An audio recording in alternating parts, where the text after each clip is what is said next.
Fundur settur á Alþingi. Fjarvistarskrá liggur frammi á skrifstofu. Forseti vill tilkynna með bréfi dagsettu 4. desember 2018 hefur forseti óskað eftir því samanber 8. tölulið 1. málsgreinar 13. greinar þingskapa við stjórnskipunar- og eftirlitsnefnd að hún fjalli skýrslu Ríkisendurskoðunar Útlendingastofnun, málsmeðferð og verklagsreglur. Útbýtt á fundinum þingskjölum 567 til 576. Kærur og málsmeðferðartími fyrirspurn flutningsmaður Björn Leví Gunnarsson. Og þingskjali 581 breyting á ýmsum lögum vegna fjárlaga 2019 nefndarálit 1. minnihluta efnahags- og viðskiptanefndar. Forseti vill taka fram vegna fjölmiðla umfjöllunar sem orðið hefur æviferilskrá hv. þingmanns Önnu Kolbrúnar Árnadóttur og það mál hefur verið athugað af hálfu Alþingis og niðurstaða þess skýr að hv. þingmaður hefur í einu og öllu réttar upplýsingar sinn æviferil og ef athugað hvernig þar skráð þá mislestur að ræða þar sem því hefur verið haldið fram að hv. þingmaður hafi ranglega titlað sig þroskaþjálfa. Svo ekki. Í þeim tölulið þar sem hv. þingmaður tilgreinir námsferil sinn kemur skýrt fram að hún hefur háskólapróf og önnur sérfræði- og lokapróf á námsferlinum eins og þar tilgreint sem og próf í uppeldis- og menntunarfræðum með áherslu á sérkennslu. Hv. þingmaður hefur hins vegar starfað sem þroskaþjálfi og fagstjóri. Varðandi annað atriði sem einnig hefur verið gert að umtalsefni að hv. þingmaður hafi haldið því ranglega fram að hún hafi verið ritstjóri Glæða, fagtímarits sérkennara, þá skráði hv. þingmaður það ekki inn, heldur hefði innskráning skrifstofunnar mátt vera skýrari varðandi það atriði og réttara hefði verið að skrá að hv. þingmaður hefði verið í ritstjórn, en það ekki við hv. þingmann að sakast. Vonar forseti þar með að það mál sé af heimi. Tekið fyrir fyrsta dagskrármálið störf þingsins. Til máls tekur hv. 6. þingmaður Suðvesturkjördæmis Una María Óskarsdóttir.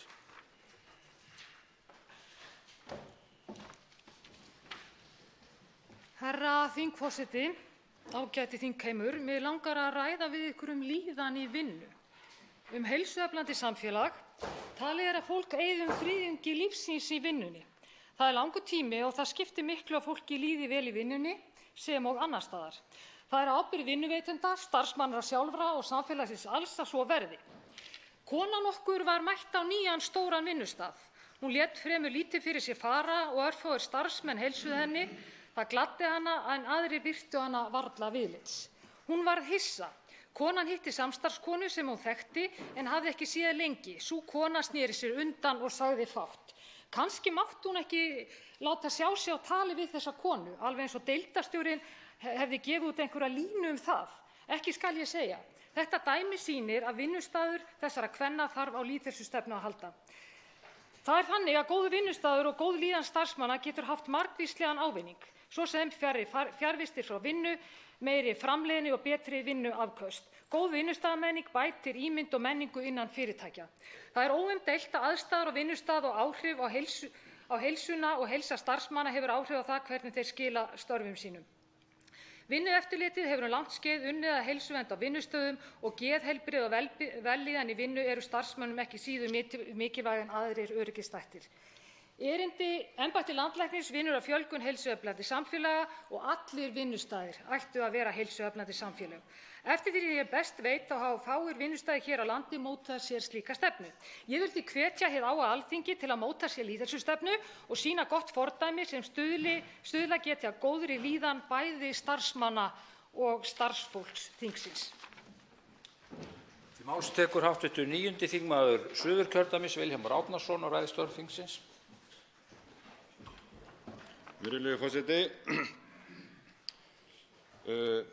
ég vil nú byrja á að fordæma þann atburð sem hefur sett á stað þær hamfarir sem hafa riðið yfir þennan vinnustað og þjóðina núna undanfarna daga, en ég ætla samt að tala aðrar hamfarir í þessari ræðu eða náttúruvá.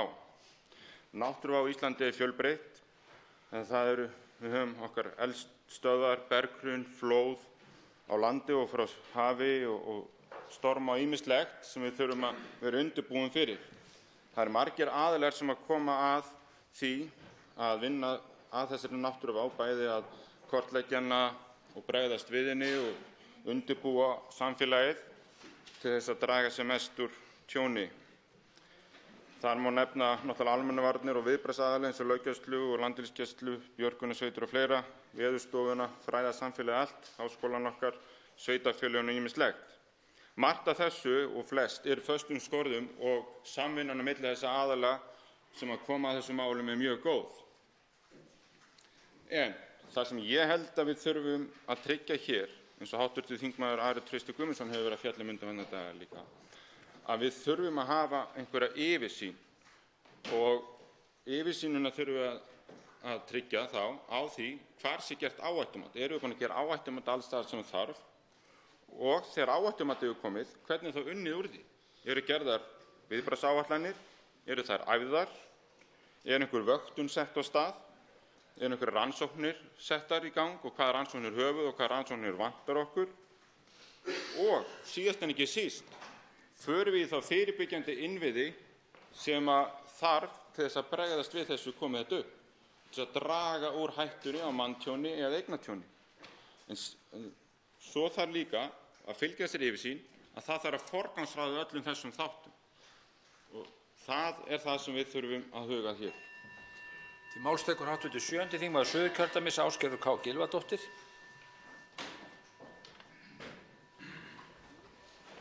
Herra forseti, ég kem hér upp til að fagna grein hæstv. Heilbrigðisráðherra Svandísar Svavarsdóttur í Morgunblaðinu í gær 3. desember undir yfirskriftinni Bætum kjör sjúkraliða.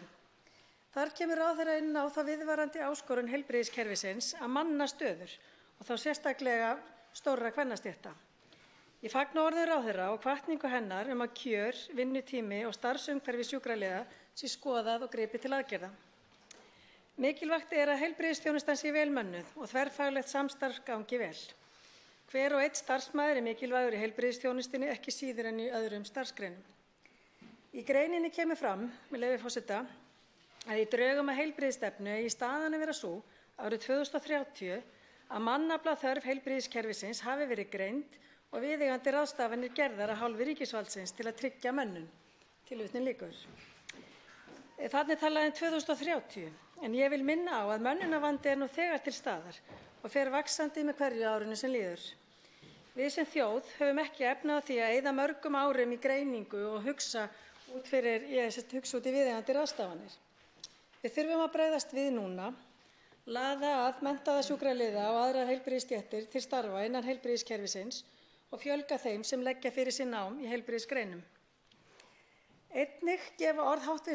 heilbrigðisráðherra óvænt tilefni til bjartsýni gagnvart samningum ríkisins, Samtaka fyrirtækja í velferðarþjónustu og Sambands íslenskra sveitarfélaga fjármögnun hjúkrunarheimila, en þar eru sjúkraliðar stór stéttur starfsmanna. Rammasamningur rennur út um áramót, samningsaðilar hafa enn ekki náð saman, en áhersla ráðherra á mannauðinn er jákvæð skilaboð inn í þá vinnu. Til þess að veita góða þjónustu með viðunandi mönnun þarfnast hjúkrunarheimilin aukinna fjárveitinga. Til máls tekur hv. 12. þingmaður Suðvesturkjördæmis Guðmundur Ingi Kristinsson.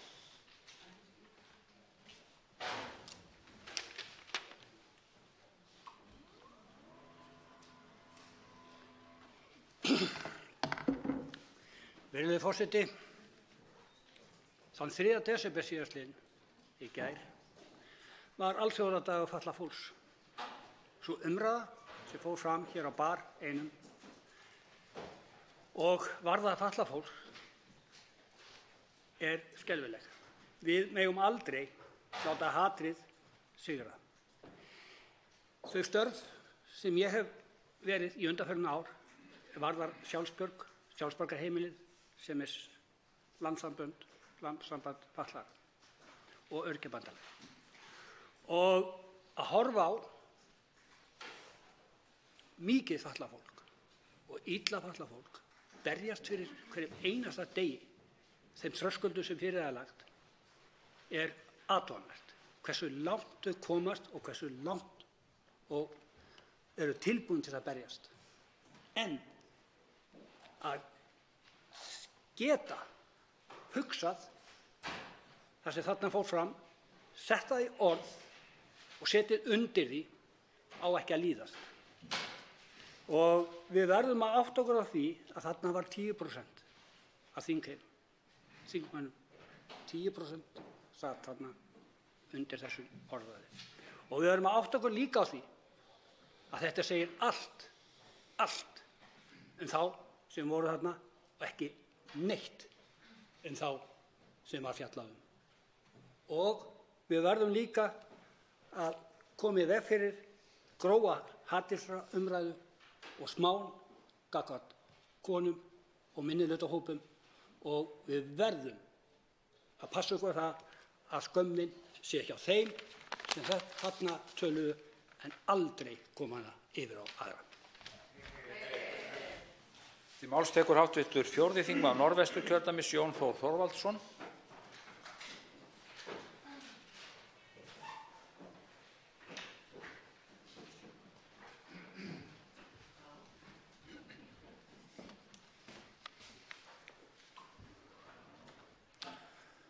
Hæstv. forseti.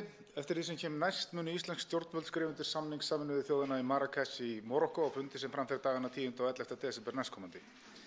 Ég fullyrði að yfirgnæfandi hluti þjóðarinnar myndi setja spurningamerki við þann samning að þjóðinni stæði til boða að taka afstöðu til samningsins. Afleiðing þessa samnings verður að landamæri Íslands munu opnast fyrir nánast öllum íbúum jarðar sem kjósa að flytja til Íslands burt séð frá stöðu. Samningurinn nefnist Global Compact for Safe, Orderly and Regular Migration, eða lauslega þýtt alheimssamningur örugga, skipulagða og reglubundna fólksflutninga. Þessi samningur rammar þá skoðun Sameinuðu þjóðanna að æskilegt sé að fólksflutningar í heiminum séu gerðir aðgengilegir fyrir þá jarðarbúa sem þess æskja. Fljótt á litið þarna mannamál að ræða, tilraun til að létta á þjáningum mannkyns, og það væri vel ef eingöngu væri svo. En fulltrúar þjóða sem hafa kynnt sér samninginn segja hann aðför að hinum frjálsa vestræna heimi, því að í samningnum felst að þeir sem hann undirrita skulu innleiða lög sem í heimalandi sínu uppfylla það sem í samningnum felst.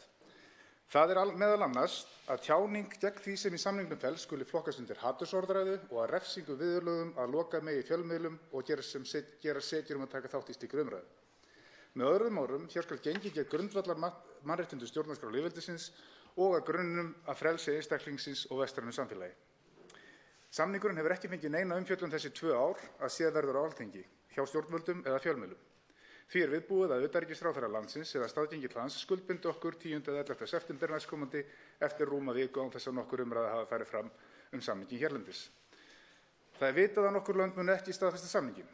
Formældur þessa samnings munu halda því fram að samningurinn sé ekki lagalega bindandi og það kannski rétt í þröngum skilningi. En enginn getur mælt í mót að samningurinn pólitískt bindandi og verður skeinuhættur löndum við lagalega túlkun ýmiss konar.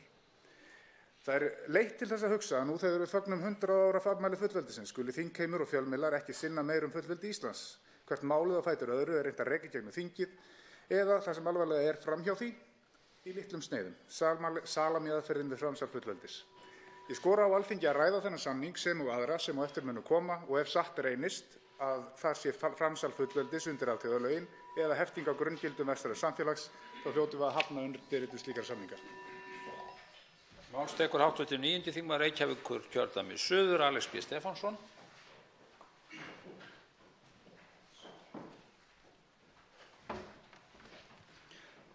Hæstvirtur forseti.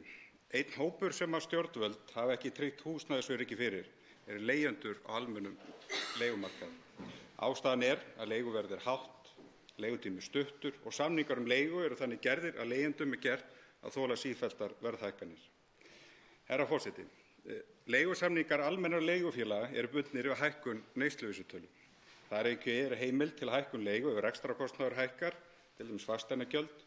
Þá aðeins gerðir stuttir leigusamningar til 1 árs og eftir það leiguverð hækkað eftir markaðshækkun.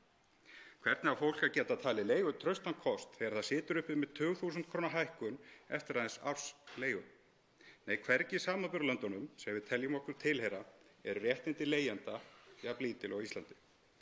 Að meðan við reglur verðtryggðan innlánsreikning skuli vera bundnir í 36 mánuði eða 3 ár, njóta almennir leigjendur ekki sambærilegra réttinda. Hvers vegna má verðtryggja leigusamninga almenns íbúðarhúsnæðis í ár og bæta við á tímabilinu í lok þess nákvæmlega þeim hækkunum sem neysluvísitölu ætlað að mæla. Á meðan staðan óbreytt verður leiga húsnæðis aldrei raunverulegur valkostur. herra forseti. Hér þurfa stjórnvöld að grípa inn í og tryggja sanngirni og réttlæti. Það á að banna verðtryggingu á almennri húsnæðisleigu sem til styttri ára en til 3 ára. Slík breyting í samræmi við réttindi til að verðtryggja sparifé. Fjárfestar eiga ekki að hafa meiri réttindi til notkunar verðtryggingar en almenningur með sparifé. Vandamál leigjenda ekki að hér þurfa að koma upp verðþaki. Vandamáli hversu mikið má hækka leigu á leigutímabilinu og hvort slíkar hækkanir geti talist eðlilegar eða sanngjarnar. Til máls tekur hv. 5. þingmaður Reykjavíkurkjördæmis norður, Áslaug Arna Sigurbjörnsdóttir.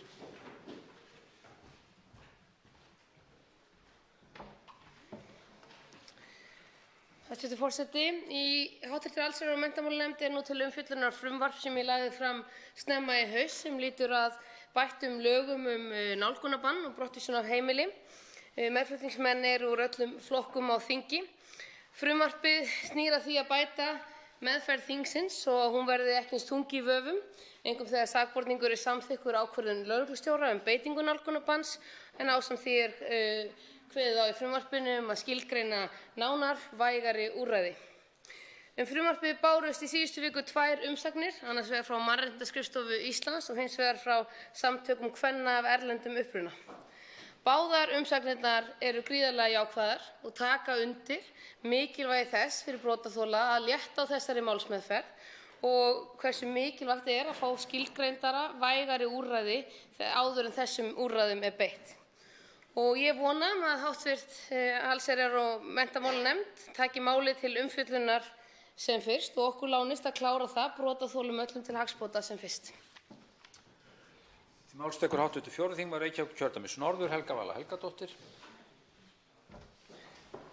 Herra forseti. Eiga þingmennirnir Anna Kolbrún Árnadóttir, Bergþór Ólason, Gunnar Bragi Sveinsson, Karl Gauti Hjaltason, Ólafur Ísleifsson og Sigmundur Davíð Gunnlaugsson að segja sig frá þingmennsku? Ég vil frekar spyrja, geta þau sinnt störfum sínum? Þeim ber að sækja þingfundi og nefndarfundi. Þeim ber að rækja eftirlitshlutverk sitt gagnvart ráðherrum landsins.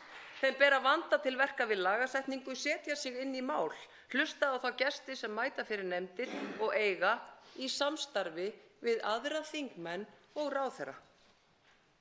Hópur þingmanna, þó aðallega kvenna, mátti sæta grófu níði, aðdróttunum, röngum sakargiftum og vanvirðandi hegðun af hálfu þessara einstaklinga. Með beinum orðum þeirra eða aðgerðarleysi vegna nærveru þeirra. Athugið að við höfum bara fengið að heyra ummæli þeirra gagnvart opinberum persónum en ekki öðrum og vitum því ekki hvernig þau kusu að ræða annað fólk, til dæmis starfsfólk þingsins sem þurfa í störfum sínum að þola návist þessara einstaklinga. Tölvan bilar, þingmál þarf að útbúa, upplýsingar þarf að veita.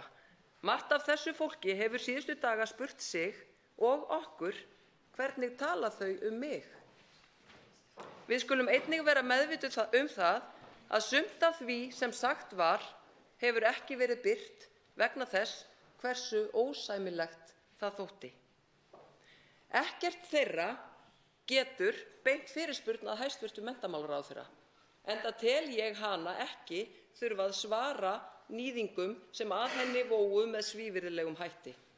Þingkonan sem mátti þola hvort tveggja rangar sakagiftir og vanvirðandi ummæli sig á ekki að þurfa að þola nokkur einustu samskipti við þetta fólk. Þá eru ótaldir þeir gestir sem stöðu sinnar vegna mæta fyrir þingnefndir. Þau eiga heldur ekki að þurfa að þola návist þeirra. Þess vegna þetta spurningin, herra forseti, sem þingmennirnir þurfa að svara. Geta þau sinnt starfi sínu? Til máls tekur hv. 6. þingmaður Suðurkjördæmis Oddný G. Harðardóttir.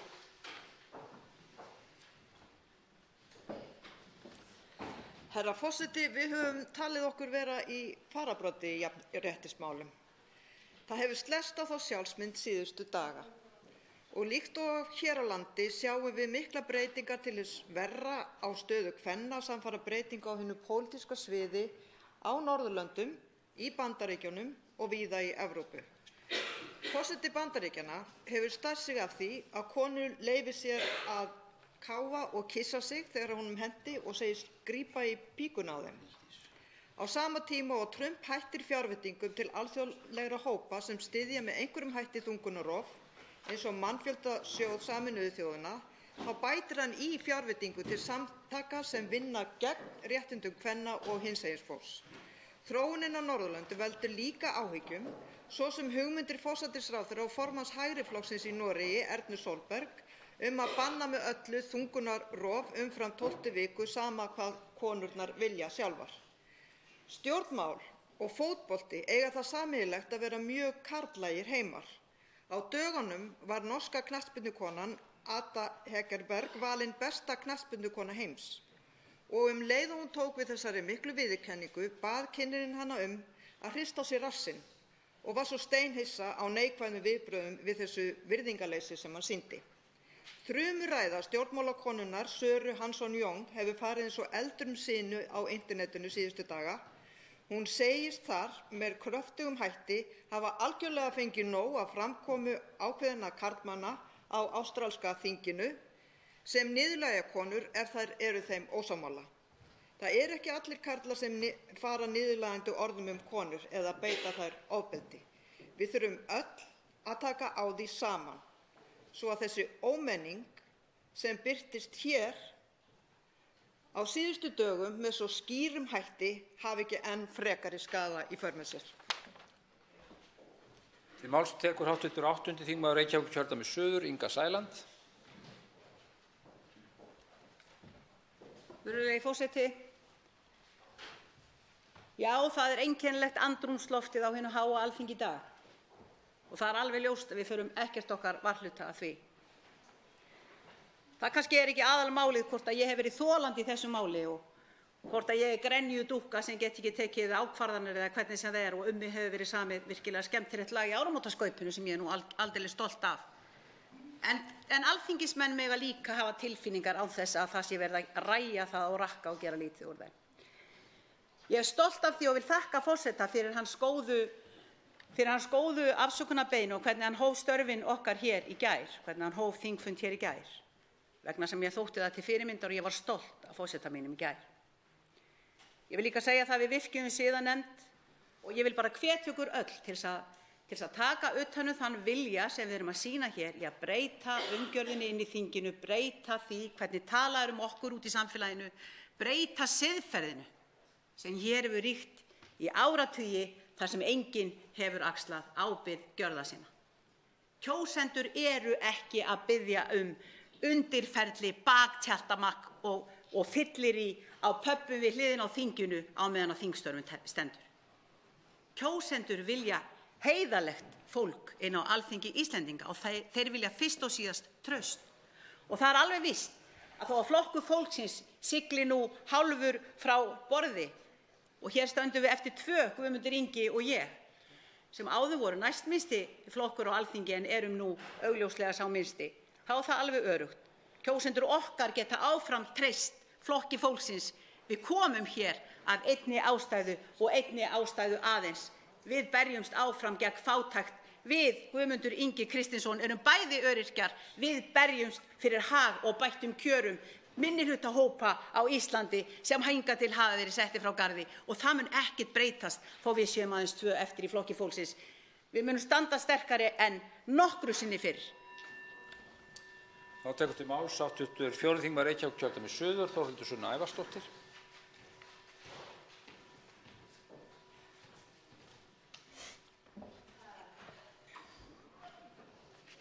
Herra forseti. Netheima flakkar nú lítið kvæði sem kallast Bæn narsissistans. Og hún hljóðar svo í lauslegri þýðingu minni með leyfi forseta: Þetta gerðist ekki. Og ef það gerðist, þá var það ekki svo slæmt. Og ef það var slæmt, þá er það samt ekkert stórmál. Og ef það er eitthvað mál, þá meinti ég ekkert með því. Og ef ég meinti eitthvað með því, þá áttur það skilið. Þessi bæn þykir lýsandi fyrir viðbrögð formanns Miðflokksins við þeim viðbjóðslegu viðhorfum sem klausturupptökurnar upplýstu almenning að þingmenn Miðflokksins og nú sjálfstæðir þingmenn höfðu í flimtingum á almannafæri. Formaður Miðflokksins vill meina að sú stæka kvenfyrirlitning, fötlunarfordómar og fordómar gegn samkynhneigðum sem ullu upp úr honum og nokkrum þingmönnum á bar á dögunum sé alsiða á Alþingi Og því eigi alþingismenn, þá sér í lagi karlmenn á þingi, að líta í eigin barm. Þetta sé spurning menningu á þinginu. Mér þykir þetta gróf aðför þingmannsins Sigmundar Davíðs Gunnlaugssonar að kollegum sínum hér á þingi og ég trúi því ekki að hann segi satt. Og ég vil koma hér karlkyns kollegum mínum til varnar vegna þess að hér típiskan fyrirslátt að ræða sem á ekki við rök að styðjast. En ef það eitthvað við menningu þingsins sem þarf að laga, eru það þessi viðbrögð formannsins sem kristallast svo vel í bæn narsissistans og lýsandi fyrir þessa skaðlegu menningu. Því þau eru alsiða þegar upp kemst mistök og misgjörðir alþingismanna. Þetta gerðist ekki. Og ef þetta gerðist, þá var það ekki svo slæmt. Og ef það var slæmt, þá það samt ekkert stórmál. Og ef það eitthvað mál, þá meinti ég ekkert með því. Og ef ég meinti eitthvað með því, þá áttir það skilið. Hættum að nota þessar afsakanir. Til máls tekur hv. 2. þingmaður Suðvesturkjördæmis, Bryndís Haraldsdóttir.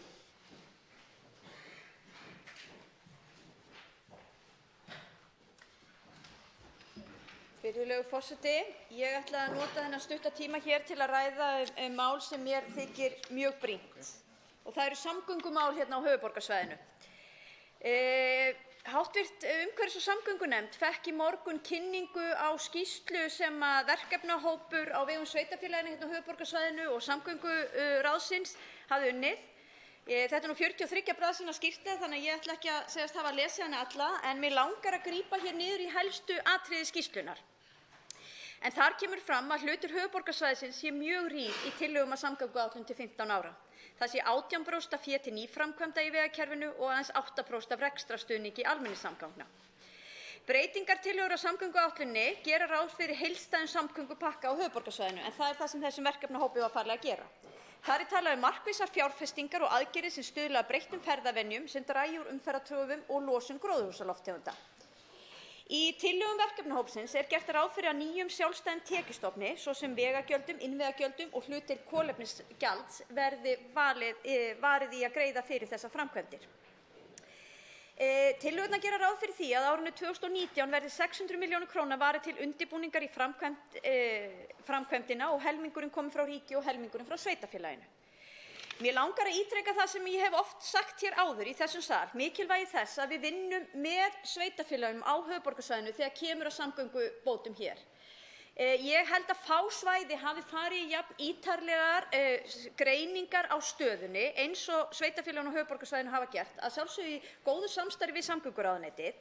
Meðal annars var gerð úttekt á helstu gatnamótunum árið 2017 og þar kemur fram að það eru 17 gatnamót árdegis og 19 gatnamót síðdegis sem þarf að skoða alveg sérstaklega og ráðast í umbætur á. Það þarf að bæta ljósastýringu á gatnamótum og það til dæmis mjög ódýr og árangursrík aðgerð, en það óhjákvæmilegt að fara í framkvæmdir við að breyta ýmsum gatnamótum til að minnka umferðartafir og auka umferðaröryggi, jafnvel þótt markmið aukna notkun annarra ferðamáta náist. Og þá langar mig að lokum að ítreka það að við verðum líka að ná árangur í því að breyta ferðamátum. Máls tekur hv. 11. þingmaður Reykjavíkurkjördæmis norður, Halldóra Mogensen. Forseti, það hefur verið viss áskorun að vinna með flokki sem ég jafn ósammála og Miðflokknum. Ekki bara þegar kemur að stefnu og málefnum, heldur einnig hvað varðar grunnhugmyndafræði og viðhorf. Þau stangast á við grunnskilning minn á heiminum, samfélaginu og fólkinu sem ég deili samfélaginu með. En ég hef ávallt haft í huga að þingmenn Miðflokksins eru fulltrúar sinna kjósenda á þingi, kjósenda sem hafa rétt á að hafa rödd hér inni og ég hef borið virðingu fyrir því. Og hef þess vegna lagt áherslu á hvar við getum verið sammála, hvar við getum unnið saman. Sú nálgun hefur þær óumflýjanlegu afleiðingar að maður verður nánari fólkinu sem maður svo oft ósammála.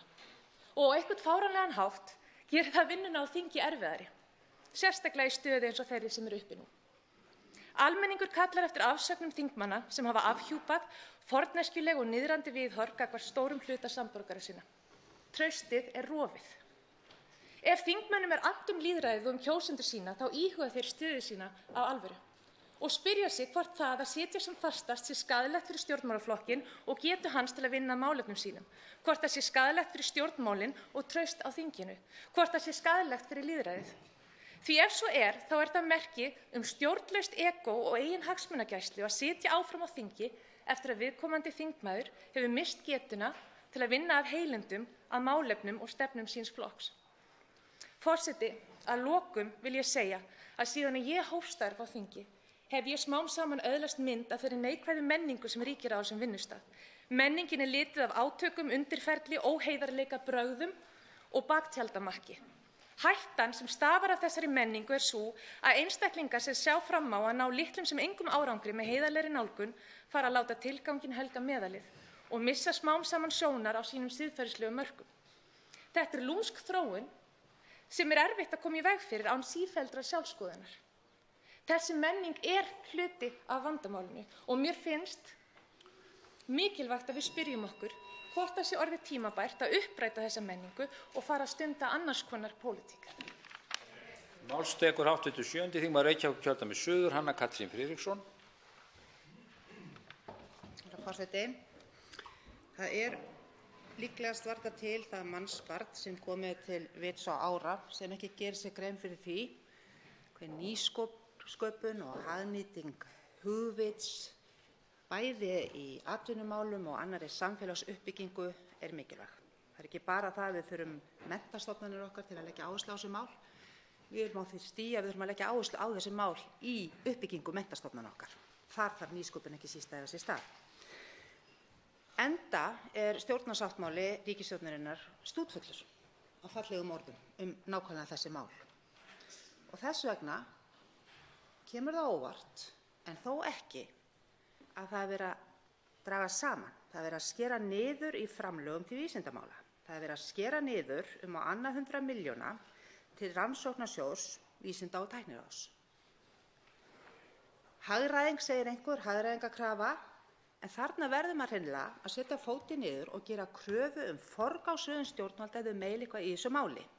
Þetta samkeppnissjóður. Ég ætla að lesa það upp hvernig hann veitir styrki með leyfi forseta. Samkvæmt almennum áherslum Vísinda- og tækniráðs og á grundvelli faglegs mats á gæðum rannsóknarverkefna, færni þeirra einstaklinga sem stunda rannsóknir og aðstöðu þeirra til að sinna verkefninu. Þetta einfaldlega leið ungra vísindamanna inn í þetta umhverfi. Og þær leiðir ekki margar og það verið að skera niður nákvæmlega það sem síst skyldi af því að það einhver hagræðingarkrafa uppi. Ég geri þá kröfu til stjórnvalda að þau standi við stóru orðin og leggi á stað, ekki haltrandi eins og horfur á, jafnvel skríðandi, heldur af fullri alvöru í þá vegferð að standa við stóru orðin vegna þess að framtíð okkar í húfi hér að við sinnum ungu rannsóknarfólkinu okkar og við sinnum því verkefni að búa svo hnútana að hér verðum við alvöru nýsköpunarsamfélag. Það mun ekki gerast ef við höldum unga vísindafólkinu okkar fyrir utan. Að lokum tekur til máls og ræðisstörf þingsins hv. 7. þingmaður Norðausturkjördæmis Bjarkey Olsen Gunnarsdóttir. Já, herra forseti. Nú daginn tekið að stytta og tíminn fram á jólum einnig og mikilvægt fyrir okkur öll að þingstörfin gangi vel fyrir sig þessa síðustu vikur. Vinnan hefur gengið ágætlega í haust, umræðan fjárlögin að ljúka og hér stefnir flest til betri vegar eftir pólitískar sviptingar undanfarin ár. Alþingi fyrst þjóðþinga hélt svokallaða rakarastofu, þar sem að þingmenn ræddu hvernig bæta mætti vinnuumhverfi hér á Alþingi. Hér í haust var svo gagnleg umræða eflingu trausts á stjórnmálum, þar sem rætt var ástæður þess að það væri svo lítið sem raun ber vitni. Ekki ólíklegt að atburðir síðustu daga hafi eitthvað með traust og trúverðugleika að gera. En þó að Alþingi sé fyrst og fremst löggjafarsamkunda, þá Alþingi vinnustaður okkar þingmanna. Hér eyðum við stærstum hluta vikunnar saman þvert á flokka, við borðum saman, við störfum saman, við tölum saman. Þess vegna svo mikilvægt að okkur líði vel á vinnustaðnum og við upplifum öryggi. Því miður því ekki svo farið hér á Alþingi þessa dagana. Atburðir undanfarna daga kalla fram margs konar tilfinningar og flestir sem að ég hef rætt við finnst vinnustaðurinn okkar hafa verið svertur. Og lágkúran gagnvart okkur þingmönnum hélt svo áfram í gærkveldi í sjónvarpsviðtölum þegar hv. þingmaður Sigmundur Davíð Gunnlaugsson hélt því fram að sú orðræða sem viðhöfð var af hans hálfu og nokkurra annarra þingmanna samstarf fólks sitt og aðra sé hefðbundin, sé algeng og að þingið væri jafnvel ekki starfhæft ef allir væru dregnir fram sem svo hafa talað. Virðulegi forseti, það er óásættanlegt að sitja undir slíkum dylgjum. Það væri réttara nú, þegar formlegur ferill er hafinn á þessu máli, að gerendurnir hefðu manndóm til þess að láta eiga sig, að reyna að drepa málin á dreif með því að segja að hér inni beri allir ábyrgð. Enda væri það aldrei nein afsökun.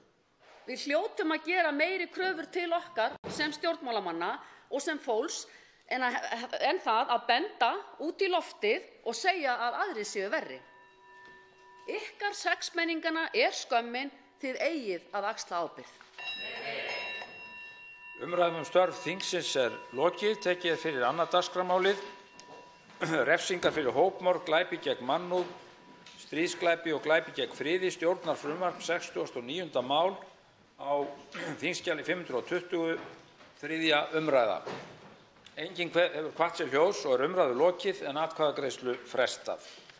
Tekið er fyrir 3. dagskrármálið, brottfall laga ríkisskuldabréf, stjórnarfrumvarp 210. mál á þingskjali 222, nefndarálit á þingskjali 528, önnur umræða. Til máls tekur framsögumaður efnahags- og viðskiptanefndar hv. 2. þingmaður Suðvesturkjördæmis, Bryndís Haraldsdóttir.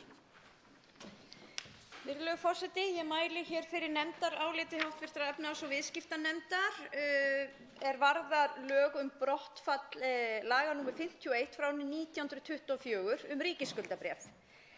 Ég verð að segja það nú sjaldan sem maður fær svona ánægjuleg lagafrumvarp í hendurnar, virðulegi forseti, en þetta gengur út á það að afnema þessi ágætu lög. En nefndin hefur fjallað málið og fekk á fund til sín Guðmund Kára Kárason og Sigurð Pál Ólafsson frá fjármála- og efnahagsráðuneytinu. Nefndinni bárst umsögn málið frá Seðlabanka Íslands, en samkvæmt frumvarpinu þá falla lög ríkisskuldabréf nr. 51 frá 1924 úr gildi, en lögin hafa þegar verið leyst af hólmi með lögum innlenda lánsfjáröflun ríkissjóðs nr. 79 frá 1983 og lögum lánasýslu ríkisins frá árinu 1943. Eina efnislega reglan í lögunum ríkisskuldabréf sem ekki er annars staðar í lögum, en hún er svo að ríkisskuldabréf skuli ekki gefin út til lengri tíma en 25 ár, samanber 1. málsgrein 3. greinar laganna. Í umsögn Seðlabankans sem sinnir lánaumsýslu ríkissjóðs segir þetta atriði: þrátt fyrir að núverandi stefna í lánamálum ríkissjóðs geri ekki ráð fyrir að slíkur möguleiki verði nýttur nema sýnt sé að slík útgáfa hafi verulega hagkvæmni í för með sér fyrir ríkissjóð, þá mælir Seðlabankinn með brottfalli þessara laga, þar sem með því fjölgar kostum ríkissjóðs við skuldastýringu og eykur svigrúm til áhættudreifingar. Nefndin gerir ekki athugasemd við brottfall laga ríkisskuldabréf og leggur til að frumvarpið verði samþykkt óbreytt. Álfheiður Eymundsdóttir var fjarverandi við afgreiðslu málsins, en undir nefndarálitið skrifa auk mín hv. þingmaður Óli Björn Kárason, formaður nefndarinnar, Hildur Sverrisdóttir, Ólafur Þór Gunnarsson, Ásgerður K. Gylfadóttir, Þorsteinn Víglundsson, Oddný G. Harðardóttir og Sigmundur Davíð Gunnlaugsson.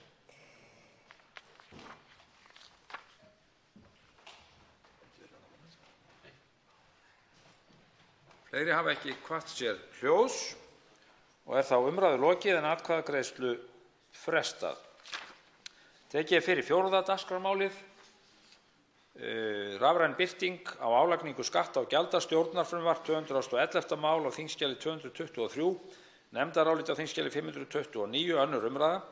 Til máls tekur framsögumaður efnahags- og viðskiptanefndar hv. 10. þingmaður Suðvesturkjördæmis, Óli Björn Kárason.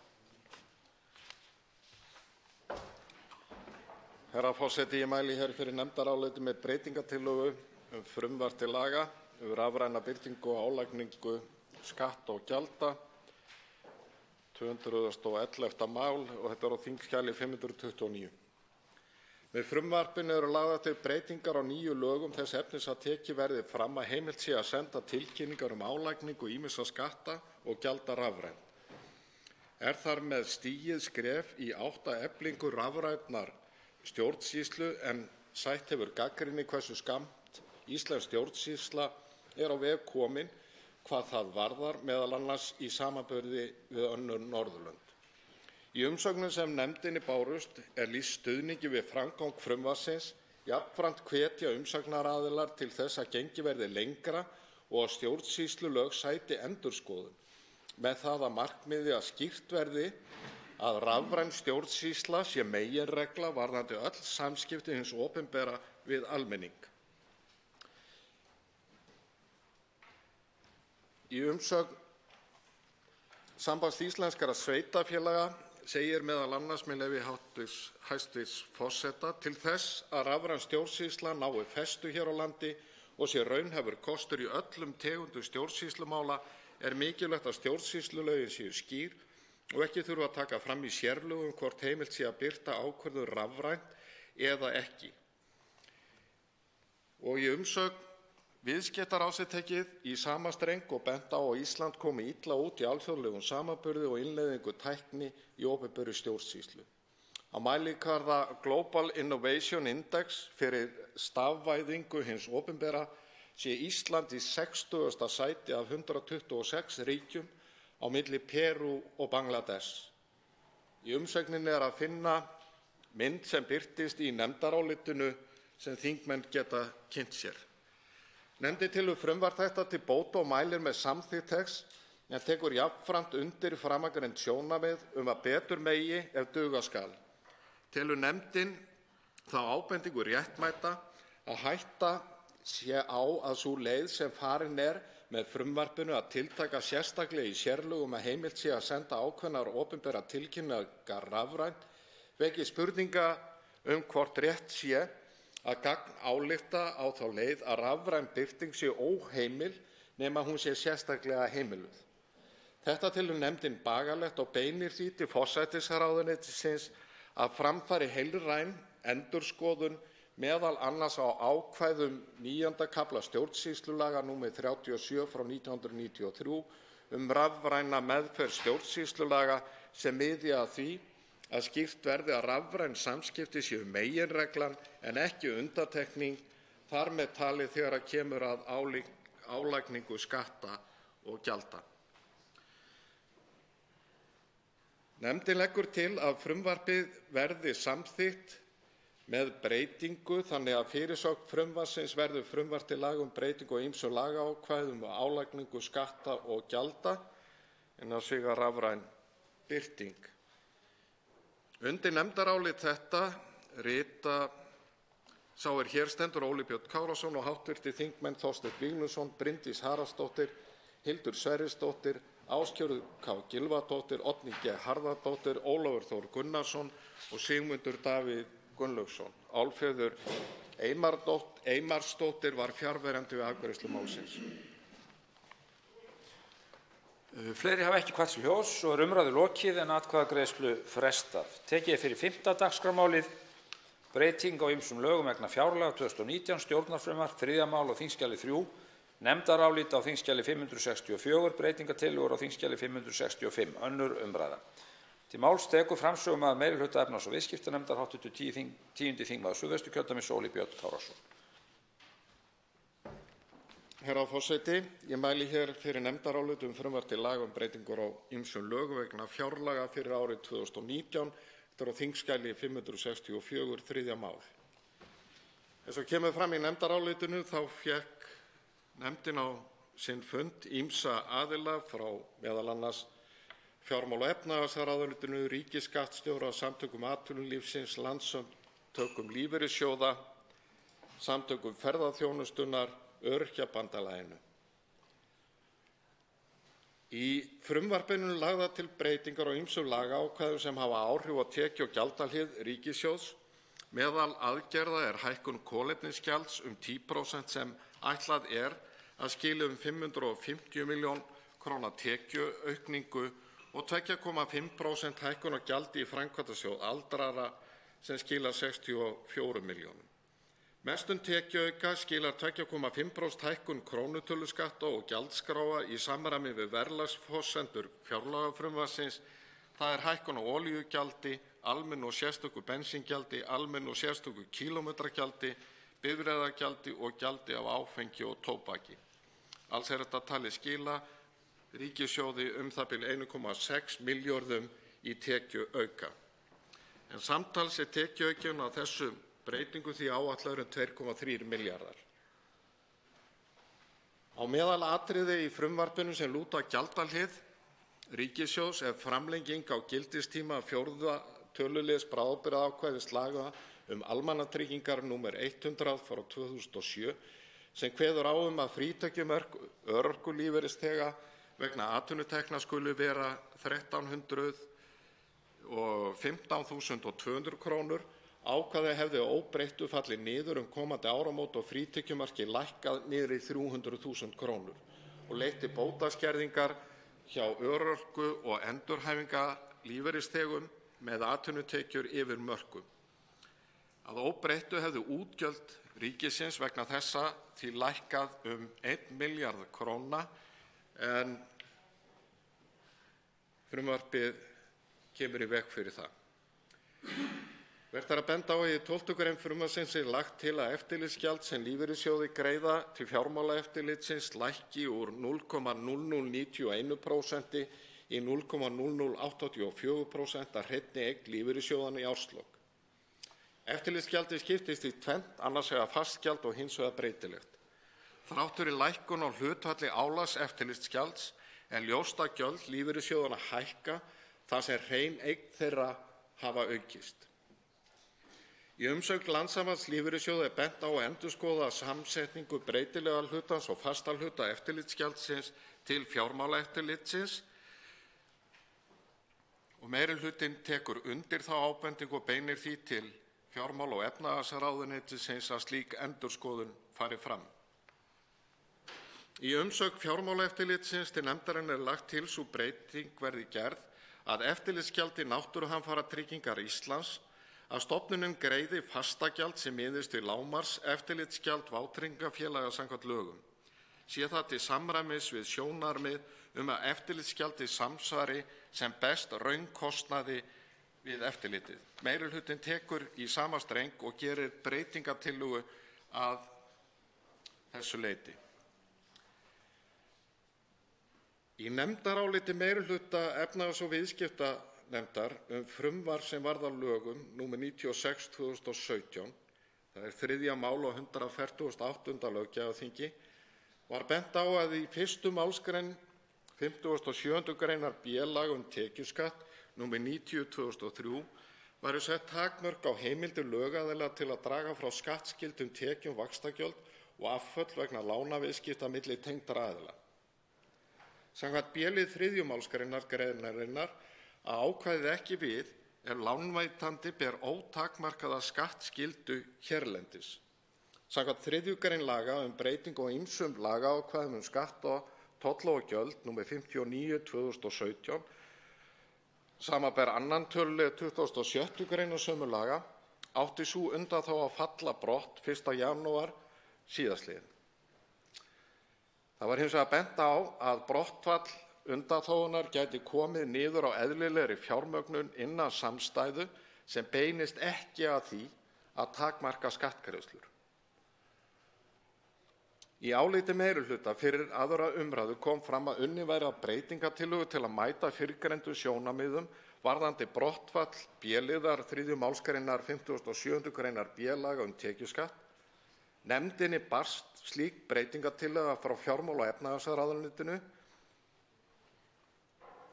en að mati meirihlutans nægði sú breytingartillaga ekki til að mæta fyrrgreindum sjónarmiðum þar sem takmörkun á 1. málsgrein 57. greinar B gæti eftir sem áður komið niður á lánsfjármögnun samstæðu við vaxtagjöld og afföll að staðaldri umfram þau mörk sem þar eru tilgreind. Vegna þessa lagði meirihlutinn til að brottfalli B-liðar 3. málsgreinar 57. greinar B-laga tekjuskatt yrði frestað 1 ár eða til 1. janúar 2019. Þannig gefist tími til að móta tillögur sem samræmist skuldbindingum Íslands samkvæmt samningum með Evrópska efnahagssvæðið án þess þó að það kemi niður á eðlilegri fjármögnun samstæðna sem ekki beinist að því að takmarka skattgreiðslur. Nefndin hefur upplýst að vinnu og rauninni henni lokið eftir því sem ég best veit við frumvarp þar sem slík tillaga kemur fram að frumvarpið sé tilbúið. Það hins vegar á eftir að mæla fyrir og leggja það hér fram með formlegum hætti, þá á eftir að mæla fyrir því og það á eftir að fara í umsagnarferli efnahags- og viðskiptanefndar og umfjöllun í efnahags- og viðskiptanefnd. Og í ljósi þessa að það getur nú brugðið til beggja vona, að þá óska ég eftir því að frumvarpið á lokinni þessari umræðu hér gangi aftur til nefndar. Þannig að við höfum svona borð fyrir báru eða möguleika til þess að grípa til ráðstafana ef þurfa þykir. Í umsögn Landssambands lífeyrissjóða er ábending að breyta ártölum skyldutryggingu lífeyrisréttinda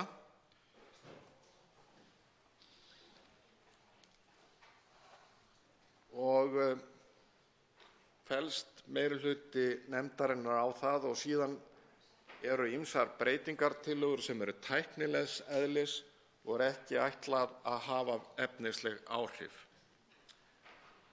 Að framangreindu leggur meirihlutinn til að frumvarpið verði samþykkt með breytingum sem lagðar eru til á sérstöku skjali. Og undir þetta nefndarálit rita sá hér stendur Óli Björn Kárason og hv. þingmenn Ólafur Þór Gunnarsson, Njáll Trausti Friðbertsson, Bryndís Haraldsdóttir og Þórunn Egilsdóttir. Til máls tekur hv. 7. þingmaður Suðurkjördæmis, Oddný G. Harðardóttir. Hv. þingmaður á svæðinu.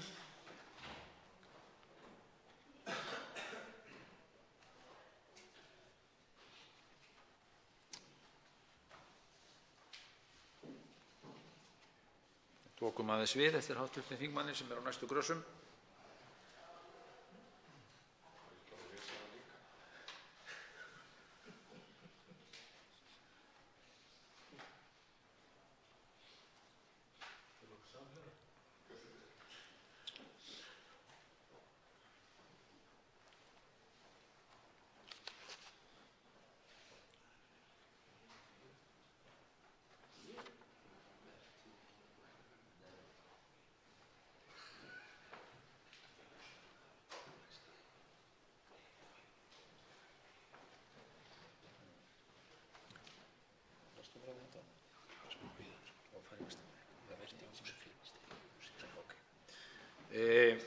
Umræðu 5. dagskrármáli verður nú frestað sinn og tekið til við að ræða 6. dagskrármálið, tekjuskattur, stjórnarfrumvarp, 335. mál á þingskjali 403, nefndarálit á þingskjali 563 og önnur umræða. Til máls tekur framsögumaður efnahags- og viðskiptanefndar hv. 11. þingmaður Suðvesturkjördæmis, Ólafur Þór Gunnarsson. Herra forseti, ég mæli hér fyrir nefndaráliti hv. efnahags- og viðskiptanefndar frumvarp til laga breytingu á lögum tekjuskatt nr. 90 árið 2003 með síðari breytingum, uppbætur á lífeyri og lífeyri undanþegnar skattlagningu. Nefndin hefur fjallað málið og fengið á sinn fund fulltrúa frá fjármála- og efnahagsráðuneytinu og Öryrkjabandalaginu, auk þess sem að umsagnir bárust frá Öryrkjabandalaginu og Landssamtökunum Þroskahjálp.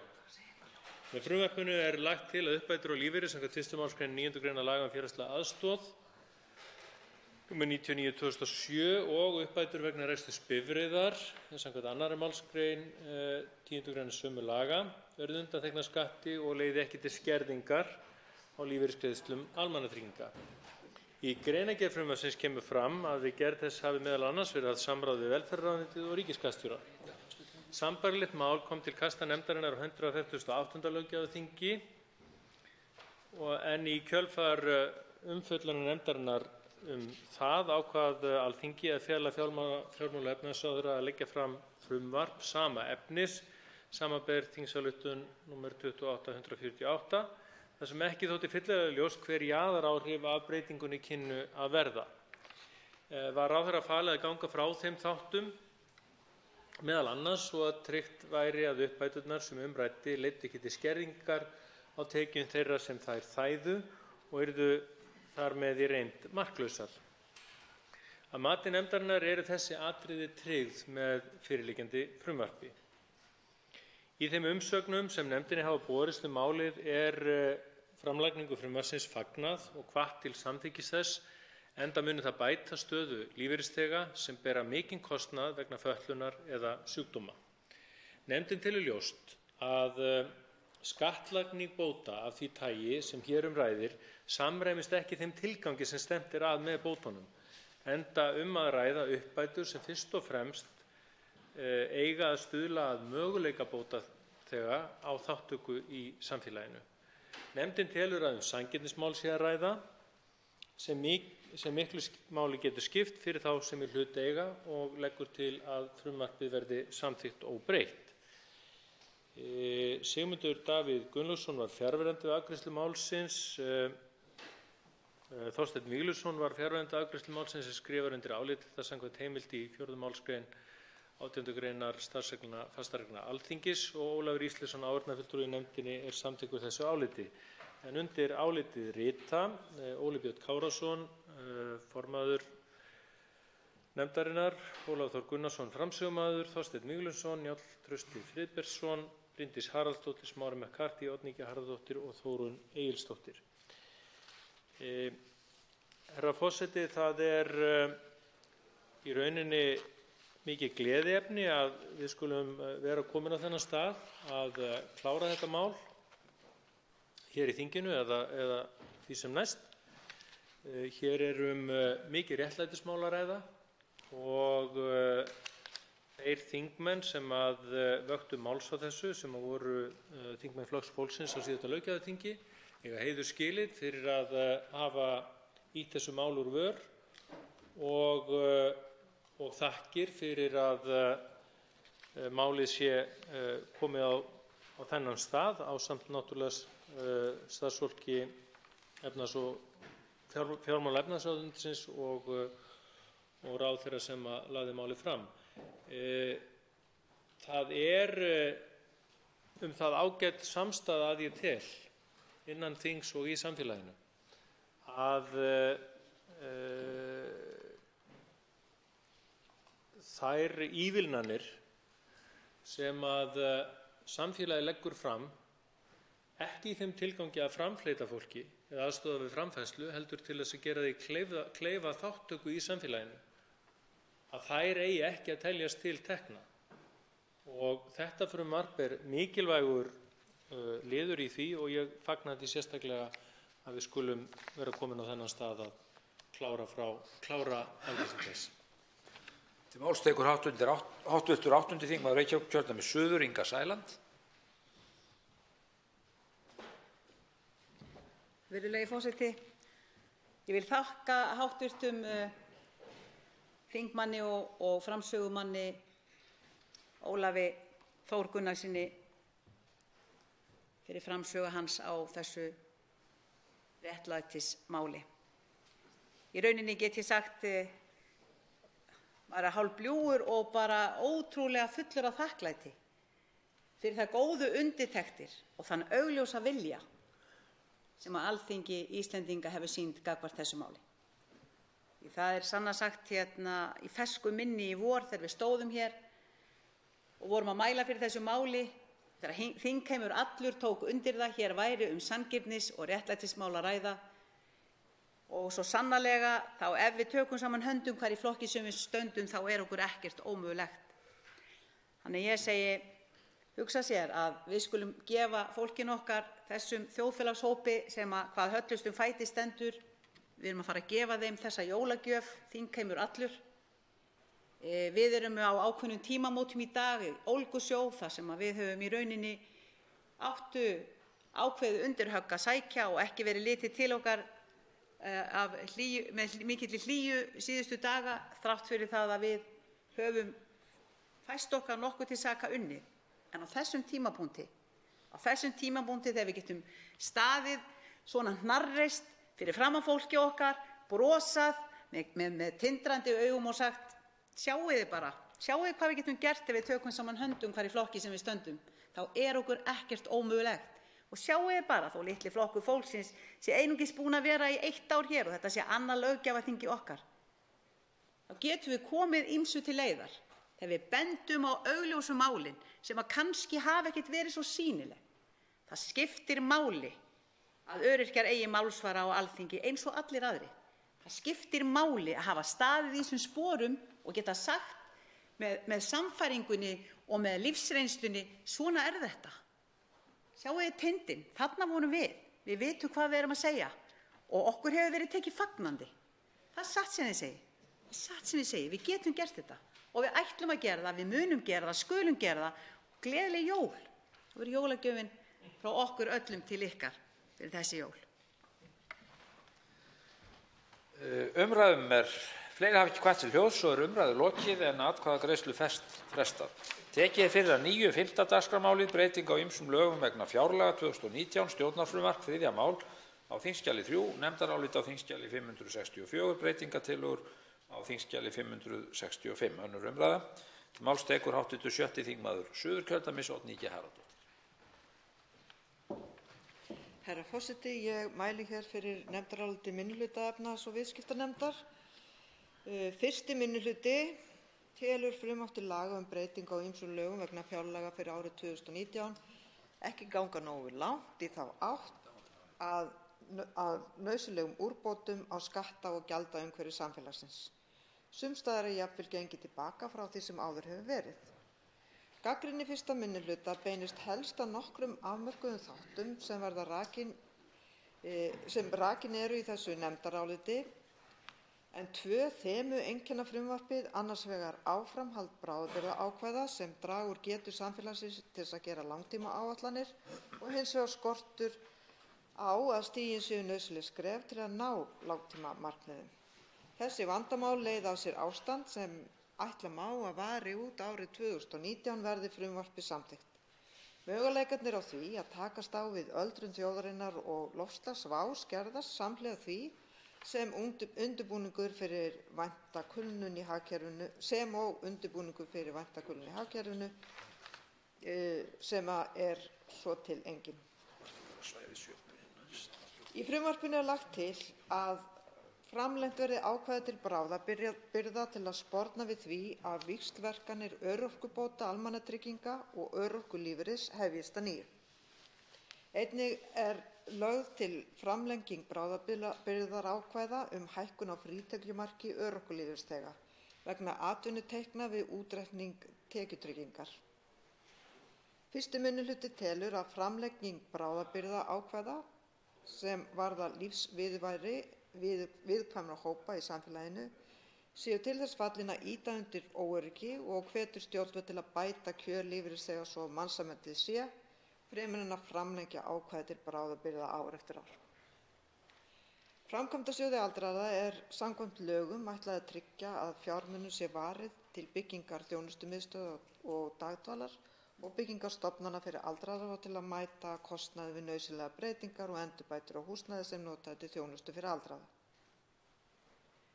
Með bráðabirgðaákvæði 7 í lögum málefni aldraðra er framkvæmdastjóri aldraðra gefin heimild til þess að verja fé úr sjóðnum til að standa straum af rekstrarkostnaði hjúkrunarrýma fyrir aldraða.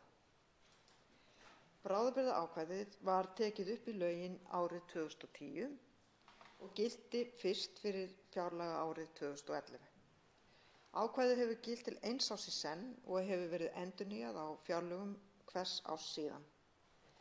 Samkvæmt fjármálaáætlun ríkisstjórnarinnar er fyrirhugað að það verði endurnýjað næstu 5 árin. Framkvæmdasjóði aldraðra er því heimilt að verja fé úr sjóðnum sem nemur 895 milljónum króna árið 2019 verði bráðabirgðaákvæðið framlengt eins og lagt er til. Miðað við mannfjöldaspá Hagstofu Íslands mun öldruðum fjölga mikið á næstu 40 árum.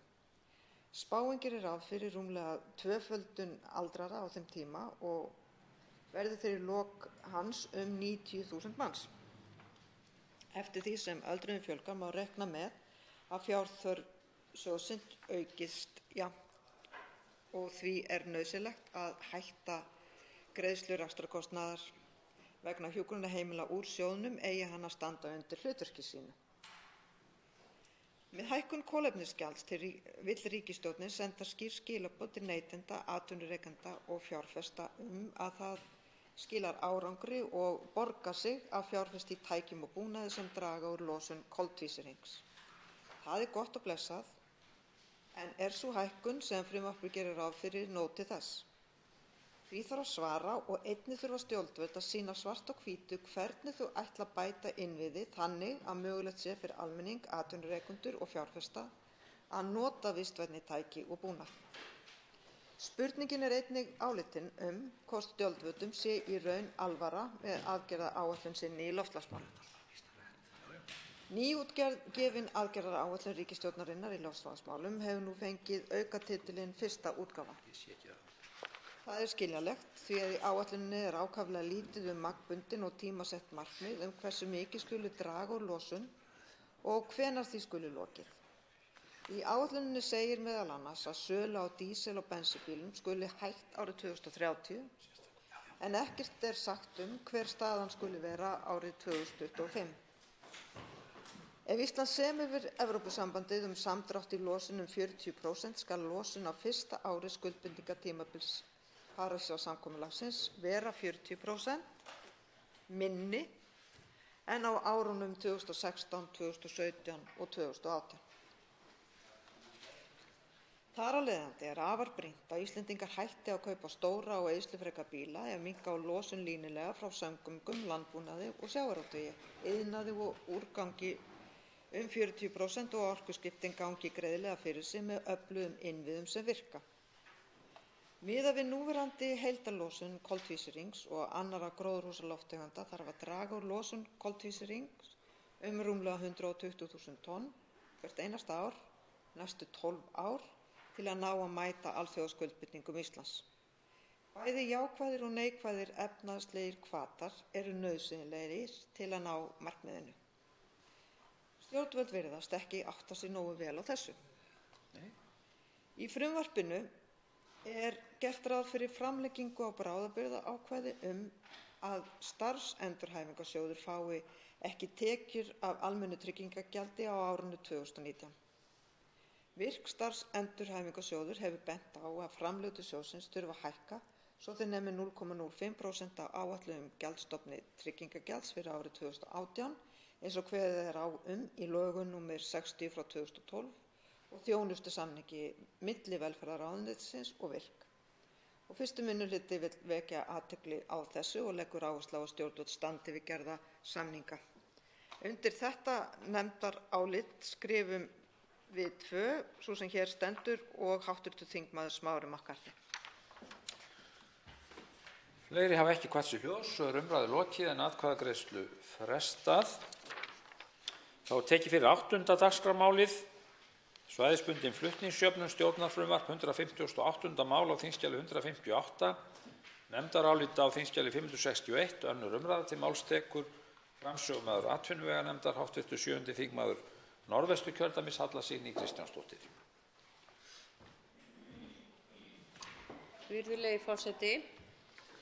Já, við erum hérna með í annarri umræðu frumvarp til laga breyting á lögum svæðisbundna flutningsjöfnun, nr. 160/2011 með síðari breytingum. Lögin hafa tekið þeim breytingum sem að segir frá hér í nefndaráliti með breytingartillögu og flyt ég hana hér. Nefndin hefur fjallað málið, atvinnuveganefnd, og fengið á sinn fund Hrund Pétursdóttur frá Byggðastofnun, Hermann Sæmundsson og Ólaf K. Hjörleifsson frá Samgöngu- og sveitarstjórnarráðuneyti, Aðalstein Óskarsson frá Fjórðungssambandi Vestfirðinga og Hlyn Gauta Sigurðsson fyrir hönd Landssamtaka skógareigenda. Með frumvarpinu er lagt til að gildistími laga svæðisbundna flutningsjöfnun framlengist og gildi út árið 2025.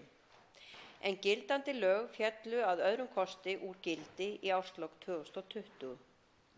Enn fremur er lagt til að gildissvið laganna verði víkkað út þannig að þau nái einnig yfir framleiðslu garðyrkjubænda sem rækta ávexti, blóm og grænmeti og fullvinna framleiðslu sína í söluhæfar umbúðir enda falli framleiðslan þeirra undir tiltekinn flokk ISAT 2008 staðalsins. Þá er lagt fram að lágmarkslengd á flutningi styrkhæfrar framleiðslu styttist úr 245 í 150 km. Þarna eru mörg svæði að koma inn eða byggðarlög og nú er eins og með þessu er þá allir Vestfirðir til dæmis inni, bæði Hólmavík og Reykhólar og fleiri. Það munar svolítið þetta.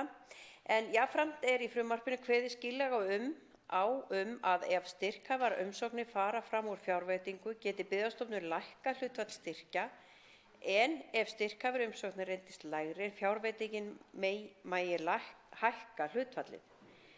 Þannig að undanfarið hefur það verið þannig að það hefur kannski ekki alveg gengið út sú fjárhæð sem hefur verið til umráða. Þannig að nú breytist það að hægt er að sveigja þetta að því að öll fjárhæðin nýtist. Já, og þetta er semst lagt fram til þess að tryggja að fjárframlög til styrkja séu fullnýtt. Við umfjöllun málið var bent á að skógrækt væri vaxandi grein hér á landi sem ákjósanlegast væri að nýti flutningsjöfnunar samkvæmt lögunum. Afurðir skógræktar sem slíkar falla ekki undir gildissvið laganna, en afurðir sem hafa verið unnar úr þeim geta fallið þar undir. Sem sagt afurðir það sem er unnið úr tré eins og kurl og brenni og fleira. En hrávaran fellur ekki undir þetta. Nefndin bendir á að þegar er með frumvarpinu verið að útvíkka gildissvið laganna og er að afmarka fjármagn til ráðstöfunar ár hvert. Nefndin telur rétt að kanna seinna meir hvort unnt sé að koma frekar til móts við skógrækt og þarf þá jafnframt að athuga regluverk Evrópusambandsins sem setur ákveðnar takmarkanir í þessum efnum. Nefndin leggur til orðalagsbreytingu við c-lið 3. grein frumvarpsins til að skýrt sé að vísa sé til kostnaðar Byggðastofnunar. Einnig er lagt til að efnisgreining bætist við fyrirsögn frumvarpsins. Nefndin leggur til að frumvarpið verði samþykkt með eftirfarandi breytingu. Í fyrsta lagi, í stað orðanna og stofnanir og Byggðastofnun í 1. og 2. málslið c-liðar 3. greinar komi Byggðastofnun og stofnunin. Og í öðru lagi, fyrirsögn frumvarpsins orðið svo: Frumvarp til laga breytingar á lögum svæðisbundna flutningsjöfnun nr. 160/2011 með síðari breytingum, gildissvið og framlenging gildistíma. Þórhildur Sunna Ævarsdóttir var fjarverandi við afgreiðslu málsins. Njáll Trausti Friðbertsson var fjarverandi við afgreiðslu málsins en ritar undir álitið í samræmi við heimild í 4. málsgrein 18. greinar starfsreglna fyrir fastanefndir Alþingis. Þorgerður K. Gunnarsdóttir sat fundi nefndarinnar sem áheyrnarfulltrúi og er hún samþykk áliti þessu. Undir þetta rita þá Lilja Rafney Magnúsdóttir formaður, sú sem hér stendur Halla Signý Kristjánsdóttir, Inga Sæland, Albertína Friðbjörg Elíasdóttir, Sigurður Páll Jónsson, Ásmundur Friðriksson, Kolbeinn Óttarsson Proppé og Njáll Trausti Friðbertsson. Nú veitir andsvar við ræðu þingmannsins háttvirtur 13. þingmaður Suðvesturkjördæmis Jón Steindór Valdimarsson.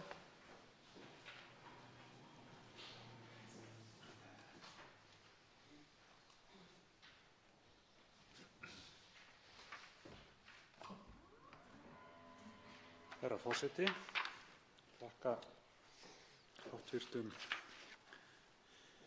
framsögumanni Höllu Signý Kristjánsdóttur, hv. þingmanni, fyrir framsöguna. Það er hér eitt atriði sem mig langar aðeins til að velta upp. Það er varðandi styrkupphæðina, það er að segja heildarfjármögnun þessara flutningsjöfnunar. Það kemur fram í greinargerðinni í 2. málsgrein í 2. kafla að fjárveitingar til þessara flutningsstyrkja eða flutningsjöfnunarstyrkja hafi aldrei verið fullnýttir. Þá er í fyrsta lagi, getur hv. þingmaður upplýst eitthvað hversu mikið hefur verið nýtt, þar að segja hversu mikið eiginlega öllu heldur hefur þá ekki verið nýtt. í öðru lagi bendir það þá ekki til þess að þessir flutningsjöfnunarstyrkir, ef ekki sóst eftir þeim, að þeir skipti litlu máli. Þá myndi ég líka aðeins vilja heyra í hv. þingmanni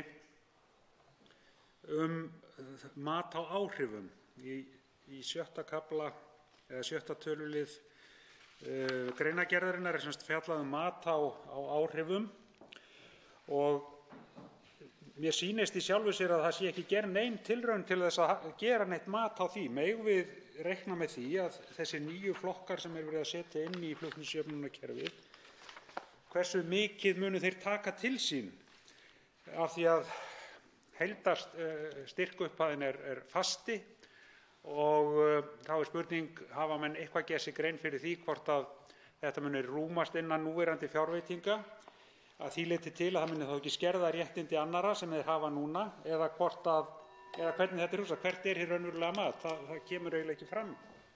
Þá svarar hv. 7. þingmaður Norðvesturkjördæmis, Halla Signý Kristjánsdóttir, andsvari.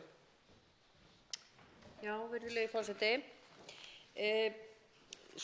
Það er eftir sem ég skilst að þá hafa verið svona, stundum hefur potturinn alveg gengið út, ef við getum kallað þetta pott, en svo hefur stundum verið alltaf 30% eftir.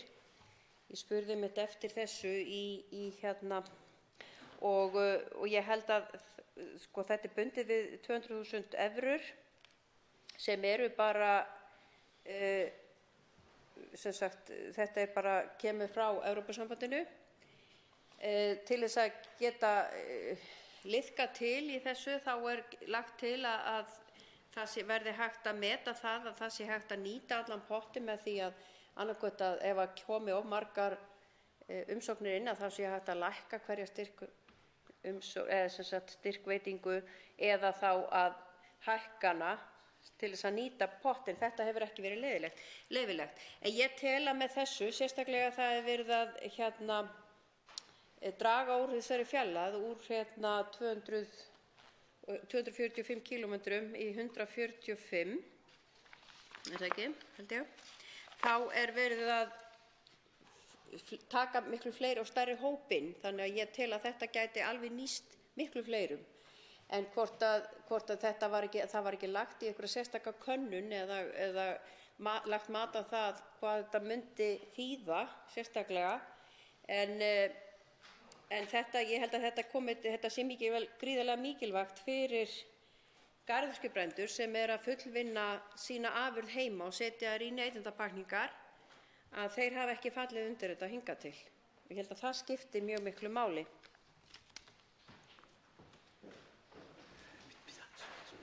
Þá veitir andsvar öðru sinni hv. 13. þingmaður Suðvesturkjördæmis, Jón Steindór Valdimarsson. Herra forseti, hv. þingmaður nefndi heildarfjárhæðina sem allir hafa til skiptanna og nefndi að hún hefði sjaldan farið upp í þakið. Það kemur skýrt reyndar fram í greinargerðinni að það hefur aldrei gerst að þeir hafi verið fullnýttir. Það sem ég næ ekki alveg utan mér sýnist ef við gerum hvort tveggja í senn að við minnkum radíusinn sem þarf að uppfylla og við fjölgum verulega þeim sem að geta notið styrksins, að þá muni þetta leiða til þess að vissulega þeir sem koma nýir inn í kerfið fá eitthvað en allir hinir munu fá minna. Og ég er bara að velta fyrir mér hvort að það sé endilega gott mál að ganga þannig frá hlutum ef að menn á annað borð hafa trú á því að þessi flutningsstyrkir skipti verulegu máli, því þá sýnist mér að hér sé verið að skerða flutningsstyrki til fleiri heldur en að auka þá til færri. Þannig að ég er bara að velta fyrir mér hvort að flutningsmenn frumvarpsins og stuðningsmenn hafi almennilega áttað sig á því hvað þetta mál kann að hafa í för með sér. Þá svarar andsvar öðru sinni hv. 7. þingmaður Norðvesturkjördæmis, Halla Signý Kristjánsdóttir. Já, virðulegi forseti. Ég held að þörfin sé alltaf til staðar og þó við séum að minnka þennan radíus og þá fjölgi náttúrulega þeim framleiðslu aðilum sem að geta sótt í þetta, að þá erum við bundin svolítið að þessu fjármagni og með því að setja þetta þannig að við getum þá nýtt það ef hefur ekki nýst að fullnustu, þá held ég höfum ekki áhyggjur af því að potturinn nýtist ekki hér eftir þetta frumvarp hafi komið. En sjálfsagt kannski verða einhverjir þá fyrir fá minni styrk sem að hafa svo sem nýtta hérna sem eru þá lengra frá, eins og til dæmis verið að tala eins og kannski við segjum bara á Langanesi eða á Vestfjörðum. En við höfum allavega fengum hérna umsögn frá Fjórðungssambandi Vestfirðinga sem að þeir voru nokkuð ánægðir með þessa breytingu og töldu þá að fleiri kæmu þarna til og sem að gætu nýtt þetta og bentu nú frekar á að við ættum frekar að horfa til þess að reyna að auka þennan styrk eða pottinn til þess að fleiri gæti þá sótt eða það væri þá og eins líka við erum náttúrulega bundin með gengissveiflu af því þetta í evrum. Þá það spurning hvort að það sé ekki áhyggjuefni. En matið á áhrifum þessa hef ég ekki kannski, ég hef ekki svona umfang en vissulega þyrftum við að fara yfir það þegar að þetta kemur til framkvæmdar og sjá til hvernig þetta kemur út og þá þurfum við kannski að skoða það betur. Takk. Andsvörum lokið. Til máls tekur hv. 7. þingmaður Suðvesturkjördæmis, Þorgerður K. Gunnarsdóttir. Herra forseti, já, ég vil draga fram að ég ekki andsnúin því að afgreiða þetta mál, enda verið að ræða ákveðið umhverfi sem hefur verið í gildi og hefur kannski ekki alveg verið í samræmi við það sem að kannski fjölbreyttari framleiðsla, ekki síst á afskekktum svæðum, býður upp á.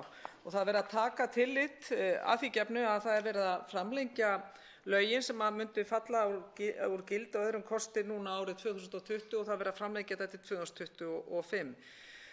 Það er vert að draga fram og að þetta er gert meðal annars eftir að hafa rýnt vel í EES-samningi, menn héldu að þetta var ekki hægt á sínu tíma. Þetta er nú dæmi meðal annars sveigjanleika innan EES-samningsins. Það er verið að reyna að halda uppi ákveðinni reglu varðandi samkeppnislög leið og menn átta sig á að það er ákveðin svæði viðkvæmari heldur en önnur sem að eiga í erfiðleikum einmitt með að standa undir öflugri samkeppni á jöfnum grunni og það er að mörgu leyti sú hugsun sem að nær einmitt inn í lögin sem á sínum tíma voru setta með minnir 2011. Hæstv. forseti man það kannski betur heldur en ég. Þannig að það er verið að koma til móts við afskekktar byggðir og ég vil draga það fram og það skiptir okkur máli að segja við ætlum að halda bæði landinu í byggð en við ætlum líka ekki að ákveða hvaða atvinnugreinar nákvæmlega eigi að lifa af og ekki heldur reyna að veita þó þeim atvinnugreinum sem eru að veikumættu ofta að reyna að byggjast upp á ákveðnum svæðum að reyna að veita þeim svigrúm til þess og þess vegna held ég að það sé jákvætt skref að hafa víkkað út gildissvið laganna varðandi framleiðsluna til meðal annars garðyrkjubænda sem að rækta þá ávexti, blóm og fleira. En auðvitað vekur öll svona undanþága, sérreglur alltaf upp spurningar af hverju eigum að vera að þessu og við verðum að geta verið hér til þess að segja af hverju við erum að þessu. Og þess vegna var þetta kærkomið tækifæri að fara í gegnum þetta í nefndinni.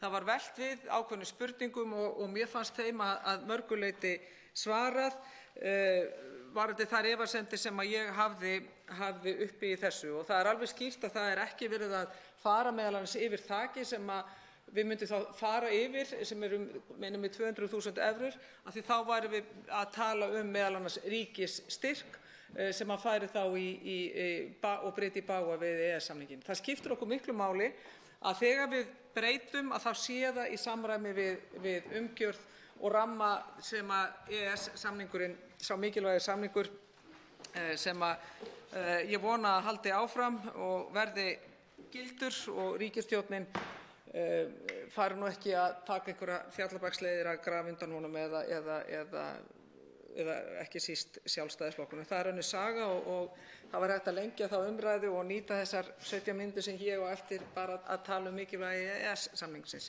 En þetta hins vegar önnur umræða frumvarp til laga um breytingar á lögum svæðisbundna flutningsjöfnun. Eins og ég segi sem mikilvægt að fara í gegnum, spyrja ákveðna spurninga. Mér fannst þeim svara þær efasemdir sem ég hafði uppi og eru kannski ekkert ósvipaðar þeim sem Jón Steindór Valdimarsson, hv. þingmaður, 13. þingmaður Suðvesturkjördæmis og Viðreisnar hafði hér uppi áðan og skiptir máli að það hefur í rauninni verið tekið tillit til þess. En síðan náttúrulega líka það skemmtilega í þessu að á sínum tíma kom ekki til greina að taka meðal annars inn grænmetisbændur. Það verið að gera það núna. Skógræktin og skógræktarbændur hafa réttilega bent á að sú grein vaxandi og ég held hún muni vaxa enn frekar núna á næstu árum líka þegar við erum að efla okkur í umhverfismálum. Það loftslagsáætlun okkar sem við þurfum og skilyrði sem við þurfum að uppfylla og það getur vel verið að þeir verði þá enn umsvifameiri á ekki síst hugsanlega afskekktari svæðum sem við erum að reyna að ná með og til í þessu frumvarpi. Þannig að ég styð svona megin hugsunarganginn og megin efni þessa frumvarps og þakka fyrir þá yfirferð sem var í nefndinni.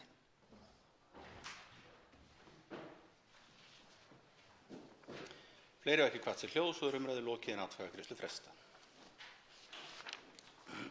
Tekið fyrir 9. dagskrármálið.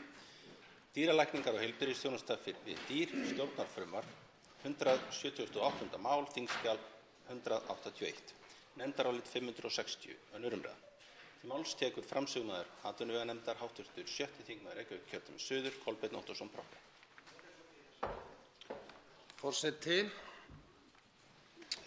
já, líkt og forseti kom inn á þá ég hér að mæla fyrir nefndaráliti frumvarp til laga um breytingu á lögum dýralækna og heilbrigðisþjónustu við dýr sem lýtur að íslenskukunnáttu þá dýralæknanna, ekki dýranna. Ég ólst nú forseti upp við frásagnir af virtum dýralækni, Dagfinni dýralækni, sem talaði dýramál og gat talað jafnt við apa, ketti, ókapa, tvíhöfða og gott ef ekki skötuseli. En svo því víst ekki farið í raunheimum og þess vegna höfum við þurft að hafa þetta reglur og það þannig samkvæmt lögum í dag að dýralæknar þurfa að í öllum störfum að búa yfir íslenskukunnáttu. En staðan hefur hins vegar verið svo að við ákveðin störf, sérstaklega í sláturhúsum, það hafa ekki fengist dýralæknar til starfa, þannig að það hefur þurft að ráða dýralæknar sem ekki hafa íslenskukunnáttu. Þetta frumvarp til laga frá hæstv. Ríkisstjórn gefur þá undanþágu að við ákveðin störf megi dýralæknar starfa þó að þeir hafa ekki fullkomið vald á íslenskri tungu, gerði sem sagt undanþága á íslenskukunnáttu. En nefndin fjallaði málið og fékk til sín fjölda gesta frá ráðuneytinu, Bændasamtökunum, Dýralæknafélagi Íslands, Matvælastofnun. Og umsagnir bárust málið frá Bændasamtökum Íslands, Dýralæknafélagi Íslands, frá Gunnari Þorkelssyni og Jarli Ræjersen. Það skemmt frá því að segja, forseti, að dýralæknar voru pínlítið uggandi yfir þessu máli og það, svo ég tali nú bara hreint út hér, að þá komst háttvirt atvinnuveganefnd að því. Ég vona að ég sé ekki að mæla of fyrir munn annarra en mín eigin, að það þarf að skoða vel hag dýralækna, starfskjör og samninga og starfsaðstöðu og í raun og veru þarf að skoða þeirra málaflokk allan í heild sinni. Þessi breytingartillaga á lögunum hér hins vegar tekur ekkert á því eðlilega. Hér bara verið að fjalla mjög afmarkaðan þátt. Þannig að nefndarálit atvinnuveganefndar ber merki þess. En forseti, með frumvarpinu lagt til að fallið verði frá kröfu 5. málsgreinar 6. greinar gildandi laga að dýralæknar í opinberri þjónustu hafi vald á íslenskri tungu. Lagt til í 1. grein frumvarpsins að heimilt verði að gera kröfu íslenskukunnáttu í reglugerð ef slík kunnátta talin nauðsynleg í starfi. Fyrir liggur álit umboðsmanns Alþingis nr. 9510 frá 2017 að ekki samræmist lögum að Matvælastofnun ráði til starfa eftirlitsdýralækna sem hafa ekki vald á íslensku. Frumvarpið því lagt fram til að svigrúm verði fyrir hendi til að manna stöður dýralækna án þess að farið sé á svig við lög. Við umfjöllun málið í nefndinni kom fram að nauðsynlegt væri að dýralæknar í opinberum störfum hefðu vald á íslenskri tungu. Einnig var lýst áhyggjum af starfsumhverfi dýralækna hér á landi, að mikið álag væri í störfum þeirra og að ekki nema helmingur nýútskrifaðra dýralækna erlendis sneri til Íslands til starfa. Einnig var við meðferð málsins vísað til þess að hafin væri heildarendurskoðun laga dýralækna og heilbrigðisþjónustu við dýr og að brýnt væri að þeirri vinnu yrði haldið áfram. Nefndin tekur undir framangreint og hvetur til þess að þessari vinnu verði hraðað og þar tekið tillit til sjónarmiða sem fram komu í umsögnum við frumvarpið og horft til skýrslu starfshóps endurskoðun löggjafar dýrasjúkdóma og dýralækna frá því október 2017. Forseti, það hefur verið unnin einmitt úttekt á stöðunni sem ég tæpti hér mjög lauslega á í upphafi máls míns. Og í skýrslunni frá því í október 2017 að finna ýmsar tillögur og ágætis greiningu á stöðunni og hv. atvinnuveganefnd hvetur til þess að vinnunni verði hraðað við endurskoðun umhverfisins og byggt á þessari skýrslu. Að gera nýta það sem þegar búið að vinna í þessu, þurfi ekki að byrja.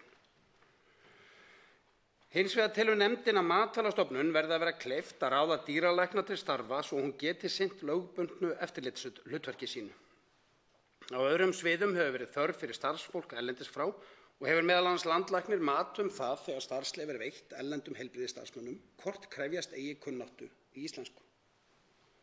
Nefndin telur mikilvægt að þeir sem sæta eftirliti skilji mál þeirra sem sinna eftirlitinu og telur nefndin brýnt að vel takist til við að kynna erlendum dýralæknum íslensk lög og reglur líkt og kveðið á í ákvæðinu.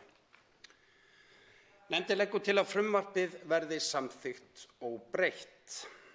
Og undir þetta skrifa Lilja Rafney Magnúsdóttir, formaður, sá sem hér stendur, Kolbeinn Óttarsson Proppé, Inga Sæland, Halla Signý Kristjánsdóttir, Albertína Friðbjörg Elíasdóttir, Ásmundur Friðriksson, Njáll Trausti Friðbertsson og Sigurður Páll Jónsson, allt háttvirtir þingmenn. Hv. þingmaður Þórhildur Sunna Ævarsdóttir var fjarverandi við afgreiðslu málsins en hv. þingmaður Þorgerður K. Gunnarsdóttir sat fundi nefndarinnar sem áheyrnarfulltrúi og hún samþykk áliti þessu. Forseti, það von mín að hvatning atvinnuveganefndar til ráðherra hæstvirts málaflokksins verði til þess að sem fyrst verði farið í þá vinnu sem hér kallað eftir heildarendurskoðun á málefnum dýralækna. Það mín persónulega skoðun að þegar staðreyndin sú ekki nema helmingur dýralækna íslenskra snýr heim frá námi, þá þurfi einfaldlega að setjast vel yfir og sjá hverju settur. Líkt og komið hér inn á og ég kom aðeins inn á líka, þá hefur staðan hins vegar verið sú að það hefur reynst erfitt að manna stöður, sérstaklega í sláturtíð. Og því hefur í raun ráðning dýralækna sem ekki hafa íslensku á valdi sínu farið í bága við lög. Og umboðsmaður Alþingis hefur bent á það. Hér því verið að veita Matvælastofnun þá heimild að geta ráðið í þessar stöður þegar á þarf að halda.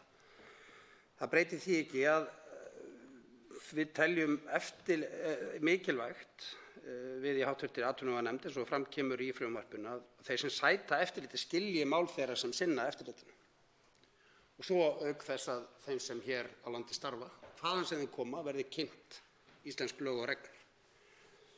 Forseti, eins og fram kemur líka þá í þessu nefndaráliti þá hefur til dæmis landlæknir álíka heimild og hér er vísað til að það hægt að veita erlendum heilbrigðisstarfsmönnum starfsleyfi.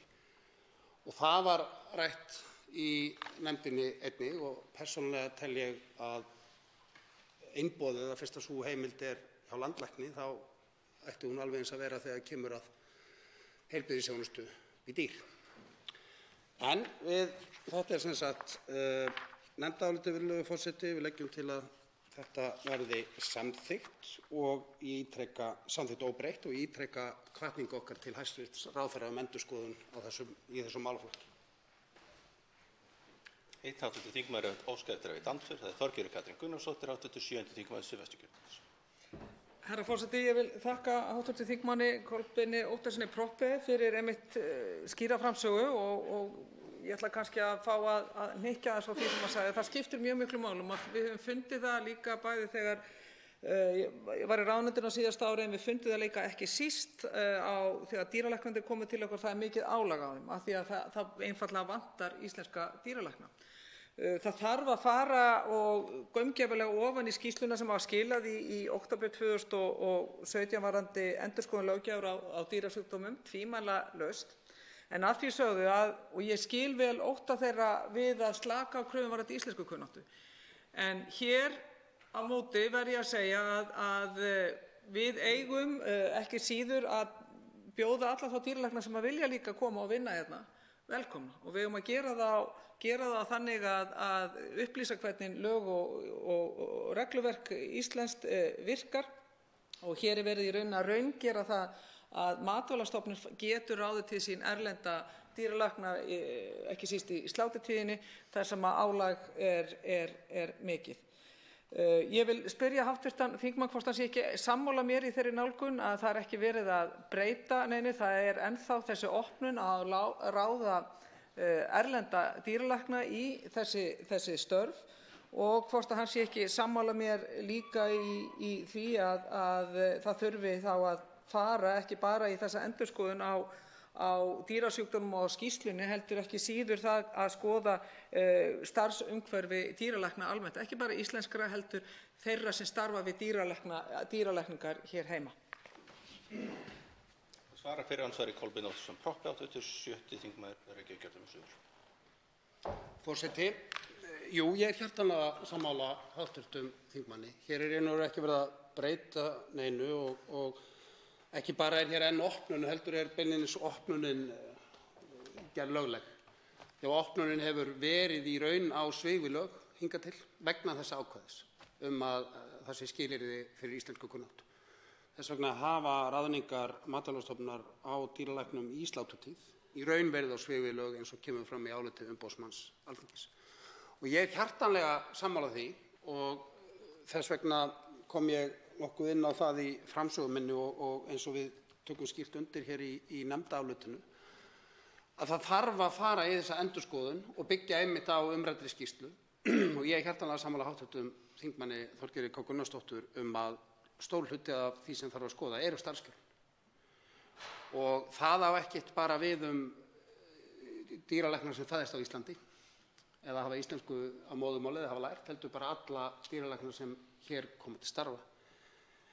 Ég nefndi áðan í framsögu minni að helmingur dýralækna snýr ekki heim og námi. Ég veit ekkert hvert hlutfallið á að vera. Við lifum í alþjóðlegum heimi og fólk ákveður að búa hér og þar, lærir einhvers staðar og ákveður að ílengjast. En þetta er hátt hlutfall og mér finnst eðlilegt að setjast yfir það og velta því fyrir okkur af hverju þetta er svona. Mér finnst eðlilegt að setjast yfir það af hverju hefur það breyst að þörfin á dýralæknum, það gengur erfiðlega að uppfylla hana, erfiðar en til dæmis var áður, en að mér skilst fyrirkomulagi var breytt með umdæmissvæði og fleira slíkt. Þetta fannst mér alltaf við þurfum að skoða, nema við þurfum ekki alveg að byrja á byrjuninni, því að það er búið að skoða þetta allt í umræddri skýrslu og þar er akkurat tekið á þessum þáttum. Eins og ég kom hér fram í upphaf minnar framsögu, þá einmitt fræddist nefndin að miklu leyti er þetta starfskjaramál. Og þar styð ég dýralækna í því að við skoðum þeirra starfskjör til fulls, hvaða mál sem þetta er. Síðar andsvar Þorgerður Katrín Gunnarsdóttir, 7. þingmaður Suðvesturkjördæmis. Herra forseti, það nú viðurkennast alveg í einlægni að það er svolítið gott að koma hérna upp í andsvari eftir hv. þingmann Kolbeinn Óttarsson Proppé og fyrra bara nokkuð sammála honum einu sinni í málefnum. Og ég fegin að heyra það að hann er sammála mér því að það þarf að sérstaklega huga að öllum þeim og nálgunin sé þannig að allir þeir dýralæknar sem kjósa að starfa hér á Íslandi, hvort sem eru íslenskir eða erlendir, að það ber að sinna þeirra starfsumhverfi betur og taka það föstum tökum, hvort sem það með tilvísun í skýrsluna eða ekki. Ég vil aðeins sérstaklega hnykkja á því sem ég tel líka að menntamálaráðherra verði að skoða í samvinnu við aðra þingmenn og hefur verið áhugamál mitt kannski meira en 10 ár, lítið miðað, að það að koma upp dýralæknanámi hér. Fyrra stig BS-gráðan hér í samvinnu við Hvanneyri, hvort sem við sameinum og sjáum fram á sameiningu Hvanneyrar og Háskóla Íslands, en allavega sé ég fram á það sé hægt að gera þetta í samvinnu Hvanneyrar, Háskóla Íslands, Keldna og koma upp öflugu BS-námi hér heima, og ég veit að hópur dýralækna með það í skoðun. Ég held að það sé gríðarlega mikilvægt, ekki síst í ljósi þess að ég sé fram á ekki bara að núverandi matvælaframleiðsla þarfnist þess, ekki síður þessi framtíðarsókn, því ég er sannfærð það að við eigum eftir að fara í sókn, enn frekari sókn í matvælaframleiðslu, hvort sem það vissu leyti í þróun sauðfjárafurða en ekki síður innan mjólkurgeirans. Þannig ég komi því að. Þannig að ég vil taka undir þetta með hv. þingmanni, og ég vil líka undirstrika það varðandi starfskjörin. Mig langar líka að taka sérstaklega undir það, og ég held að það ekki úr lausu lofti gripið að ákveðnir hópar, til að mynda BHM, að fara fram á það að menntun verði metin til launa, og þegar maður að sjá þetta umhverfi þróast eins og það þá það skiljanleg krafa. Það svarar síðar andsvara Kolbeinn Óttarsson Proppé, 86. þingmaður Reykjavíkurkjördæmis suður. Virðulegur forseti, það gott að geta glatt hv. þingmann. Ég vil að við séum sem flest glöð. Ef að hér hefðu verið reglur íslensku kunnáttu bakara á 19. öld, þá hefði Klaus Eggert Dietrich Proppé ekki stofnað fyrsta bakarið í Hafnarfirði, og ég stæði ekki hér. Þetta langafi minn. Ég hef svo sem komið inn á það, bæði í ræðu og riti áður, að það sem ég held að hafi glatt hér þingmanninn sérstaklega, svo ég lesi það, að við búum í þannig heimi að alveg eins og við teljum eðlilegt að við flytjum einhver til útlanda eða börnin okkar og þau vinna á störf, og þá jafn eðlilegt að aðrir geri það að flytja hingað heim. Ég og hv. þingmaður erum sammála þörfina á endurskoðun, og mér fannst hún krafan hana vera býsna hávær og sanngjörn. Mér fannst, svo ég gerist nú bara ærlegur hér aftur, mér fannst að því að hér erum við að fjalla mjög afmarkaðan þátt sem snýr að því að bara koma lögum þannig fyrir að það veri hægt að reka hér allt okkar kerfi í sláturtíð. En maður sá í umfjölluninni að það stærra mál þarna undir niðri sem þarf að takast á við, og ærlegur ætla ég að vera með því að segja ég hefði gjarnan viljað geta gert það hér í þessari yfirferð, en því miður lá það kannski ekki undir núna. Það þess þá heldur að fara í þessa yfirferð, og þess vegna finnst mér svo mikilvægt að nefndin hafi náð saman að hvetja ráðherra til þess, og ekki síst að vísa til umræddrar skýrslu. Hvað varðar dýralæknanám og uppbyggingu til framtíðar, þá bara aftur verð ég að vera alveg fullkomlega sammála hv. þingmanni. Ég held að það sé framtíðin sem við sjáum, og mýmörg tækifæri þar. Ég er sammála hv. þingmanni með það. Andsvörum lokið. Til máls tekur Þórunn Egilsdóttir, hv. 4. þingmaður Norðausturkjördæmis.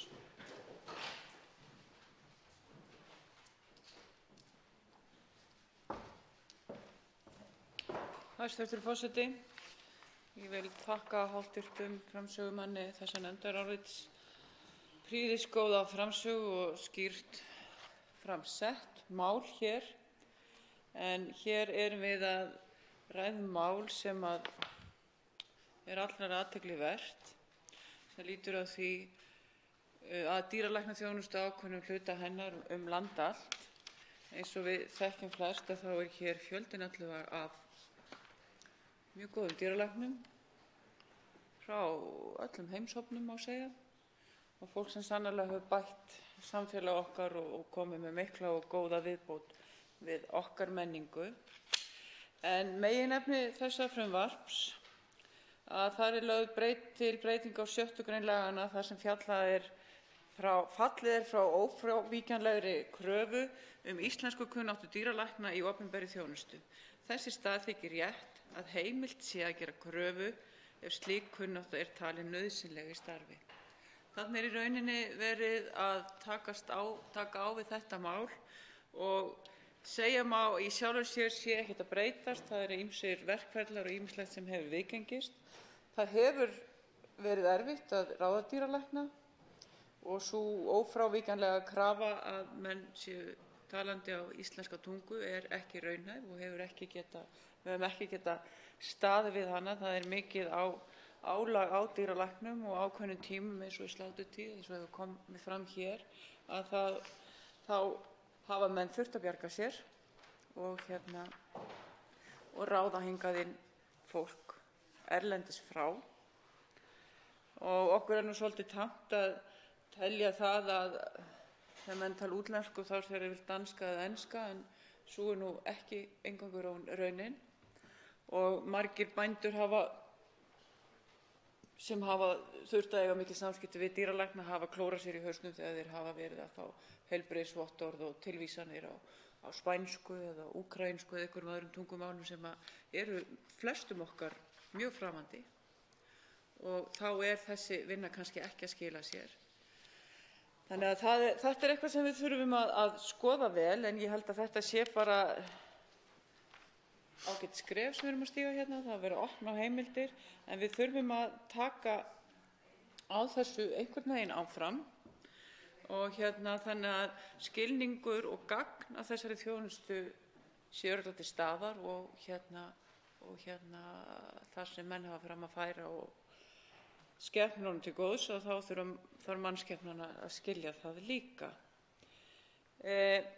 Það hér ágætis nefndarálit með þessu og ég ætla aðeins að grípa niður í það að þarna stendur með leyfi forseta: við umfjöllun um málið í nefndinni kom fram að nauðsynlegt væri að dýralæknar í opinberum störfum hefðu vald á íslenskri tungu.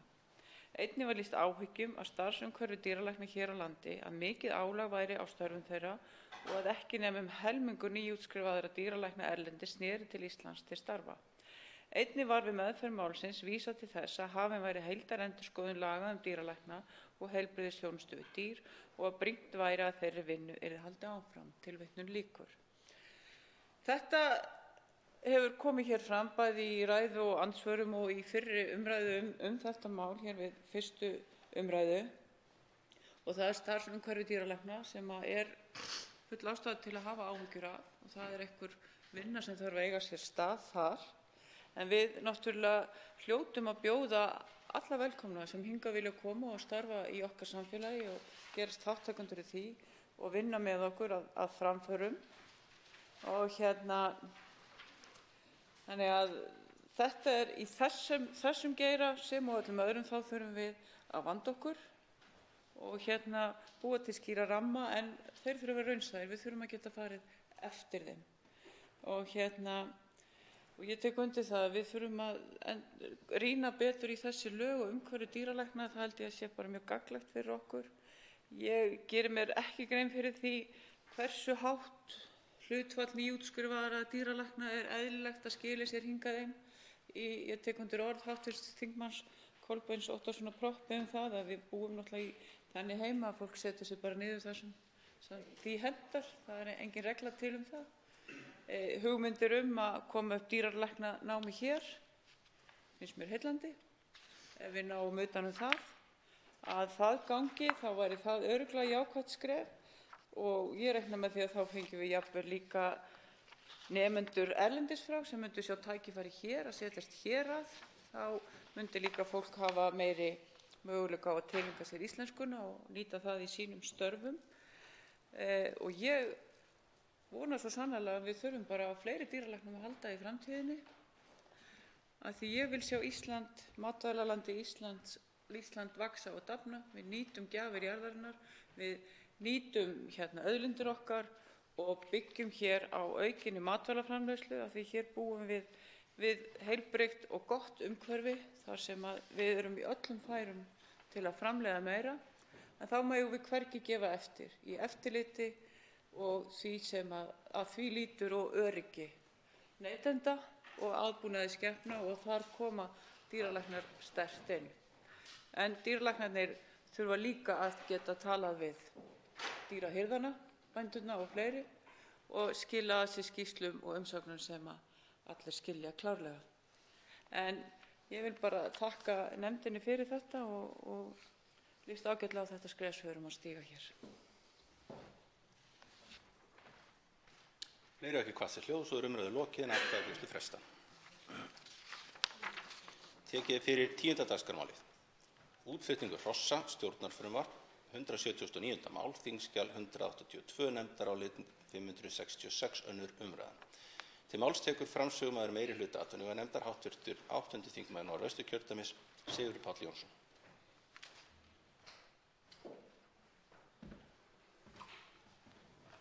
Hæstv. forseti. Mæli hér fyrir nefndaráliti frumvarp til laga breytingu á lögum útflutning hrossa, nr. 27/2011, með síðari breytingum. Gjald í stofnverndarsjóð frá meirihluta atvinnuveganefndar. Nefndin hefur fjallað málið og fengið á sinn fund Elísabetu Önnu Jónsdóttur frá atvinnuvega- og nýsköpunarráðuneyti, Sigurð Eyþórsson fyrir hönd Bændasamtakanna, Svein Steinarsson frá félagi hrossabænda og Gunnar Arnarsson og Kristbjörgu Eyvindsdóttir. Í frumvarpinu er lögð til breyting á lögum útflutning hrossa sem felur í sér að gjald fyrir hvert útflutt hross hækkar úr 1.500 kr. í 3.500. Einnig er lagt til að innheimtu gjaldsins verði breytt á þann veg að innheimtumaður ríkissjóðs annist innheimtu í stað Bændasamtaka Íslands. Við umfjöllun málið í nefndinni bárust athugasemdir fyrirkomulagið eins og það er, meðal annars úthlutun úr sjóðnum sem og gjaldstofninn og fjárhæð gjaldsins. Var vísað til þess til dæmis að unnt væri að lækka gjaldið talsvert og á sama tíma breikka stofn þess þannig að ekki væri eingöngu greitt fyrir útflutt hross. Meirihlutinn hvetur til þess að breytingar verði skoðaðar í samræmi við þá sem starfa í greininni, en mæli með því að frumvarpið verði samþykkt í því skyni að efla sjóðinn til að takast á við verkefni hans og veita styrki til þróunar í rannsóknarverkefna í hrossarækt. Meirihlutinn leggur til að frumvarpið verði samþykkt óbreytt. Þórhildur Sunna Ævarsdóttir var fjarverandi við afgreiðslu málsins. Njáll Trausti Friðbertsson var fjarverandi við afgreiðslu málsins en ritar undir álitið í samræmi við heimild í 4. málsgrein 18. greinar starfsreglna fyrir fastanefndir Alþingis. Og undir þetta rita auk þess sem hér stendur hv. þingmenn Lilja Rafney Magnúsdóttir, Kolbeinn Óttarsson Proppé, Ásmundur Friðriksson, Halla Signý Kristjánsdóttir og Njáll Trausti Friðbertsson. Og af þessu sögðu þá langar mig aðeins að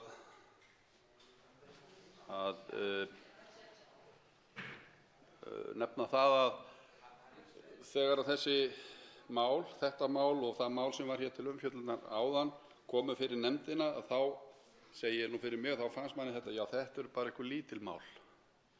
Þetta er svona bara eitthvað íslensku kunnáttu dýralækna og svo einhverja krónur fyrir hestamenn eða frá hestamönnum. En í vinnslu í nefndinni þá vatt þetta upp á sig, sérstaklega málið sem var hér til umræðu áðan íslensku kunnáttu dýralækna og þetta mál líka hrossaútflutning er í mínum huga stærra mál en það að það sé bara einhver 3.500 kall fyrir hest í útflutning sem reyndar sá sem er hinum megin við hafið greiðir. Þetta er í mínum huga eftir þessa umfjöllun bara umvöndun okkar sem þjóðar ræktun íslenska hestsins og halda vel utan það og eins í sambandi við dýralækna að við sýnum íslenskum dýrum þá virðingu að við sér staðið að þeirri ræktun og og hefur málið bara fengið mjög góða umræðu í víðari mynd heldur en bara þessi einangruðu mál fjallar og bæði menntun og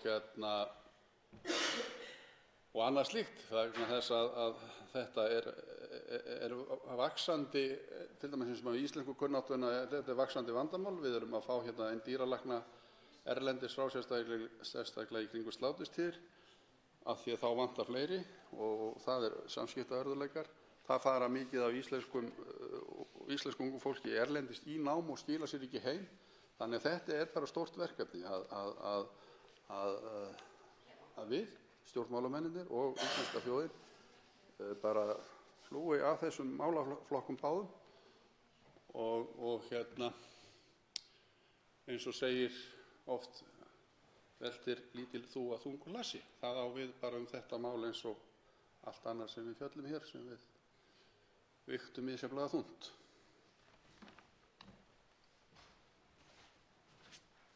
Einn hv. þingmaður óskar eftir eitt andsvar. Það er Bryndís Haraldsdóttir, hv. 2. þingmaður Suðvesturkjördæmis.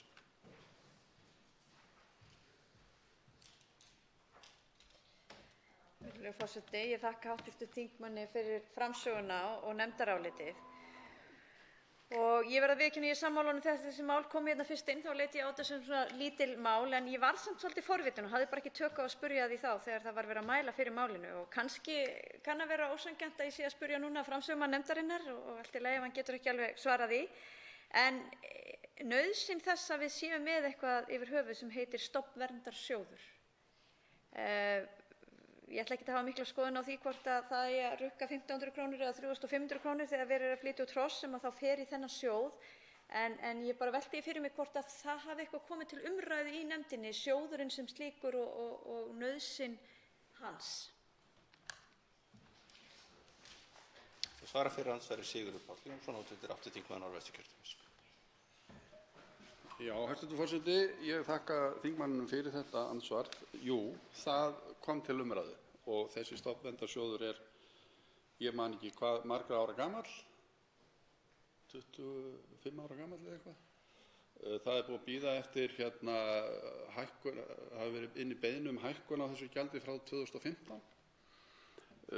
Það kom til umræðu inn í nefndinni að þetta væri nú kannski ekki hlutverk stjórnmálamanna og ég í raun og veru hef ekkert rosalega stóra skoðun á því akkúrat, en já, og svo kom líka þetta sem kemur nú fram í nefndarálitinu að af hverju þetta bara tekið af hrossum sem eru í útflutningi, af hverju ekki tekið bara af öllum trippum sem eru skráð eða hestum sem eru skráðir og þá er hægt að lækka gjaldið. Þannig að það komu alls konar umræður upp og opnaði svona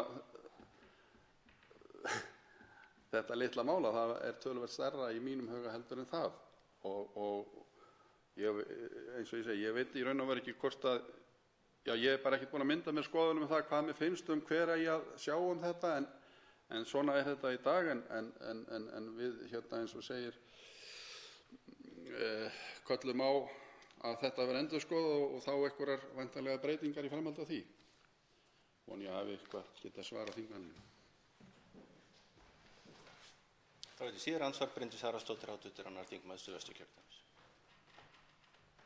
Já, virðulegur forseti, ég þakka hv. þingmanni fyrir svarið, en það er kannski bara þetta að þegar ég las þetta frumvarpið fyrst að þá sló þetta mig. Ég hafði bara ekki hugmynd það að það væri til svona sjóður.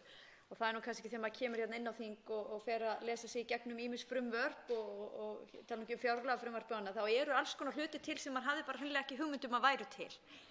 Og áhersla mín kannski lýtur fyrst og fremst að því að þegar svona mál kom upp þá finnst mér full ástæða til þess að velta fyrir sér tilgangnum sem kann að hafa verið góður og gildur í upphafi og þá þarf bara að yfirfara það, er hann það ennþá, er ennþá full ástæða til þess að hafa slíkan sjóð og innheimta þá slíkt gjald inn í sjóðinn.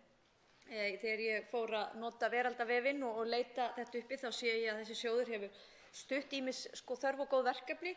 Við höfum nú svolítið verið að ræða hér nýsköpunarmál og mikilvægi nýsköpunar hér í þessum sal og hafandi starfað lengi í stuðningsumhverfi nýsköpunar að þá hef ég ævinlega lagt áherslu á það að slíkt umhverfi sé einfalt og skýrt og okkur hættir oft til að mynda sjóði hingað og þangað og þá tekur tíma og erfiðleikum háð að leiðbeina fólki sem ætlar mögulega að sækja einhverja sjóði hvert á það að fara. Þannig að ég bið hv. þingmann afsökunar að þetta var svona meira svona vangarveltur gildi sjóðsins og gildi svona sjóða almennt og hvort að það far sem við fórum í fyrir einhverjum kannski 25 árum þegar þessi sjóður var stofnaður, hvort að það sé endilega rétta farið. Það allavega verið að breyta því núna með að færa það frá bændasamtökunum og þá fer þetta í ríkissjóð og út úr ríkissjóði, en mér skilst að bændasamtökin eigi enn að sjá utanumhald ef ég skil þetta rétt.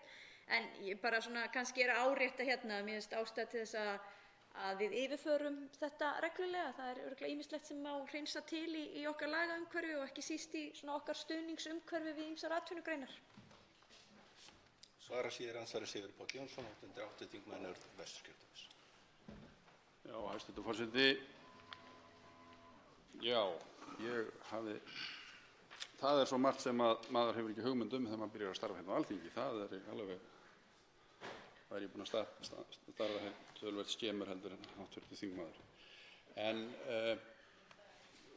stofnfjársjóður þessi er hugsaður sem sjóður til þess að efla ræktun íslenska hestsins og auglýsa hann þá til útflutnings og ræktunar, og finnst mér bara það vera hið besta mál og ekkert eitthvað sem ætti að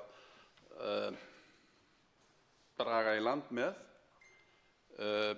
Það kom nú fram í umfjöllun í nefndinni að menn ekki alveg á eitt sáttir hvernig úthlutunin fer fram.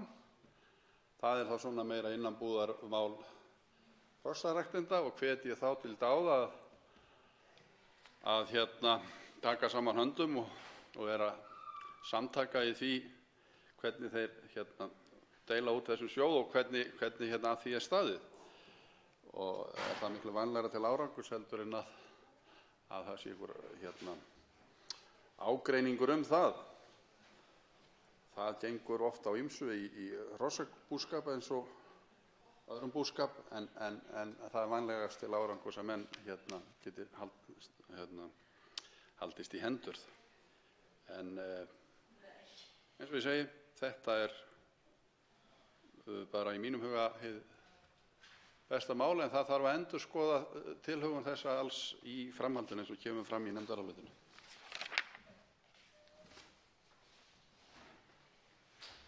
Andsvari lokið. Til máls tekur Þorgerður Katrín Gunnarsdóttir, 807. þingmaður Suðvesturkjördæmis.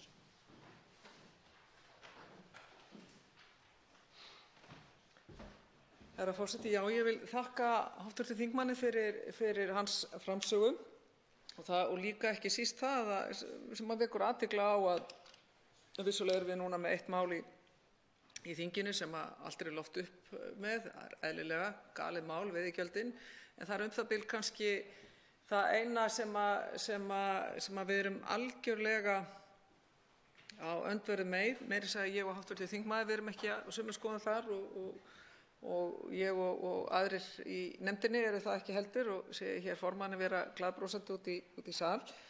En síðan eru önnur mál sem við erum meira sammála og þau voru fjallað áfram og þau eru stór sem lítil. Fyrirfram gefur maður sér að þau séu kannski ekki mikil umfangs, en svo breytist það við umfjöllun nefndarinnar og það er margt sem kemur í ljós. Við fjölluðum dýralækna áðan sem ég er sammála þeirri breytingu sem þar er lögð fram. Við erum búin að ræða flutningsjöfnun sem vissulega hefði mátt endurskoða, en þessi breyting sem er núna, ég held að hún sé skynsamleg, en fer engu að síður ekki ofan af því að það mál hefði kannski átt að endurskoða svona til lengri tíma, en breytingin engu að síður rétt á þessu stigi. Síðan kemur að þessu máli varðandi breyting á lögum útflutning hrossa. Ég er mikil talskona fyrir hrossaræktendur og styð þá eindregið útflutning hrossa ekki síst. Hann hefur nú verið svona stigskiptur eftir árum, verið nokkuð stöðugur svona síðustu ár, farið líka niður frá því sem að mest lét.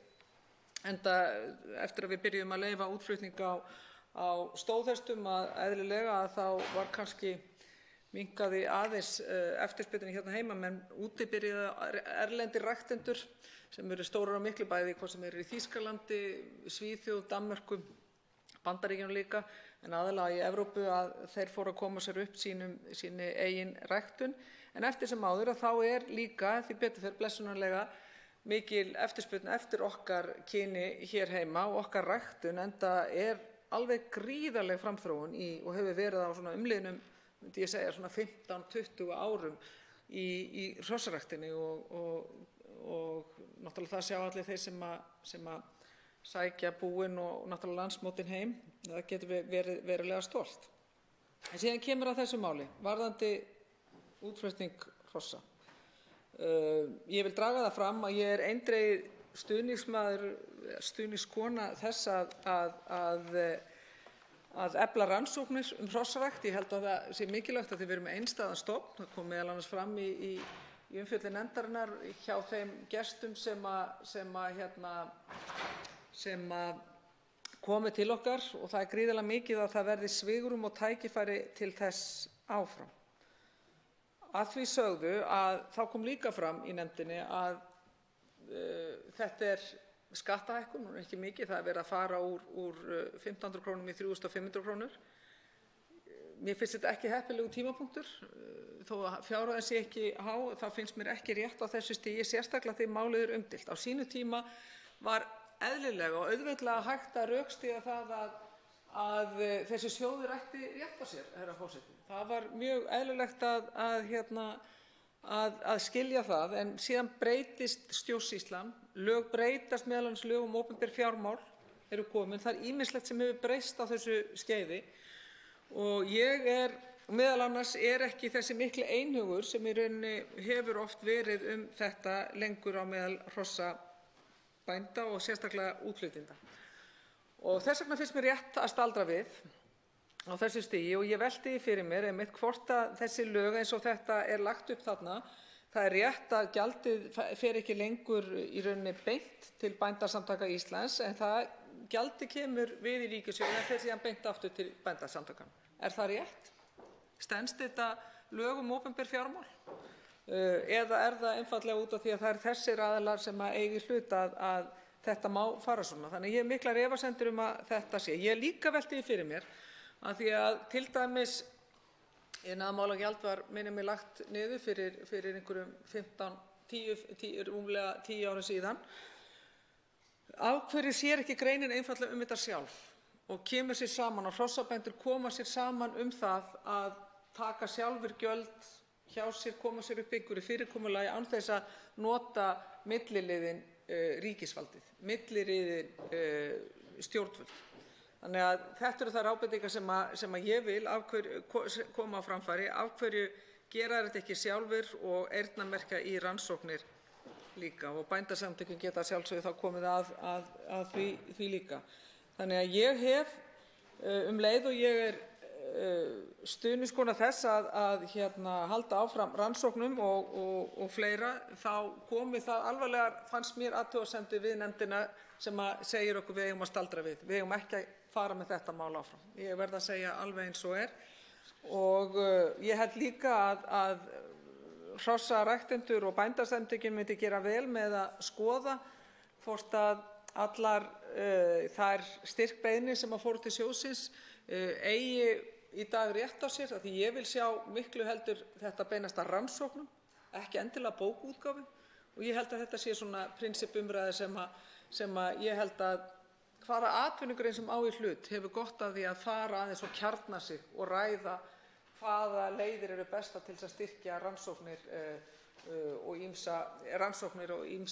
ýmist annað tengt þeirra grein, hér í þessu tilfelli hrossaræktinni. Þannig að ég er ekki á þessu máli og er því frekar andsnúin. Ég hefði viljað sjá þetta stoppað og farið frekar í þetta samtal og hvatt til samtalsins á meðal hrossabænda, hvort að það sé ekki til önnur leið, nútímalegri leið, gegnsærri leið, án þess að ríkisvaldið sé notað til þess að fara í rauninni og hækka skatt á hrossaútflutningi. Þetta er á endanum það, þó að fjárhæðirnar sé ekki háar, þá er engu að síður hlutfallslega mikil hækkun. Það er verið að fara úr 1.500 krónum í 3.500 krónur, sem er hlutfallslega nokkuð há breyting, þó að mikil hækkun þó að gjaldið hafi ekki hækkað í áraraðir, að þá var einmitt gefið það tilefni til þess að það sé staldrað við, hlustað á gagnrýnisraddir innan greinarinnar og spurt hvort það sé ekki hægt að heimfæra svona eitthvað undir nútímalegri löggjöf eins og lög um opinber fjármál. Þeir hv. þingmenn óska eftir að veita andsvör. Fyrstur til að veita andsvör er Kolbeinn Óttarsson Proppé, 86. þingmaður Reykjavíkurkjördæmis suður. Virðulegur forseti. Þakka hv. þingmanni ágætisræðu. Það er gaman að tala við hv. þingmann um hross. Í oss sem utan. Mig langar að því að hv. þingmaður kom aðeins inn á hlutverk sjóðsins og rannsóknir, bókaútgáfu og fleira slíkt. Mig langar kannski bara að spyrja hv. þingmann það að því hér eru bara aftur ekki ósvipað málinu sem við vorum að fara yfir áðan.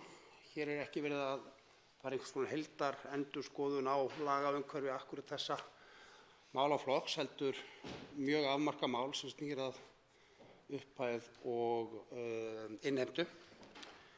Hvort að hv. þingmaður telji að það sé hægt að klára þetta mál og fara síðan í einhverja almenna endurskoðun eða úttekt á því hvernig sjóðnum er svo ráðstafað. Við fengum í hv. atvinnuveganefnd ágætis yfirlit yfir í hvað fjárveitingar hafa farið á vegum sjóðsins og það eru mörg þörf verkefni. Svo langar mig í annan stað að spyrja hv. þingmann aðeins út í gjaldið sjálft.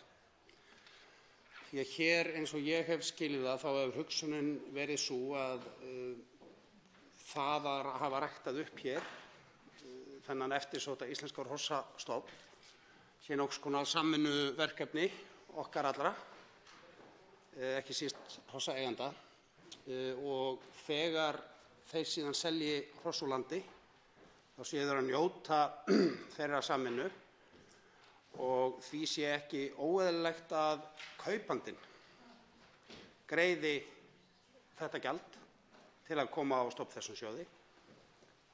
Það er að segja ekki seljandi sem greiði það, heldur kaupandinn. Er hv. þingmaður í prinsippinu á móti þessari hugsun? Svarar andsvari fyrir sinn Þorgerður Katrín Gunnarsdóttir, 87. þingmaður. Herra forseti, mér verður litið hér til hægri. Ég ætla að segja, horfandi á hingað beitt í gættina, ég er svona almennt á móti skattahækkun. Og það var það sem kom fram á fundi atvinnuveganefndarinnar, að þetta er skattahækkun. Það er að sjálfsögðu hægt og auðvitað er hægt að klára málið og fara síðan endurskoðun, bara þannig að það sé sagt, hv. þingmaður Kolbeinn Óttarsson Proppé. Auðvitað er það hægt að bíða, segja bara klárum þetta mál og förum áfram með það. Ég tel einmitt stöðuna að vera núna þannig að í stað þess að hækka gjaldið, að þá ekki síst með tilliti til laga um opinber fjármál, sem að mér finnst vera þetta frumvarp stanga svolítið á við, þá er ástæða til þess að staldra við, þó að auðvitað geti bara meirihluti löggjafans ákveðið það að keyra málið í gegn. Mér finnst þetta er svona eitt af þessum litlu málum sem eru samt svona ákveðin prinsippmál. Þetta er öðruvísi heldur en málið sem við ræddum áðan flutningsgjaldið og flutningsjöfnunina, því þar er ekki hækkun að ræða, heldur erum við að breikka út þá sem að geta sótt í tiltekin sjóð, meðan að hér er einfaldlega verið að leggja álögur á hrossabændur. Og vel að merkja, þeir sem eru að flytja út, það eru almennir hrossaræktendur sem eru að flytja út.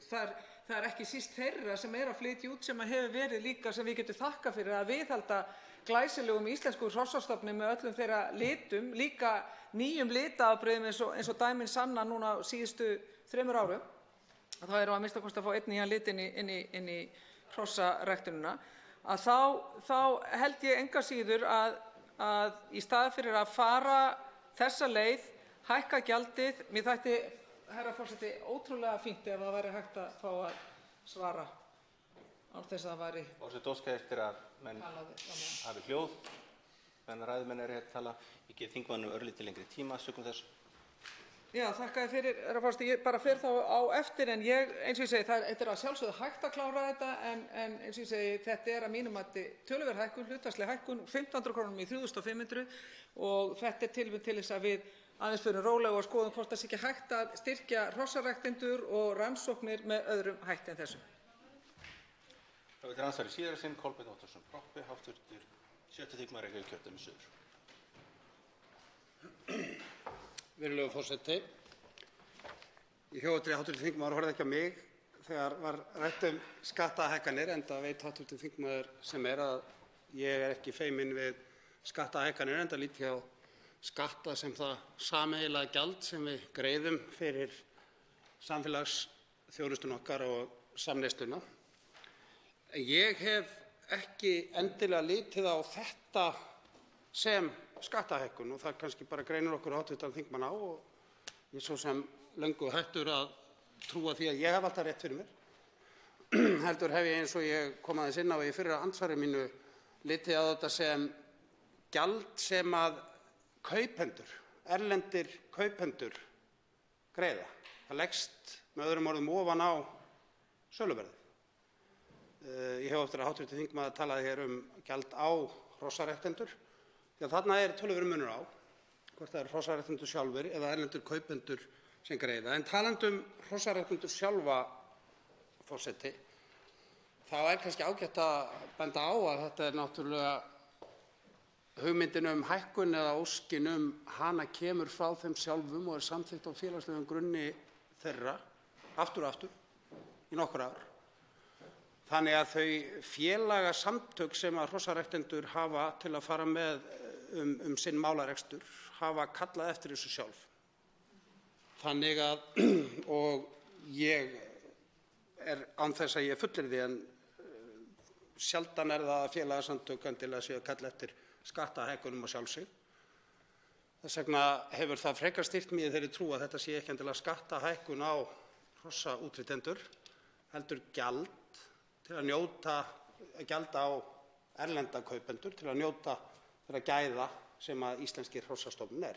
Það er svo aftur umræða alveg einamessu virði að fara í hvort að það sé rétt eða ekki, hvernig við eigum að hafa þetta fyrirkomulag stofnverndarsjóðinn, en það er akkurat þetta sem ég vildi bara draga fram og heyra hv. þingmann aðeins fara yfir. Svara síðar andsvari Þorgerður Katrín Gunnarsdóttir, hv. 7. þingmaður Suðvesturkjördæmis. Herra forseti, algjörlega hárrétt. Ég ætla ekki að draga dul á það að samtökin sjálf hafa beðið eftir og kallað eftir þessari hækkun. En það er líka bullandi ágreiningur eins og kom fram á fundi nefndarinnar með það að það eru stórar og miklu hrossaútflytjendur líka sem eru ósáttir við þetta. Hvað sem því líður og það er alveg hárrétt. Ég tek undir með hv. þingmanni varðandi almenna samfélagslega ábyrgð að ef að sköttum er varið skynsamlega í grunnþarfirnar og menntakerfi, velferðarkerfi og svo framvegis, þá á enginn að skammast sín að greiða skatta. Ég held að við séum sammála alveg almennt það. Hitt er síðan að það er alveg ljóst að það hefur áður viðgengist að atvinnugreinar aðrar hafa notað ríkissjóð og stjórnvaldsleiðina til að innkalla eða innheimta gjöld. Ég er að setja spurningamerki við það, er þetta rétta leiðin í dag í nútíma stjórnsýslu? Að við séum að innheimta þessi gjöld fyrir atvinnugrein með þessum hætti, af því þetta er, eins og kom fram á fundi meðal annars hjá ákveðnum gestum hjá okkur, að þá er horft á þetta sem skattahækkun. Það er hægt að fara og segja að þetta eru nú útlendingarnir sem borga þetta, spurning líka það viðhorf, en eftir stendur að þetta eru auka álögur á þá sem eru að flytja út hross. Þetta er viðbótar hindrun fyrir þá til þess að hvað sem menn segja, til þess að selja sína frábæru vöru. Þannig að ég er að kalla eftir því og hefði vilja fá svör við því hvort þetta sé í lagi og í samræmi við lög um opinber fjármál, og því líka að mér finnst að vera gamaldags að ríkisvaldið sé millifærsluaðili fyrir hagsmunasamtök atvinnurekenda í þessu. Þess vegna hef ég mínar efasemdir og þær eru bara nokkuð verulegar hvað þetta varðar. Síðar þetta veit andsvari er Sigurður Páll Jónsson, hv. 8. þingmaður Norðvesturkjördæmis.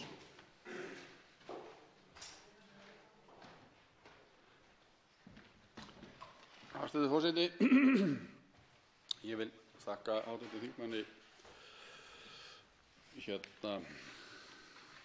fyrirgefðu, það datt úr mér nafnið.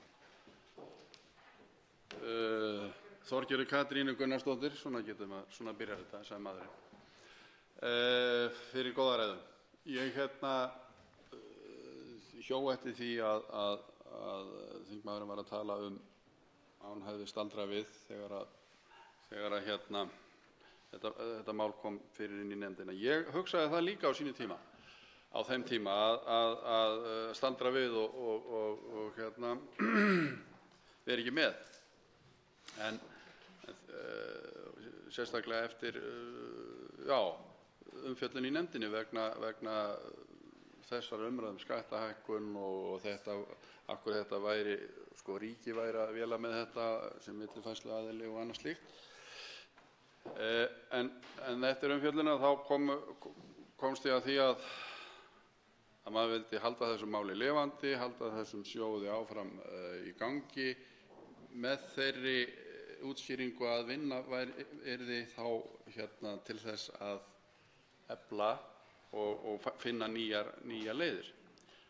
Og þingmaðurinn sagði í ræðunni, af hverju sér ekki greinin þetta sjálf, og mér fannst nú koma svona í ansvari við Kolbein Óttarsson Proppé, hv. þingmann, einhvers konar útskýring á því.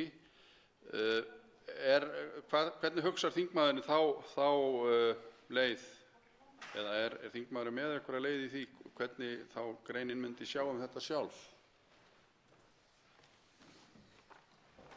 Svara fyrir andsvari Þorgerður Katrín Gunnarsdóttir, 87. þingmaður Suðvesturkjördæmis.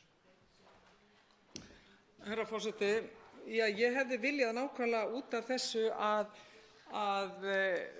í stað þess að fara núna í þessari breytingu og þessu skrefi fara í rauninni eintóma skattahækkun sem málið og gjaldahækkun, að þá hefði ég frekar viljað sjá að vinna hefði getað verið sett af stað til þess einmitt að skoða þessa þætti sem ég að tala lög opinber fjármál, getur greinin gert þetta sjálf með hvaða hætti á að leggja þetta á öll hross sem eru seld, öll folöld, eða er hægt að fara aðra leiðir. Og ég efast ekki það að greinin sjálf örugglega með einhverjar ákveðnar hugmyndir það. Ég vil bara leyfa henni að ákveða það. Ég hef þessar mínar efasemdaraddir núna eru fyrst og fremst út af því að það kann vel, og ég undirstrika, ég virði sögu þessa sjóðs, hann var mikilvægur á sínu tíma, en ég held að við séum komin á ákveðnum tímamótum í þá veru að við eigum ekki að taka bara þetta skref að hækka skattinn, heldur miklu frekar að stoppa og segja greininni, viljiði skoða þetta mál betur, kæru vinir. Það er óeining innan meðal útflytjenda þetta mál, og ég held að það sé fyllsta ástæða til þess að ríkisvaldið þá stoppi og spyrji líka sjálft sig hvort að við séum að fara réttu leiðina, nútímalegu leiðina og leiðina sem við teljum að sé þá kannski lögum samkvæmt. Er hún það? Er hún, og ég ítreka spurninguna, er þetta mál samkvæmt lögum opinber fjármál? Fyrir utan það að ég náttúrulega enn og aftur með mínar efasemdir þessa skattahækkun. Síðar andsvar Sigurður Páll Jónsson, 8. þingmaður Norðvesturkjördæmis. Já, hæstv. forseti, ég þakka hv. þingmanni Þorgerði Katrínu Gunnarsdóttur fyrir þetta svar, og í raun og veru er ég ekkert ósammála í þessum spekúlasjónum eða þessum hugsunum hennar, heldur bara var ég með þann vinkil að ég vildi ekki stoppa málið til þess að vegna þess að við værum að fara að horfa til einhverja breytinga þó við færum í þessa vegferð. Og hef ég ekkert í raun og veru meira það að segja, bara þakka hv. þingmanni fyrir svörin. Svara síðasta andsvari Þorgerður Katrín Gunnarsdóttir, 87. þingmaður Suðvesturkjördæmis. Herra forseti, í rauninni bara sömuleiðis, ég vil þakka hv.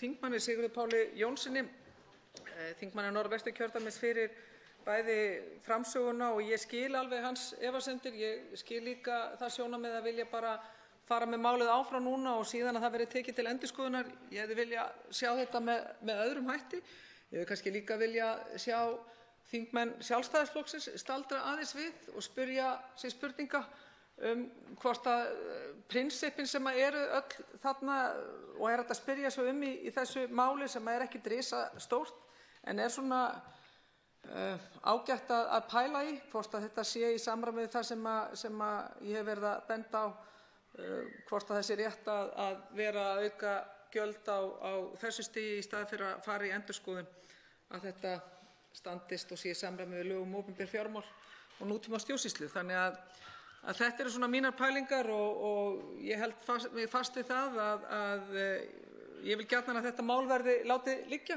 og greinin sjálf greiði úr þessu máli. Andsvörum lokið. Til máls tekur Þórunn Egilsdóttir, hv. 4. þingmaður Norðausturkjördæmis.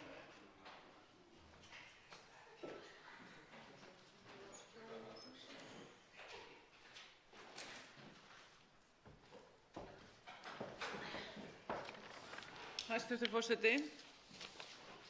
Ég vil þakka framsögumanni nefndarálits hér í þessu máli fyrir ágæta framsögu og yfirferð. Hér ræðum við frumvarp til laga breytingu á lögum útflutning hrossa með síðari breytingum, og það gjald í stofnverndarsjóð. Eins og fram hefur komið hér í umræðum þá lítur fólk misjöfnum augum þennan sjóð, utanumhald hann og hvernig að honum staðið. Og menn ekki sammála hvort við erum að tala skatt eða gjald eða hvernig það túlkað. Ekki ætla ég nú að fara í greiningu á því hvernig þingmenn sjá hlutina, enda erum við nú þess eðlis sem betur fer að við erum ólík og sjáum ekki hlutina alveg sömu augum. Ef ég gríp aðeins fyrir inngang frumvarpsins, þá tilgangurinn með því að það verði lagðar til breytingar á 6. greininni útflutning hrossa. Frumvarpið samið í atvinnuvega- og nýsköpunarráðuneyti í samræmi við tillögur frá Bændasamtökum Íslands. Og það felur í sér að gjald fyrir hvert útflutt hross hækkar úr 1.500 krónum í 3.500 krónur. Hér hafa komið fram sjónarmið að þetta muni breyta einhverju í útflutningi með auknu gjaldi. Ég get nú ekki séð það að 2.000 krónur ofan á heilt hrossverð og allt sem fylgir útflutningi á einu hrossi eða fleiri hrossum, það breyti öllu í þessu samhengi. En það kannski vert að segja frá því hér og taka það fram, og ég hef þann skilning að hér hafi komið krafa frá samtökum Félags íslenskra hrossaræktenda það að þessu yrði svona fyrir komið, og ekki að sjá að það sé bullandi ágreiningur eins og einn hv. þingmaður tók til orða hér. Einhverjir ekki sammála nálguninni, en þetta unnið á félagslegum grunni og samtökin hrossaræktenda vilja hafa þetta svona, og mér finnst ekki óeðlilegt að við horfum til þess og sjáum hvernig menn vilja sjá hlutina þarna. Ef við förum svo yfir það í hvaða verkefni þessi peningar hafa runnið, þá það mjög athyglisvert, og það alveg fjöldamörg verkefni hér sem liggja fyrir. Ef ég skil hlutina rétt, þá má segja að þetta gjald sem kaupendur greiða og sem að flytja hrossin út, og það þá yfirleitt fólk búandi annars staðar en á Íslandi sem að greiði þennan sjóð, að þá hafa þeir klárlega hag af þessu, af því að stór hluti upphæðina í þessum sjóði hafa farið til Hóla í Hjaltadal. Þar hafa farið miklir peningar inn í þar, og þar náttúrulega setur íslenska hestsins, þar fara fram miklar rannsóknir og merkilegar rannsóknir.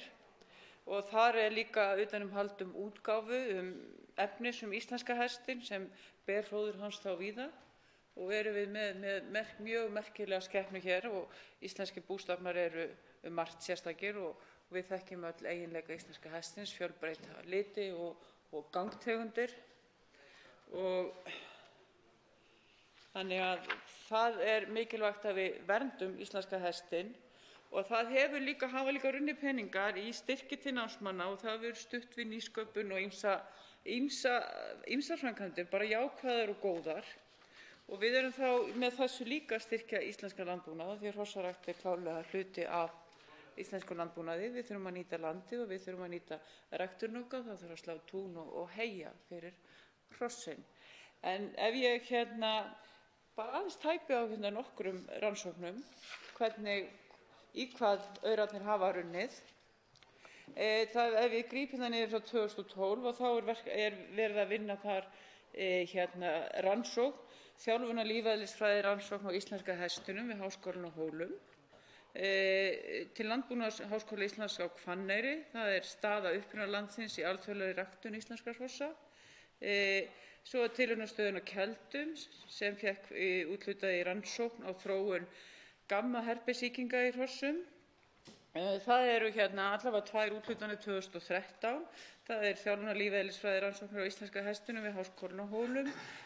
Svo er það hin rannsóknin það árið, hlutlægt mat á hreyfingum og gangtegundum íslenska hestsins. Og ef við grípum niður í árið 2014, þá er verið að fara yfir tannheilbrigði íslenskra keppnishesta. Þá er önnur rannsókn hér fyrir Landbúnaðarháskóla Íslands, mat á föstum áhrifum sýkinga við kynbótadóma íslenska hestsins og samanburðarhæfni kynbótadóma í mismunandi aðilalöndum. Þá er önnur hér sem ber yfirskriftina þjálfunar lífeðlisfræði rannsóknir á íslenska hestinum. Það er áframhald. Og svo erum við komin á árið 2013 og ég ætla bara að leyfa mér að fara yfir þetta því ég held að þetta skipti miklu máli í hvað peningurum er varið og þeim sýnist mér hafa verið vel varið. Árið 2015 er áfram þjálfunar lífeðlisfræði rannsóknir á íslenska hestinum. Svo er það Bændasamtök Ísland, það er Völdfengur, það er skeiðgen með DNA, framþróun við DNA-verkefni. Svo er það erfðarannsóknir á drómasýki í íslenska hestinum, þróun og kynbótamati íslenska hestsins, áhrif holdastigs íslenskra hesta á efnaskipti, þrek, jafnvægi, hreyfingum og endurheimt. Þá er það þýðing og prentun á knapamerkjabókum. Það er snjalltækjavæðing á völdfengur.com. Það kemur að utanumhaldinu og skrásetningunni og bókhaldinu þetta allt saman. Það er könnun og mat á eiginleikum vilja og geðslægi í kynbótadómi í íslenskri hrossarækt.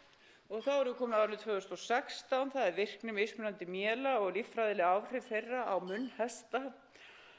Og svo farið tilraunastöð Háskóla Íslands á Keldum, rannsóknir á veiruskítu í folöldum. Og svo mætti lengi telja. Og þá eru fleiri á árið 2016 og það er hreyfingarfræði íslenska hestsins, ræktun, þjálfun, velferð. Matís, OF og Bændasamtökin standa fyrir fjölgun erfðamerka. Háskólinn á Hólum, þar er erlend rannsókn sem erlendri yfirskrift sem ég láti nú bara hjá liggja að lesa hér upp. Þá er það er þýðing og prentun á krapamerkjabókum, það er eitthvað sem þarf að vera í endurskoðun. Svo er það gagnabanki og upplýsingaveita íslenska hrossaliti, það er mjög áhugavert og það er mikill áhugi fyrir því og í ljósi þess að enn er að koma fram nýir hrossalitir, það lítur að vera töluvert áhugamál hjá mörgum að fylgjast með því og fara yfir það reglulega. Svo er það þróun ræktunarmarkmiðs og dómskerfi íslenska hrossaræktar, það er komin árið 2017. Og svo er það tilraunastöðin á Keldum sem er með heilraðgreiningu á erfðaefni, EHV3 veiruræktunar íslensku hrossi. Sögusetur íslenska hestsins, íslenski hesturinn, þjóðarhesturinn, efling og uppgangur við fullveldi. Það er nú aldeilis vel við núna. Og sögusetur íslenska hestsins gefur líka út íslenski hesturinn, þjóðarhesturinn, útgáfa bókar íslenska hrossarækt og hestamennsku. Það hlýtur að vera athyglisverð og góð bók af því að íslenski hesturinn hefur eins og íslenska sauðkindin, kóran og sköpunarverksins lifað með okkur hér frá því við komum fyrst til landsins. Svo er það myndefni frá landsmóti, kaup og vinnsla á myndefni fyrir landsmóti og vistun. Þannig að það hlýtur að vera töluvert mikið utanumhald það. En hér hef ég nú tæpt á einhverjum þessara verkefna sem að fjármunir úr sjóðnum hafa runnið í og ég tel að þetta sé mjög mikilvægt. Ekki ætla ég að segja að ég sé þess bær að gefa það út hvort einhver betri háttur sé á þessu með einhverju öðru fyrirkomulagi, en klárlega hefur þetta verið að skila sér af því að við þurfum að auka veg og virðingu íslenska hrossins og bera hróður þess víðan völl og út heim. Og það mjög ánægjulegt að þetta gjald hefur runnið líka til námsmanna, eðlilega, sem að vinna í ýmsum rannsóknum og það hluti af þeirra námi. Og þeir hafa runnið líka við og stutt við nýsköpun og ég held að það sé bara mjög jákvætt. Og það kemur hérna fram í frumvarpinu í liðnum tilefni og nauðsyn lagasetninga og fæ ég að grípa niður í það, hæstv. Forseti. Tilvitnun hefst. Í 6. grein laga útflutning hrossa mælt fyrir gjaldtöku af hverju útfluttu hrossi og verður gjaldinu því ekki breytt nema með setningu laga. Hækkun gjaldsins gerð að tillögu Bændasamtaka Íslands en beiðni hækkun gjaldsins barst ráðuneytinu 1. nóvember 2015 í kjölfar þess að félag hrossabænda og fagráð í hrossarækt höfðu ályktað það. Bændasamtök Íslands bendi á að auknar tekjur munu efla sjóðinn til að takast á við þau verkefni sem honum ætlað að styðja við, það að veita styrki til þróunar og rannsóknarverkefna í hrossarækt. Tilvitnun lýkur. Þessu klárlega fylgt eftir og þessi verkefni sem ég tali hér eru sönnun þess að peningarnir hafa runnið til þessara hluta. Og eins og ég sagði áður þá gjaldið að hækka úr 1.500 krónum í 3.500. Ég held að í heildarmyndinni og kostnaði við útflutninga á hrossi sé það varla stór og það hæpið að verða einhver fyrirstaða breyting á vilja fólks og löngun og getu til að flytja út hross í þeirri mynd. Ég sé það ekki. Og enda hérna í kaflanum með mat á áhrifum að þar talið að frumvarpið muni hafa óveruleg áhrif á fyrirtæki og einstaklinga sem stunda útflutning á hrossum. Hér segir með leyfi forseta: hækkun gjaldsins talin óveruleg og mun hún því ekki hafa áhrif á heildareftirspurn eða einstaka markað. Verði frumvarpið að lögum mun það ekki hafa áhrif á stöðu kynjanna þar sem ákvæði þess koma ekki með misjöfnum hætti niður á fyrirtækjum eða einstaklingum. Frumvarpið hefur áhrif á útflytjendur hrossa en ekki liggja fyrir tölulegar upplýsingar kynjahlutfall hrossaræktenda. Svo mörg voru þau orð og tilvitnuninni lokið hér í bili. Þannig að ég held að hafandi lesið nefndarálitið sem stutt og laggott, þar leggur meirihlutinn til að frumvarpið verði samþykkt óbreytt og ég sé ekki annað en að ég muni styðja það þegar þetta mál kemur hér til afgreiðslu og treysti því að nefndin hafi farið vel yfir allar athugasemdir og allar umsagnir sem bárust og þær sem ég hef skoðað og rætt yfir hér að þá eru þær að stærstum hluta bara mjög jákvæðar og styðja þessu eftir. Og það hefur komið fram hér að stofnverndarsjóðurinn hefur undanfarin árum styrkt við mjög mikilvæg verkefni í íslenskri hrossarækt. Það mikilvægt, það jákvætt og það gott, þannig að ég bara vona að þetta mál eigi hér framgang, en vissulega getum við haldið áfram að ræða þessi mál og ekkert annað en sjálfsagt að gera það og sjá eitthvað flöt að því að gera þetta með einhverjum öðrum hætti eða betri eða skilvirkari. Þá ég meira en tilbúin til að skoða það og taka þátt í því samtali. Til máls tekur Bryndís Haraldsdóttir, hv. 2. þingmaður Suðvesturkjördæmis.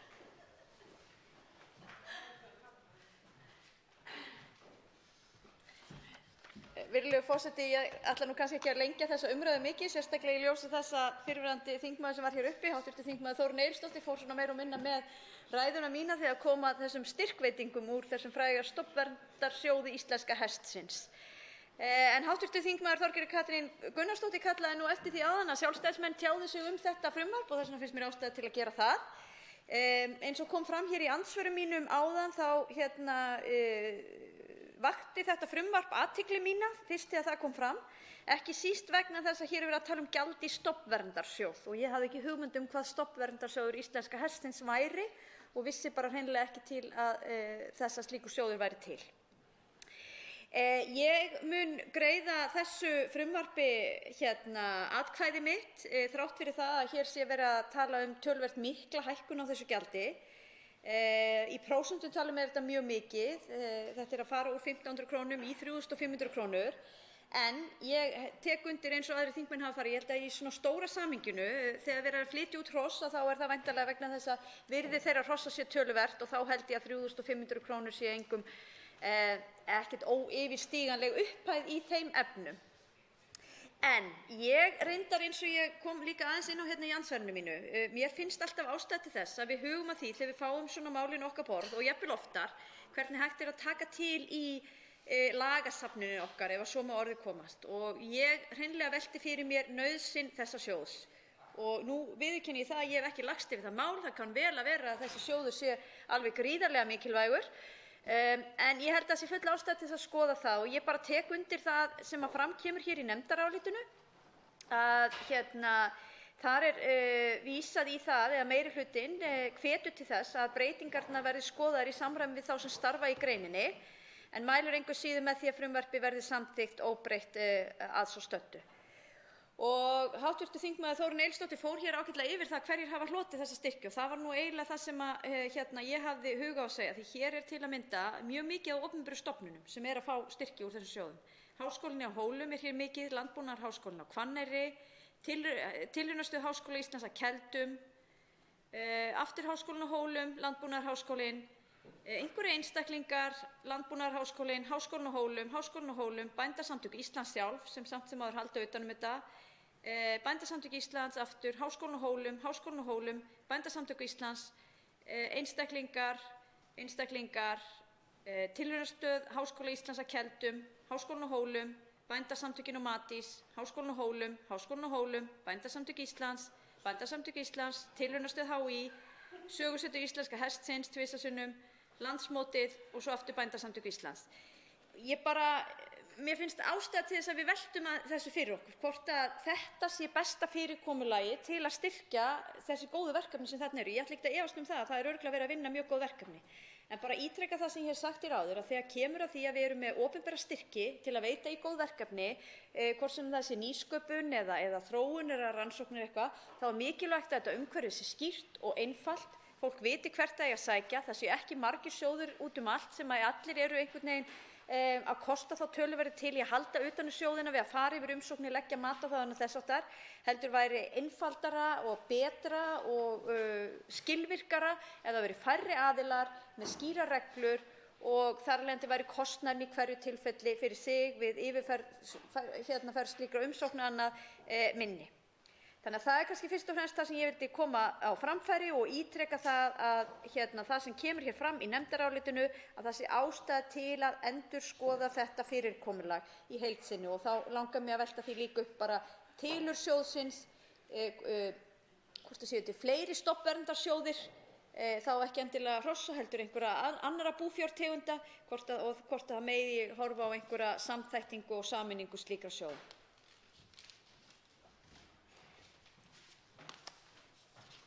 Fleiri hafa ekki kvatt sér hljóðs og er umræðu lokin atkvæðagreiðslu frestað. Nú munum við fresta þingfundi til klukkan 16:30 eða 15 mínútur.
Fundið er fram haldið á Alþingi.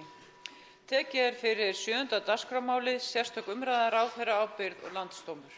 Málshefjandi er hv. þingmaður Björn Leví Gunnarsson. Hæstv. forsætisráðherra Katrín Jakobsdóttir verður til andsvara. Hefst nú umræðan. Til máls tekur hv. 11. þingmaður Reykjavíkurkjördæmis suður Björn Leví Gunnarsson.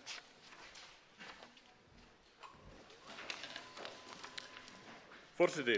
Í 14. grein stjórnarskrár Íslands segir að ráðherrar beri ábyrgð á stjórnarframkvæmdum öllum. Ráðherraábyrgð er ákveðin með lögum. Alþingi getur kært ráðherra fyrir embættisrekstur þeirra og landsdómur dæmir þau mál. Ráðherraábyrgð er nánar skilgreind í lögum nr. 4/1963.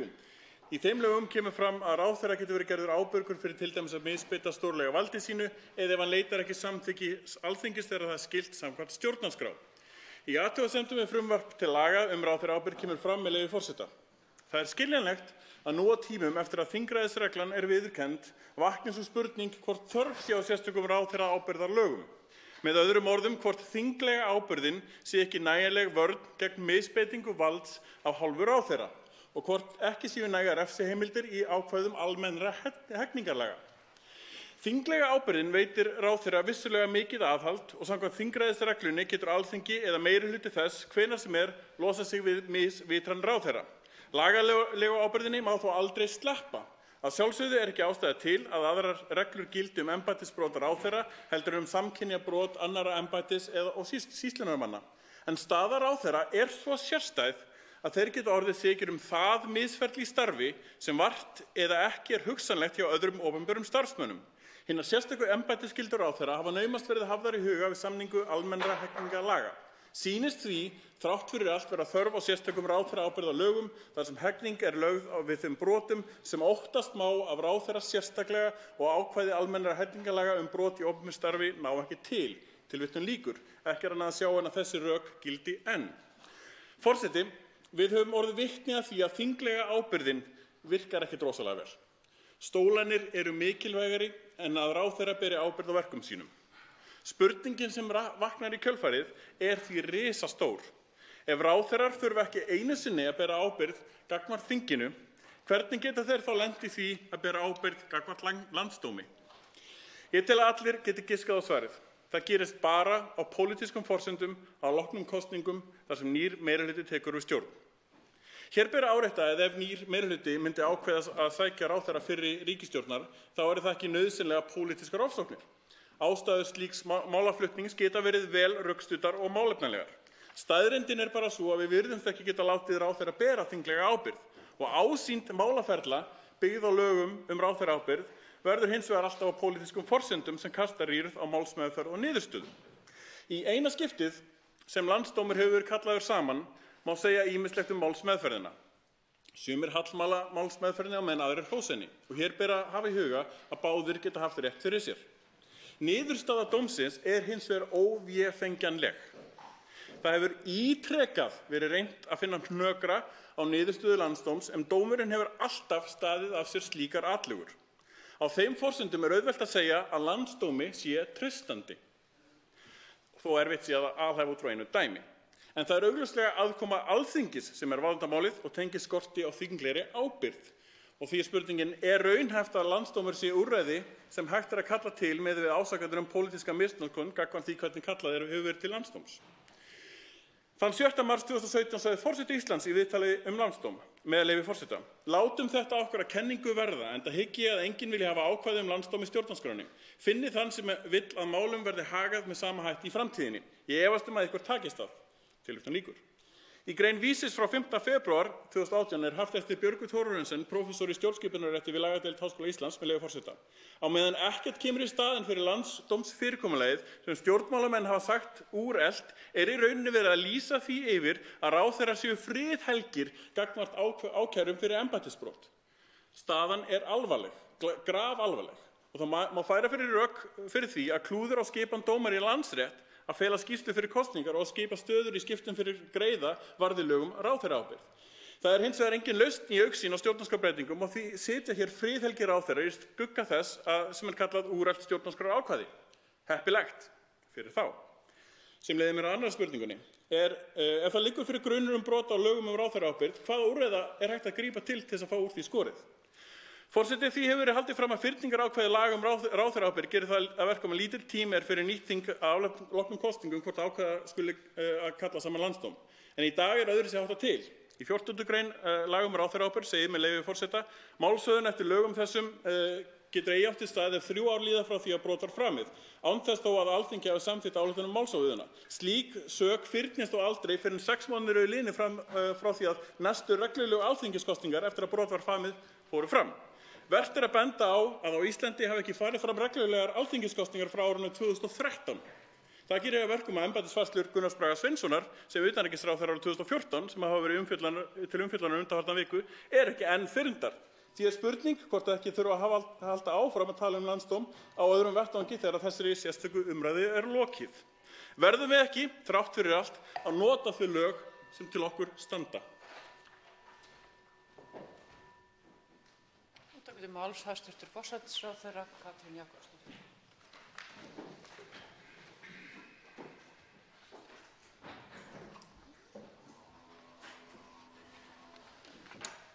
Herra forseti, ég þakka hv. þingmanni fyrir að hefja hér máls á ákvæðum laga landsdóm og ráðherraábyrgð. Hv. þingmaður spyr hvort að það sé raunhæft að landsdómur sé úrræði sem hægt að kalla til miðað við þær ásakanir sem hafa verið uppi pólitíska misnotkun gagnvart því hvernig kallað hefur verið til landsdóms. Og þetta fyrirkomulag hefur auðvitað verið mjög til umræðu, ekki síst eftir að landsdómur var kallaður hér saman fyrsta sinn, sem mörgum hér eru í fersku minni. Og það rétt sem kom fram í máli hv. málshefjanda að það hafa margir, og þeirra á meðal ég, verið á því að æskilegt væri að breyta því fyrirkomulagi sem stjórnarskráin mælir fyrir í 14. grein. Það er að segja ráðherra bera ábyrgð á stjórnarframkvæmdum öllum, ráðherra ábyrgð ákveðin með lögum, Alþingi getur kært ráðherra fyrir embættisrekstur þeirra, landsdómur dæmir þau mál. Þessi atriði eru síðan útfærð í lögum landsdóm nr. 3/1963 og lögum ráðherraábyrgð nr. 4/1963. En það breytir því ekki þó að hv. þingmaður hafi hér rætt stjórnarskrárákvæði. Þetta hefur oft verið rætt í tengslum við endurskoðun stjórnarskrárinnar, að þá hefur til að mynda Björn Thorarensen bent á það í bók sinni stjórnskipunarrétt að það mætti gera ýmsar breytingar á lögum ráðherraábyrgð og landsdóm án þess að breyta stjórnarskrá. En þar segir með leyfi forseta: ekki stendur því í vegi að heildarendurskoðun fari fram á lögum ráðherraábyrgð og landsdóm, og segir þar raunar slík endurskoðun tímabær vegna réttarþróunar í sakamálaréttarfari á meira en hálfri öld frá setningu laganna og breyttra viðhorfum kröfur sem gerðar til forms og efnis refsiheimilda. Í þessari grein, í bók sinni, veltir hún sömuleiðis því upp að það mætti skilgreina betur hvað felist í embættisbrotum ráðherra, láta sitja við að ákvæði almennra hegningarlaga brot í opinberu starfi gildum ráðherra og mögulegt væri líka að breyta aðferðum við val dómenda eða jafnvel fela fullskipuðum Hæstarétt að taka við hlutverki dómsins eins og í Svíþjóð og fleiri ríkjum. Þannig að það er mikilvægt að hafa það í huga að ef við viljum breyta þessu fyrirkomulagi þá er ekki eina leiðin að fella það burt úr stjórnarskrá, það má einfaldlega endurskoða lög ráðherraábyrgð og landsdóm. Í frumvarpi til nýrrar stjórnarskrár sem byggðist á tillögum stjórnlagaráðs var lagt til að ákæruvald Alþingis og landsdómur yrðu aflögð en stjórnskipunar- og eftirlitsnefnd myndu þá ákveða að undangenginni könnun hvort hefja ætti rannsókn á meintum embættisbrotum ráðherra og myndi þá skipa saksóknara til að annast rannsóknina. Það sem ég get sagt svona af umræðu og ummælum formanna flokkanna sem hafa setið á fundum stjórnarskrárendurskoðun, þá bendir margt til þess að það sé vilji til þess að breyta þessu fyrirkomulagi hvort sem í stjórnarskrá eða í lögum, og forseti Íslands hefur þá einnig lýst viðhorfum í þessa veru að þessi tímabært að endurskoða þessi lög. Það er rétt sem hér kom fram í máli málshefjanda að Mannréttindadómstóllinn úrskurðaði í máli fyrrverandi forsætisráðherra í máli Geirs H. Haarde gegn íslenska ríkinu og niðurstaða dómstólsins var að 6. grein MD og 7. grein hefðu ekki verið brotnar, það er að segja reglurnar réttláta málsmeðferð og skýrleika refsiheimilda. Þannig að við höfum fengið þá staðfestingu hjá Mannréttindadómstólnum, en það breyti því ekki að þetta fyrirkomulag auðvitað komið til ára sinna og ég tel fulla ástæðu til þess að endurskoða það. Nú Ef grunur varðar brot á lögum ráðherraábyrgð þá er óumdeilt að slík mál lúta aðeins málshöfðunarvaldi Alþingis og lögsögu Landsdóms. Lög ráðherraábyrgð eru sérlög gagnvart hegningarlagakaflanum brot í opinberu starfi en hins vegar gera þau kannski ekki endilega fyrir, og nú tek ég það fram að ég er ekki löglærð, að héraðssaksóknari geti höfðað slíkt mál á grundvelli hegningarlaganna einna. Hv. þingmaður nefnir hér fyrningartímann sömuleiðis en hann myndi teljast vera þá skemmri fyrir brot ráðherra í starfi en annarra opinberra starfsmanna. Það er rétt að halda því til haga að núverandi kerfi á sögulegar rætur aftur til 19. aldar. Það verður til áður en þingræði kemst á. Sem sagt við stjórnskipan þar sem ráðherra sótti umboð sitt til konungs en ekki til meirihluta þings. Og því var þetta á þeim tíma þýðingarmikið úrræði fyrir þingið til þess að koma fram ábyrgð á hendur ráðherra sem sat ekki í umboði þingsins. Ég tel því að til þess að svara þessu stuttlega, þessu flókna og yfirgripsmikla máli sem við þyrftum lengri tíma til að ræða. Já, þessi lög eru komin til ára sinna. Ég tel full ástæðu til að ræða breytingar bæði á stjórnarskrá og lögum þessi mál. Þar með er ég ekki að segja að tómið eigi að taka við, heldur eigum við að leggjast yfir það hvernig fyrirkomulag við viljum sjá, líta til reynslu á annarra landi í því og þeirra fræðimanna sem þetta hafa fjallað. En ég tel hins vegar að lögin beri margt vitni uppruna sinn frá þeim tíma sem þau rekja rætur til.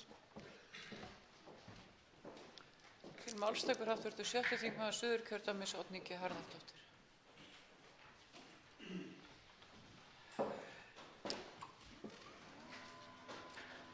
Frú forseti, ég vil nýta mínar 2 mínútur í þessari gagnlegu umræðu til að ræða efni frumvarps sem bíður umræðu í þinginu og ég er fyrsti flutningsmaður að breytingar á lögunum ráðherraábyrgð. Efni frumvarpsins tekur til ábyrgðar ráðherra gagnvart Alþingi ef hann greinir rangt frá, gefur þingmönnum og þinginu villandi upplýsingar eða leynir upplýsingum sem mikilvægar eru fyrir meðferð mála á Alþingi. Sambærileg frumvörp hafa verið lögð fram áður en ekki náð fram að ganga. Þessi breyting er liður í því að styrkja þingræðið og eftirlitshlutverk Alþingis með framkvæmdarvaldinu. Lög ráðherraábyrgð kveða á ábyrgð ráðherra á stjórnarframkvæmdum og hvenær megi krefja ráðherra ábyrgðar. Meginreglan er sú að það skuli gert ef ráðherra hefur annaðhvort af ásetningi eða stórkostlegu hirðuleysi farið í bága við stjórnarskrá lýðveldisins, önnur landslög eða að öðru leyti stofna hagsmuni ríkisins í fyrirsjáanlega hættu. Lög ráðherraábyrgð taka ekki sérstaklega til ábyrgðar ráðherra varðandi upplýsingagjöf til Alþingis. Ákvæði 54. greinar stjórnarskrárinnar tryggir þingmönnum rétt til að óska upplýsinga frá ráðherrum. Ákvæðið hefur verið talið fela í sér rétt þingmanna til fyrirspurna og skýrslubeiðna. Í því felst hins vegar ekki almenn upplýsinga- og sannleiksskylda ráðherra gagnvart Alþingi. Ein af ábendingum rannsóknarnefndar Alþingis aðdraganda og orsakir falls íslensku bankanna 2008 var að Alþingi hefði ekki náð að rækja eftirlitshlutverk sitt með handhöfum framkvæmdarvaldsins með öflugum hætti. Undir þetta tók þingmannanefnd sem fjallaði skýrsluna. Lögð var áhersla á að auka sjálfstæði þingsins gagnvart framkvæmdarvaldinu og meðal annars lagt til að þingskapalög, lög ráðherraábyrgð og landsdóm yrði endurskoðuð með þetta að leiðarljósi, en staðið hefur á því varðar ráðherraábyrgð og landsdóm. Ég tel að skoða eigi hvort leggja skuli niður landsdóm og að ráðherra sæti ábyrgð fyrir almennum dómstólum. Til máls tekur hv. 8. þingmaður Reykjavíkurkjördæmis norður, Birgir Ármannsson.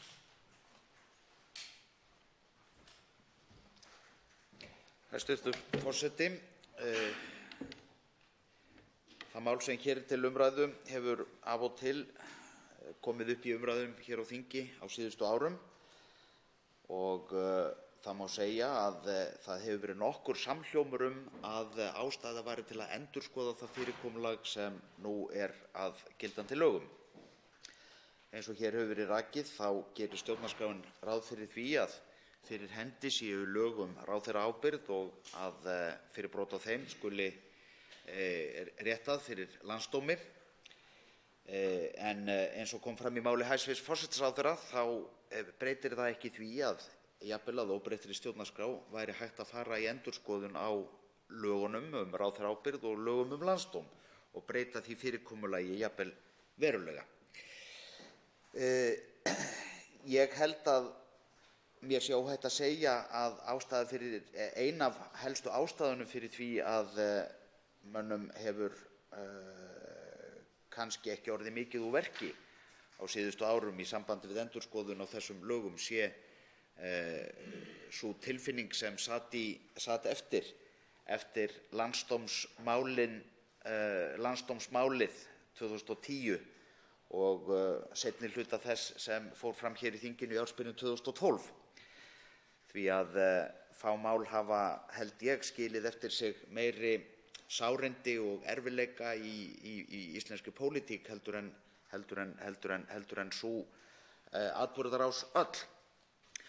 Og ég var mjög gagnrýninn á þá ákvörðun meirihluta Alþingis á þeim tíma að ákæra á grundvelli þessara laga og þar var fleiri, en ég held að bæði þeir sem stóðu að ákærunni á sínu tíma og þeir sem börðust gegn henni hafi með vissum hætti verið nokkuð vígamóðir eftir þá aðferðu alla og þess vegna kannski veigra sér við því að fara í þá endurskoðun sem óhjákvæmileg á þessu sviði.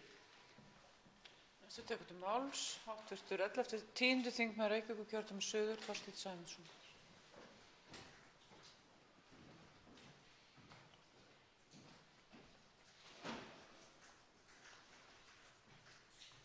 Hæstv. forseti.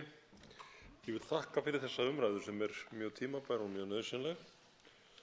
Og það þannig að allavega fyrir leikmanna þá lítur þannig út að ráðherrar séu út af fyrir sig stikkfrí þegar kemur af stjórnarathöfnum og við höfum jú dæmi það að ráðherrar hafi brotið lög, fengið á sig hæstaréttardóma og setið keikir eftir. Ég man í fljótu bragði til dæmis eftir fyrrverandi umhverfisráðherra sem braut skipulagslög og ég man eftir fyrrverandi forsætisráðherra sem braut jafnréttislög og báðar sátu þær í embætti eftir sem áður og sitja jafnvel enn. Þannig að það mjög svona tregt að hugsa til þess hvað til þurfi til þess að ábyrgð ráðherra á gjörðum sínum og undirmanna sinna sem sagt verði meira heldur en orðin tóm. Og það rétt sem fram kemur og fram kom hér hjá hv. þingmanni Birgi Ármannssyni hér rétt áðan að reynsla manna af því eina tilviki þegar að landsdómur var virkjaður, hún allavega veldur því að menn sitja allavega eftir með óbragðið munni, ég held að sé óhætt að fullyrða það. Og hvernig sem sagt sú niðurstaða, þar að segja að vísa máli eins ráðherra fyrrum forsætisráðherra til landsdóms á sínu tíma, hvernig hún var fengin fram hér í þingsal, væri rétt að rifja hana upp með ákveðnum millibili vegna þess að þar var atburðarásin hönnuð í þá átt að hann sæti, þar að segja fyrrum forsætisráðherra, einn uppi og yrði einn sendur fyrir landsdóm. Og síðan náttúrulega rétt að benda á að Miðflokkurinn hefur lagt fram tillögu til þingsályktunartillögu þetta mál, þar sem fram kemur að það sé jafnvel ástæða fyrir Alþingi til þess að biðjast afsökunar eða fyrirgefningar á þeim málatilbúnaði öllum vegna þess að dómsorð landsdóms í einu smáatriði af 6 eða 7 ákæruatriðum hverjum manni skiljanleg sem les til dæmis rannsóknarskýrslu Alþingis. Það var ekki hægt á þessum tíma að halda ríkisstjórnarfundi af því að ríkisstjórnin míglag. Næstu tekur til máls hv. 9. þingmaður Norðausturkjördæmis Líneik Anna Sævarsdóttir.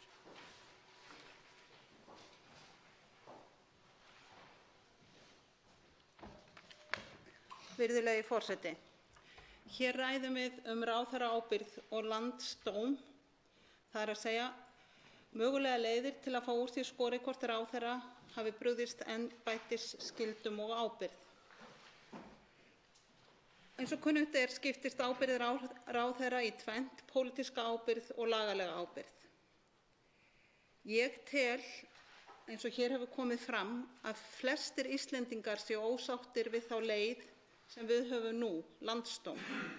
Hann barn síns tíma og það hefur mikið breyst í eftirliti með framkvæmdarvaldinu frá því að lög um landsdóm voru sett 1963.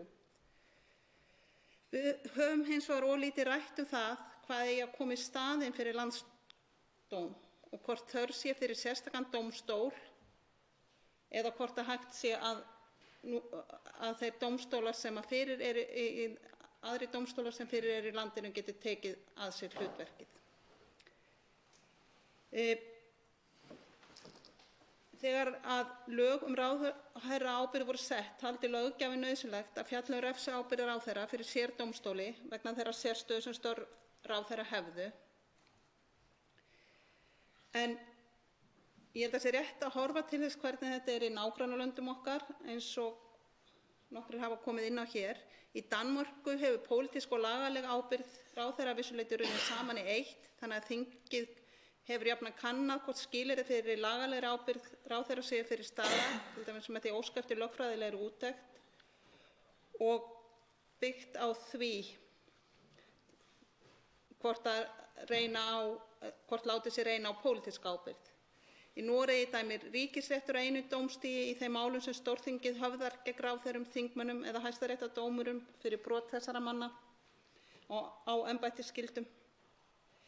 En mér sýnist að það sé almennt álit og ég á þeirri skoðun að leggja niður landsdóm og breyta lögum um landsdóm og ráðherraábyrgð. Spurningin bara hvernig við tökum næstu skref. Næstu tekur til máls hv. 13. þingmaður Suðvesturkjördæmis Jón Steindór Valdimarsson.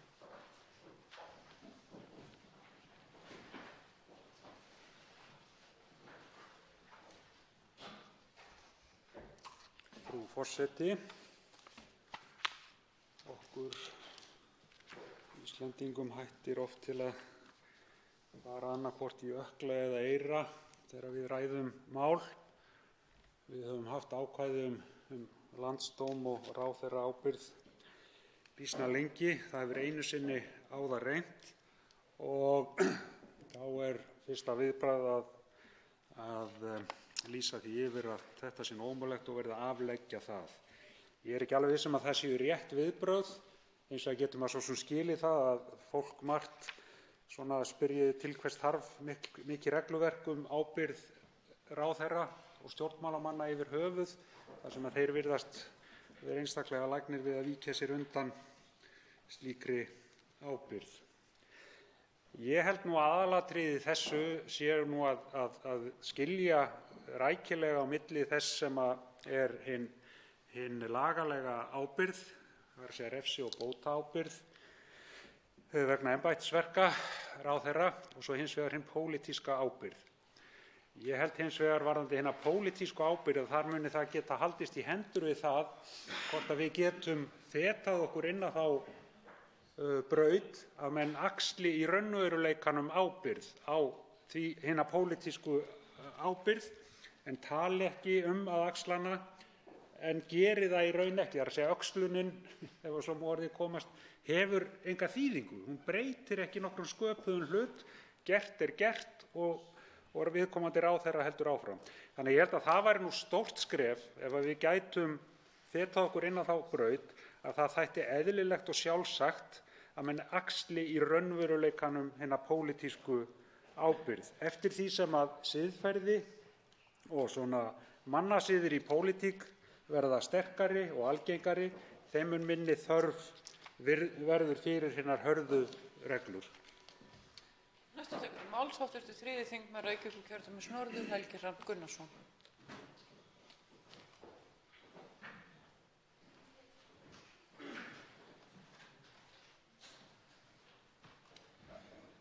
Virðulegi forseti, stundum hugsa ég eitthvað annað heldur flestir aðrir við tilteknar uppákomur og til dæmis að þegar ég les fréttir orð hv. þingmanns Gunnars Braga Sveinssonar og Sigmunds Davíðs Gunnlaugssonar í Klaustursupptökunum svokölluðum sendiherrastöður, þá sennilega myndu flestir hugsa spilling. Ég hugsa ábyrgðarleysi. Ég hugsa ábyrgðarleysi undantekningarlítið þegar ég hugsa íslensk stjórnmál almennt. Mér finnst ábyrgðarleysi beinlínis einkenna íslensk stjórnmál og ef ég þyrfti að lýsa því með einu orði þá myndi ég nota þetta orð ábyrgðarleysi. Eins og hæstv. Dómsmálaráðherra sagði á sínum tíma í útvarpsviðtali þar sem ég var reyndar viðstaddur, ábyrgðin fælist í því að halda kosningar og mæta í viðtöl. Það er það sem pólitísk ábyrgð þýðir á Íslandi, að vera lýðræðisríki þar sem til eru fjölmiðlar. Það er standardinn þar sem að pólitísk ábyrgð er sett í íslensku stjórnmálum. Höfum það bara á hreinu. Og þetta er ekki bara frá einhverjum handahófskenndum þingmönnum úti í bæ, þetta er frá sitjandi dómsmálaráðherra, hæstv. Sjálfstæðisflokksins, og er ekki við öðru svo sem að búast frá þeim flokki. Það gleður mig að hæstv. Forsætisráðherra taki hérna vel í að breyta stjórnarskrá og lögum í sambandi við landsdóm og ráðherra ábyrgð. En ég hygg að sá metnaður sem ég tel vera innlagan sé komin vegna þess að hún tilheyrir flokki sem er ekki vanur því að vera í stjórn. Þegar flokkur er vanur því að vera í stjórn og telur það bara eðlilegan hluta af íslenskri pólitík að vera í stjórn, og að sjálfsögðu er ég að tala um Sjálfstæðisflokkinn, að þá trúi ég ekki að sé einasti metnaður fyrir því að hafa þetta kerfi í lagi.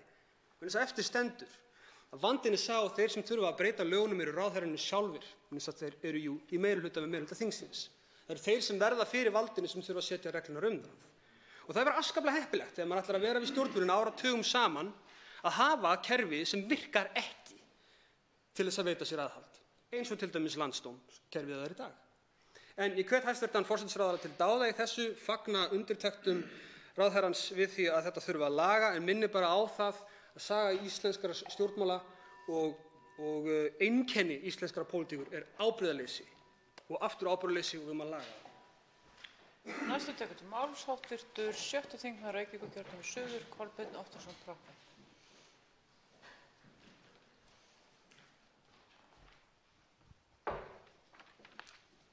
Forseti. Lýðræði er versta tegund stjórnarfars sem til er, fyrir utan allar hinar. Þetta er ein af þeim fjölmörgu tilvitnunum sem að ranglega eru eignaðar Winston Churchill. Þetta á að sumu leyti við í landsdómsmálinu. Öll samfélög standi í raun og veru frammi fyrir spurningunni: hvaða kerfi eigum við að hafa til að taka á því ef ráðherrar brjóta af sér í starfi? Hugmyndin að eigi ekki gera neitt, almenningur sé í raun og veru dómstóllinn, þetta komi bara allt í ljós í næstu kosningum, þurfum ekkert að taka ábyrgð gjörð okkar á ráðherrastóli fyrir að næstu kosningum kemur. Hún er einfaldlega ekki nógu góð. Hún særir réttlætiskennd ansi marga. En við viljum heldur ekki sjá kerfi sem fólk keppist við að klaga pólitíska andstæðinga sína til almennrar löggæslu yfirvalda með allri þeirri hættu sem því fylgir á pólitískri misbeitingu, ákæru og dómsvaldsins. Við þurfum kerfi samt sem virkar. Og við höfum sem samfélag við höfum farið þessa landsdómsleið sem gerir ráð fyrir ferli sem er flókið að setja af stað og er ekki notað að léttúð.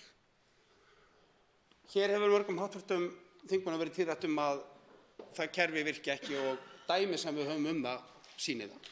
Ég get að mörgu leyti tekið undir það. Ég get að mörgu leyti tekið undir nauðsyn þess að við uppfærum þetta kerfi okkar í takt við nútíma stjórnarhætti.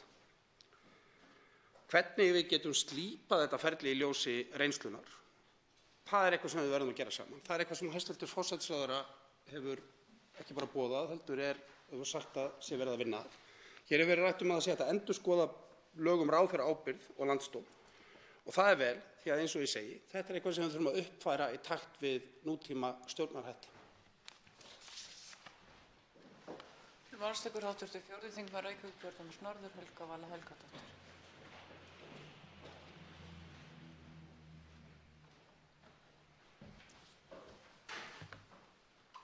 Frú forseti. Ég vil byrja á því að þakka hv.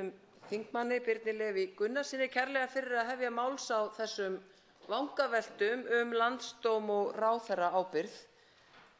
Þetta er gríðarlega mikilvæg umræða. Hvar stendur og hvar liggur ábyrgð ráðherra? Ef ekki með lögum landsdóm og lögum ráðherraábyrgð, þá má segja að við séum að lýsa því yfir að þessi tiltekni hópur sé friðhelgur. En ráðherrar eru ekkert friðhelgir af því að við höfum lög. Þau eru í gildi. Í 2. grein laga ráðherraábyrgð segir, með leyfi forseta: ráðherra má krefja ábyrgðar Samkvæmt því sem nánar mælt fyrir í lögum þessum fyrir sérhver störf eða vanrækt starfa hann hefur orðið sekur ef málið svo vaxið að hann hefur annaðhvort af ásetningi eða stórkostlegu hirðuleysi farið í bága við stjórnarskrá lýðveldisins, önnur landslög eða öðru leyti stofnað hagsmunum ríkis í fyrirsjáanlega hættu. Og svo kemur fram í 6. grein með leyfi forseta að hver ráðherra beri ábyrgð á stjórnarerindum þeim sem út eru gefin í hans nafni. Þetta eru gildandi lög, frú forseti, landslögin okkar, og enginn hér á Alþingi hefur gert neinn reka að því að fella þessi lög úr gildi. Og þá má velta fyrir sér, þetta sá eini þjóðfélagshópur, ráðherrar, sem ekki þurfa að fara að lögum? Því þetta eru lög. Og það er vont þegar við sendum þau skilaboð út í samfélagið að þessi eini þjóðfélagshópur þurfi ekki að fara að gildandi lögum. Til máls tekur hv. 8. þingmaður Reykjavíkurkjördæmis norður, Birgir Ármannsson.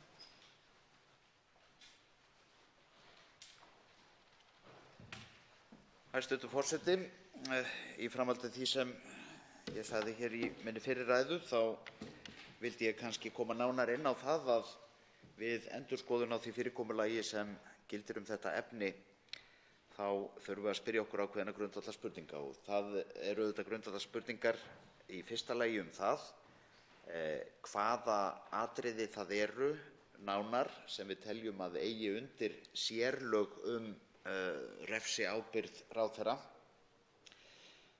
hvaða atriði í raun og veru eiga þá undir önnur lög, aðra refsilöggjöf í landinu ef slík brot að ræða, og síðan skilsmuninn á milli í raun og veru lagalegrar ábyrgðar annars vegar og pólitískrar ábyrgðar hins vegar, sem ég held að menn megi ekki gera lítið úr. Pólitísk ábyrgð getur birst með ýmsum hætti og getur meðal annars birst í því aðhaldi sem menn verða fyrir í ráðherradómi sínum hér inn á þingi, í fjölmiðlaumfjöllun, þjóðfélagsumræðu almennri og síðan með reglulegu millibili í kosningum.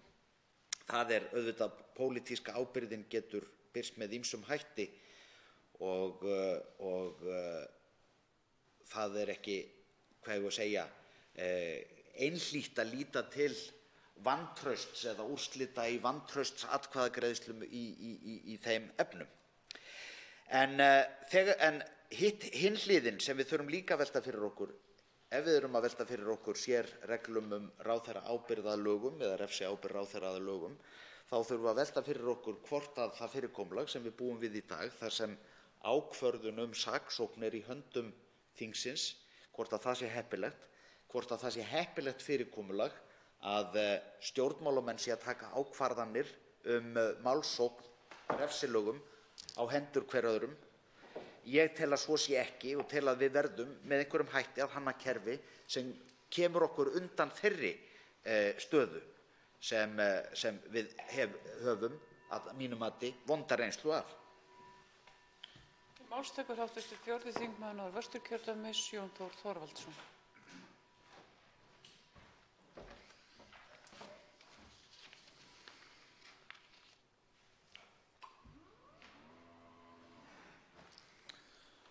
Hæstv. forseti, mig langar til að þakka málshefjanda, hv. þingmanni Birni Leví Gunnarssyni, fyrir að bera þetta upp. Ég held að umræðan sé þörf og hér spurt landsdóm í 3 liðum og stutta svarið við þessu, ef ég má, þá það já við fyrstu spurningunni og einnig við þeirri 3. Eru lög ráðherraábyrgð úrelt þar sem réttað fyrir landsdómi? Og eins og hæstv. forsætisráðherra Katrín Jakobsdóttir kom inn á þá eru lögin yfir hálfrar aldar gömul og menn sóttu ráðherradóm sinn til konungs. Ég held að það segi allt sem segja þarf. Við erum með ráðherra hér í dag sem að sækja ekki ráðherradómsins til þjóðarinnar í þeim skilningi, heldur eru þeir skipaðir af flokkunum.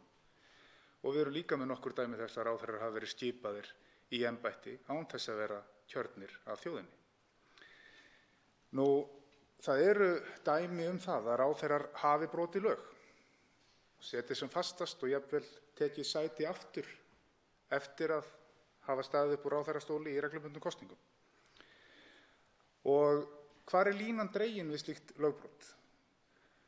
Í lögum ráðherraábyrgð eru nokkrar greinar og með leyfi forseta: ef hann misbeitir stórlega valdi sínu enda þótt hann hafi ekki beinlínis farið út fyrir embættismörk sín. Og í 11. grein segir: brot gegn lögum þessum varða eftir málavöxtum embættismissi, sektum eða fangelsi allt að 2 árum.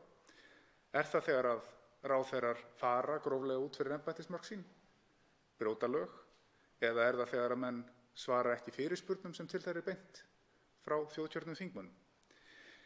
Ég held að þetta vekji upp margar spurningar og ég held að það sé algjörlega tímabært að við tökum þetta til gagngerrar endurskoðunar. Næstu tekur til máls hv. 9. þingmaður Reykjavíkurkjördæmis suður, Alex B. Stefánsson.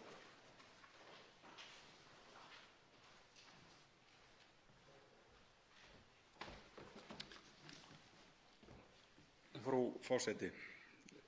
Hér erum við að ræða mál sem er gríðarlega mikilvægt og það varðar ábyrgð ráðherra á þeim verkum sem að þeir sinna og svo landsdómi, því fyrirkomulagi sem úrskurðar lagalega ábyrgð. Ég taka undir með hæstv. Forsætisráðherra að þetta er fyrirkomulag sem á sér sögulega langa sögu og sá hluti sem að við megum ekki rugla saman er að stjórnskipun og hins vegar stjórnarskrá og hins vegar lög.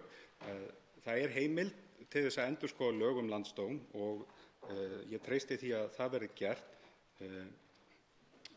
leið og við vinnum áfram að þeirri pólitísku ábyrgð sem að núverandi ríkisstjórn og núverandi hæstv. Forsætisráðherra Katrín Jakobsdóttir hefur unnið hörðum höndum með skipun nefndar traust á Alþingi. En í rauninni kannski það sem að málið snýst og ætla að taka undir með hv. þingmanni Birgi Árnasyni, að Alþingi ákveði hvort að viðkomandi verði sóttur til saka. Og það er kannski réttlætanleg ábending að við þurfum að endurskoða það, því að það getur náttúrulega komið upp sú staða að við vitum ekki hvernig mál við erum að fara að takast á við og hér sé meirihluti sem er í þeirri stöðu að hann ákveði að saksækja ekki eða senda hluti fyrir landsdóm þótt að liggi fyrir einhvers konar skýrsla eða upplýsingar að ráðherra hafi brotið af sér. En númer 1, 2 og 3 þá snýr þetta lagalega hluta að við getum farið í ýmsar úrbætur og það sé kominn tími til þess og ég treysti því að við gerum það. Þá tekur málshefjandi til máls hv. 11. þingmaður Reykjavíkurkjördæmis suður, Björn Leví Gunnarsson. Virðulegi forseti, til þess að summa upp umræðuna þá virðist þetta hljóma dálítið þannig að ómöguleiki núverandi fyrirkomulags leiði í rauninni til friðhelgi ráðherra. Það má nefnilega ekki vera litið á það alvarlegum augum þegar að mál eru send í landsdóm. Það verður að líta á það sem tækifæri til þess að eyða vafa. Braut dómsmálaráðherra lög ráðherraábyrgð með skipun sínum og dómurum í Landsrétt. Braut fjármálaráðherra lög ráðherraábyrgð með því að stinga skýrslum í skúffu fyrir kosningar 2016. Braut utanríkisráðherra lög ráðherraábyrgð með skipun Geirs H. Haarde í sendiherrastöðu. Braut forsætisráðherra lög ráðherraábyrgð með því að greina ekki frá hagsmunaárekstri vegna tengsla við kröfur í föllnum bankana. Öllu dæmi sem hér eru upp talin til ég að vera augljóst að geti varðað lög ráðherraábyrgð. Svo augljóst að það hlýtur að vera skylda okkar að eyða þeim vafa sem eru þessi mál með því að bara vísa þeim í þann farveg sem núverandi lög og stjórnarskrá gera ráð fyrir. Þannig byggjum við upp traust með því að láta lögin virka. Við byggjum upp traust með því að eyða vafa, annaðhvort með því að staðfesta að grunur sé á rökum reistur eða með því að fá niðurstöðu sakleysi. Við getum eytt tíma í að tala að búa til ný og falleg kerfi eða tíma í að tala að það þurfi að endurskipuleggja hitt og þetta á meðan setja mögulega ráðherrar sem hafa brotið lög ráðherraábyrgð. Og þó við breytum fyrirkomulaginu þá bara setjum við upp með þessi meintu brot ráðherra gagnvart þá gamla fyrirkomulaginu. Núna meðhöndlum við til dæmis skýrslubeiðnir hérna á Alþingi almennt séð bara með því að það kemur fram skýrslubeiðni og þingið almennt séð samþykkir að þær gangi í gegn. Kæra til landsdóms ætti ekkert að vera neitt mikið öðruvísi. Þegar hún á rökum reist, málefnalegum forsendum, þá einfaldlega áttu hann að ganga í gegn. Landsdómur hefur nefnilega skilað góðri niðurstöðu, rosalega góðri niðurstöðu, sem hefur verið rakin alla leið í gegnum þau ítrustu kerfi sem eru til þess að votta það gæði þeirra niðurstöðu. Þannig að þó að okkur sé ekki treystandi, þá er landsdómi treystandi. Þá tekur til máls og lokar þessar umræðum hæstvirtur forsætisráðherra Katrín Jakobsdóttir.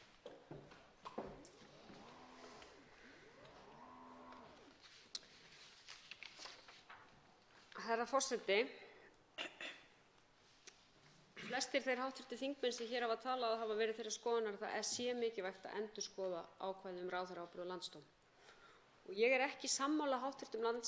málshefjanda að það sé í raun og veru tækifæri sem felist í því að virkja landsdóm og senda mál þeirra ráðherra sem hann taldi upp þann farveg. Og það er mín niðurstaða eftir að hafa verið hér á þingi þegar landsdómur var kallaður saman, að þetta sé ekki heppilegt fyrirkomulag. Og ég tel að þau rök sem ýmsir fræðimenn hafa fært fram hvað þetta varðar, sem sýna okkur að þetta eru gömul lög sem byggja á að mörgu leyti gömlum hefðum. Það var einungis 2 árum áður en þessi lög voru sett sem því var breytt að dómsmálaráðherra væri til að mynda æðsti handhafi ákæruvalds. Þannig að þegar þessi lög eru sett erum við í raun og veru erum við enn að stóru leyti föst í mjög gömlu kerfi. Þess vegna tek ég mark á þeim fræðimönnum sem hafa sagt að það sé eðlilegt að horfa til þeirrar þróunar sem hefur orðið í okkar réttarfari, en líka þeirrar þróunar sem hefur orðið hér undanfarin ár, til dæmis með heimildum til Alþingis til að setja á laggirnar rannsóknarnefndir til þess að fjalla tiltekið mál sem ég tel mjög gott skref, til dæmis með tilkomu stjórnskipunar- og eftirlitsnefndar sem hefur ákveðnu hlutverki að gegna við að veita framkvæmdarvaldinu aðhald. Það tel ég vera nútímalegri lausnir og leiðir í því að tryggja þetta aðhald þingsins gagnvart framkvæmdarvaldinu.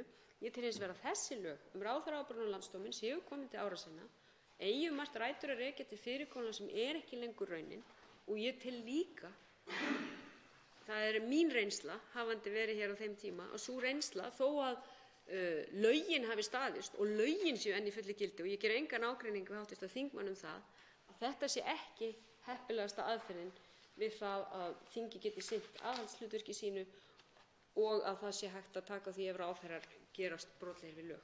Og það hafa verið nefndar ýmsar tillögur. Ég vitnaði hér í bókarkafla Bjargar Thorarensen þessi mál. Fleiri fræðimenn hafa tjáð sig þetta, þannig að ég tel mjög mikilvægt að við tökum þetta bara til gagngerrar umræðu, bæði hvað varðar stjórnarskrá og lögin sjálf. Þá er þessari sérstöku umræðu ráðherraábyrgð og landsdóm lokið. Tekið er fyrir 11. dagskrármálið, breytt skipan ráðuneyta í Stjórnarráði Íslands, stjórnartillaga mál 155 á þingskjali 155, nefndarálit 535 og 541, síðari umræða. Til máls tekur framsögumaður meirihluta stjórnskipunar- og eftirlitsnefndar, hv. 6. þingmaður Reykjavíkur suður, Kolbeinn Óttarsson Proppé. Forseti, þetta mál hefur verið fjallað ítarlega í hv. stjórnskipunar- og eftirlitsnefnd, svo vel að einhverjum sérfræðingum taldi svo til að fáar ráðuneytisbreytingar hefði verið meira fjallað í meðförðum Alþingis, og það vel, við viljum vanda vel til verka. En meirihluti stjórnskipunar- og eftirlitsnefndar hefur skilað hér inn nefndaráliti sem ég ætla að fara hér að nokkru yfir í anda þeirra vönduðu vinnubragða sem við höfum sýnt í þessu máli. Forseti, nefndin fjallaði málið og fékk á sinn fund fjölda gesta sem ég ætla ekki að lesa hér alla upp, og umsagnir bárust málið nokkuð víða að. En með tillögunni er leitað eftir stuðningi Alþingis við fyrirhugaða breytingu á fjölda og heiti ráðuneyta í Stjórnarráði Íslands sem forsætisráðherra hyggst gera tillögu til forseta Íslands í samræmi við 15. grein stjórnarskrár lýðveldisins Íslands. Í breytingunum felst að í stað velferðarráðuneytis komi annars vegar heilbrigðisráðuneyti og hins vegar félagsmálaráðuneyti og fjölga ráðuneytum því úr 9 í 10. Almennt þá hefur nefndin fjallað málið á fundum sínum og fyrirhugaða breytingu á skiptingu stjórnarmála milli ráðherra, en í greinargerð með tillögunni kemur fram að markmiðið með uppskiptingu velferðarráðuneytisins fyrst og fremst að skýra verkaskiptingu innan Stjórnarráðsins og skerpa þar með hina pólitísku forystu í málaflokkum ráðuneytanna.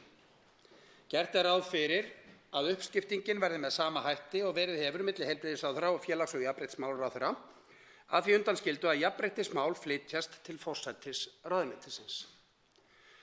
Ég ætla, virðulegur forseti, að leyfa mér að gera hér örlítið innskot inn í upplæstu minn á þessu nefndaráliti, því hér talað jafnréttismálin sem flytjist til forsætisráðuneytisins. Og í greinargerð með þingsályktunartillögunni segir með leyfi forseta þau mál að því undanskildu að jafnréttismál, þar á meðal málefni einstaklinga með kynáttunarvanda, flytjist til forsætisráðuneytisins og svo framvegis. Hér gott dæmi hve framþróunin í þessum málum ör. Hér hafa þau sem sömdu greinargerðina, sem vönduð og vel unnin, verið að vísa í lög þennan málaflokk sem ber einmitt þetta heiti. Lögin eru frá 2012 en eru úrelt þegar að því kemur hvaða heiti og hugtök við notum. Þess vegna erum við ekki með þetta inn í nefndaráliti okkar, því að hér að sjálfsögðu verið að tala jafnréttismál almennt og jafnréttismál hinsegin fólks, ekki bara fólks með kynáttunarvanda. Það gaman að segja frá því, forseti, að það einmitt á þingmálaskrá hæstvirtrar ríkisstjórnar, endurskoðun á umræddum lögum sem hér augljóslega vísað í greinargerðinni. En jafnréttismálin, svo ég snúi mér aftur á nefndarálitinu, nefndin ræddi nokkuð jafnréttismálin sem flytjast eiga til forsætisráðuneytis, en í greinargerðinni tekið fram að vægi þessara mála hefur aukist verulega undanfarin ár og litið til Íslands sem fyrirmyndar hvað varðar löggjöf og þróun málaflokksins á heimsvísu. Fyrir nefndinni komu fram sjónarmið að í ljósi þessa jafnréttismál snerti starfssvið allra ráðuneyta sé fyrirhugaður flutningur málaflokksins til forsætisráðuneytisins til þess fallinn að styrkja hann. Meirihlutinn tekur undir það og telur einnig í ljósi þess samhæfingarhlutverks sem forsætisráðuneyti fer með, í ljósi þess samhæfingarhlutverks geti stofnun skrifstofu jafnréttismála innan forsætisráðuneytisins verið mikilvægt skref sem muni hafa jákvæð áhrif á samþættingu jafnréttismála orðið málaflokknum til styrkingar. Hafa þarf í huga hversu víðtæk jafnréttismál eru innan Stjórnarráðsins enda snerta þau starfssvið allra ráðuneyta. Meirihlutinn bendir á mikilvægi þess að skrifstofa jafnréttismála innan forsætisráðuneytisins vinni með heildstæðum hætti að fyrirhugaðri framtíðarstefnumótun og heildarendurskoðun á stjórnsýslu jafnréttismála í samráði við Jafnréttisstofu. Málefni barna. Við uppskiptingu ráðuneytisins ráðgert að embættisheiti ráðherra félagsmála breytist og verði félags- og barnamálaráðherra, sem endurspeglar áform stjórnvalda aukna áherslu á málefni barna og ungmenna. Fyrir nefndinni komu fram sjónarmið að með þeirri breytingu sé vakin sérstök athygli á málefnum barna og það sé í eðli sínu til þess fallið að þarfir og réttindi barna verði í forgrunni þegar teknar eru ákvarðanir varða málefni barna í ráðuneytinu. Meðal verkefna hins nýja ráðuneytis félagsmála verður að móta stefnu Íslands, framtíðarsýn og markmið í málefnum barna. Fyrir dyrum stendur að endurskoða barnaverndarlög, félagslega umgjörð í málefnum barna og alla þjónustu við börn á landsvísu. Markmið endurskoðunarinnar að börn verði ætíð sett í forgang í allri nálgun innan málaflokksins og íhlutun í mál þeirra verði tryggð svo fljótt sem kostur og samfella í þjónustu við börn og fjölskyldur þeirra. Eitt af meginmarkmiðunum að tryggja samræmda framkvæmd og þjónustu við börn, ungmenni og fjölskyldur þeirra á öllum sviðum og markvissa eftirfylgni með þeim aðgerðum. Meirihlutinn tekur undir þessi sjónarmið og telur að með mótun stefnu Íslands í málefnum barna og aukinni áherslu á að sameina krafta þeirra sem koma að málefnum barna sé tekið markviss skref í þá átt að styrkja velferð barna og þar með fjölskyldna þeirra. Málefni mannvirkja. Á fundum nefndarinnar var sérstaklega fjallað húsnæðismálin og þau áform að málefni varða mannvirki verði flutt frá umhverfis- og auðlindaráðuneyti til félagsmálaráðuneytis, en þar eru fyrir húsnæðis- og húsaleigumál, málefni húsnæðis- og byggingarsamvinnufélaga, frístundabyggðar og málefni vinnumarkaðar. Fram komu sjónarmið að mannvirkjamálin verði þannig aðskilin frá þáttum sem þau eiga mikla samleið með, svo sem skipulagsmálum, mati á umhverfisáhrifum og úrskurðarnefnd umhverfis- og auðlindamála og verði með þessu færð inn í ráðuneyti gjörólíkra málaflokka. Brýn þörf sé á að auka skilvirkni og einfalda framkvæmdina innan málaflokksins í heild sinni, en að með þessu fyrirkomulagi verði kerfið flóknara. Bent var á að sveitarfélögin væru staðbundin stjórnvöld í skipulags- og byggingarmálum og í ljósi þess hve mikilvæg skipulags- og byggingarmál eru í stefnumörkun og stjórnsýslu sveitarfélaga hefði verið rétt að hafa samráð við þau við mótun tillögunnar. Einnig komu fram sjónarmið að augljós rök væru fyrir þeirri skipan að málefni mannvirkja væru öll á einni hendi og enn fremur að þau ættu betur heima í samgöngu- og sveitarstjórnarráðuneyti.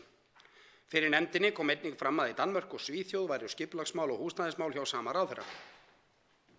Samlegðaráhrif og samspil væri með húsnæðismálum og innviðauppbyggingu og betur færi á að húsnæðismálum væri hjá einum ráðherra, það öll málefni varða húsnæði og regluverk byggingariðnaðarins, þar með talið eldvarnir, slökkvilið, rafmagnseftirlit sem og markaðseftirlit. Meirihlutinn telur að líta mætti til þess hvernig fyrirkomulagið annars staðar á Norðurlöndum. Fyrir nefndinni kom einnig fram sjónarmið að tilfærsla á mannvirkjamálum til ráðherra félagsmála væri jákvætt skref í átt að því að stuðla að stöðugleika á húsnæðismarkaði til lengri tíma og eðlilegt framhald af nýlegum breytingum á lögum húsnæðismál þar sem meðal annars var lögð aukin skylda á ríki og sveitarfélög til þarfagreiningar, áætlanagerðar og langtíma stefnumótunar í húsnæðismálum.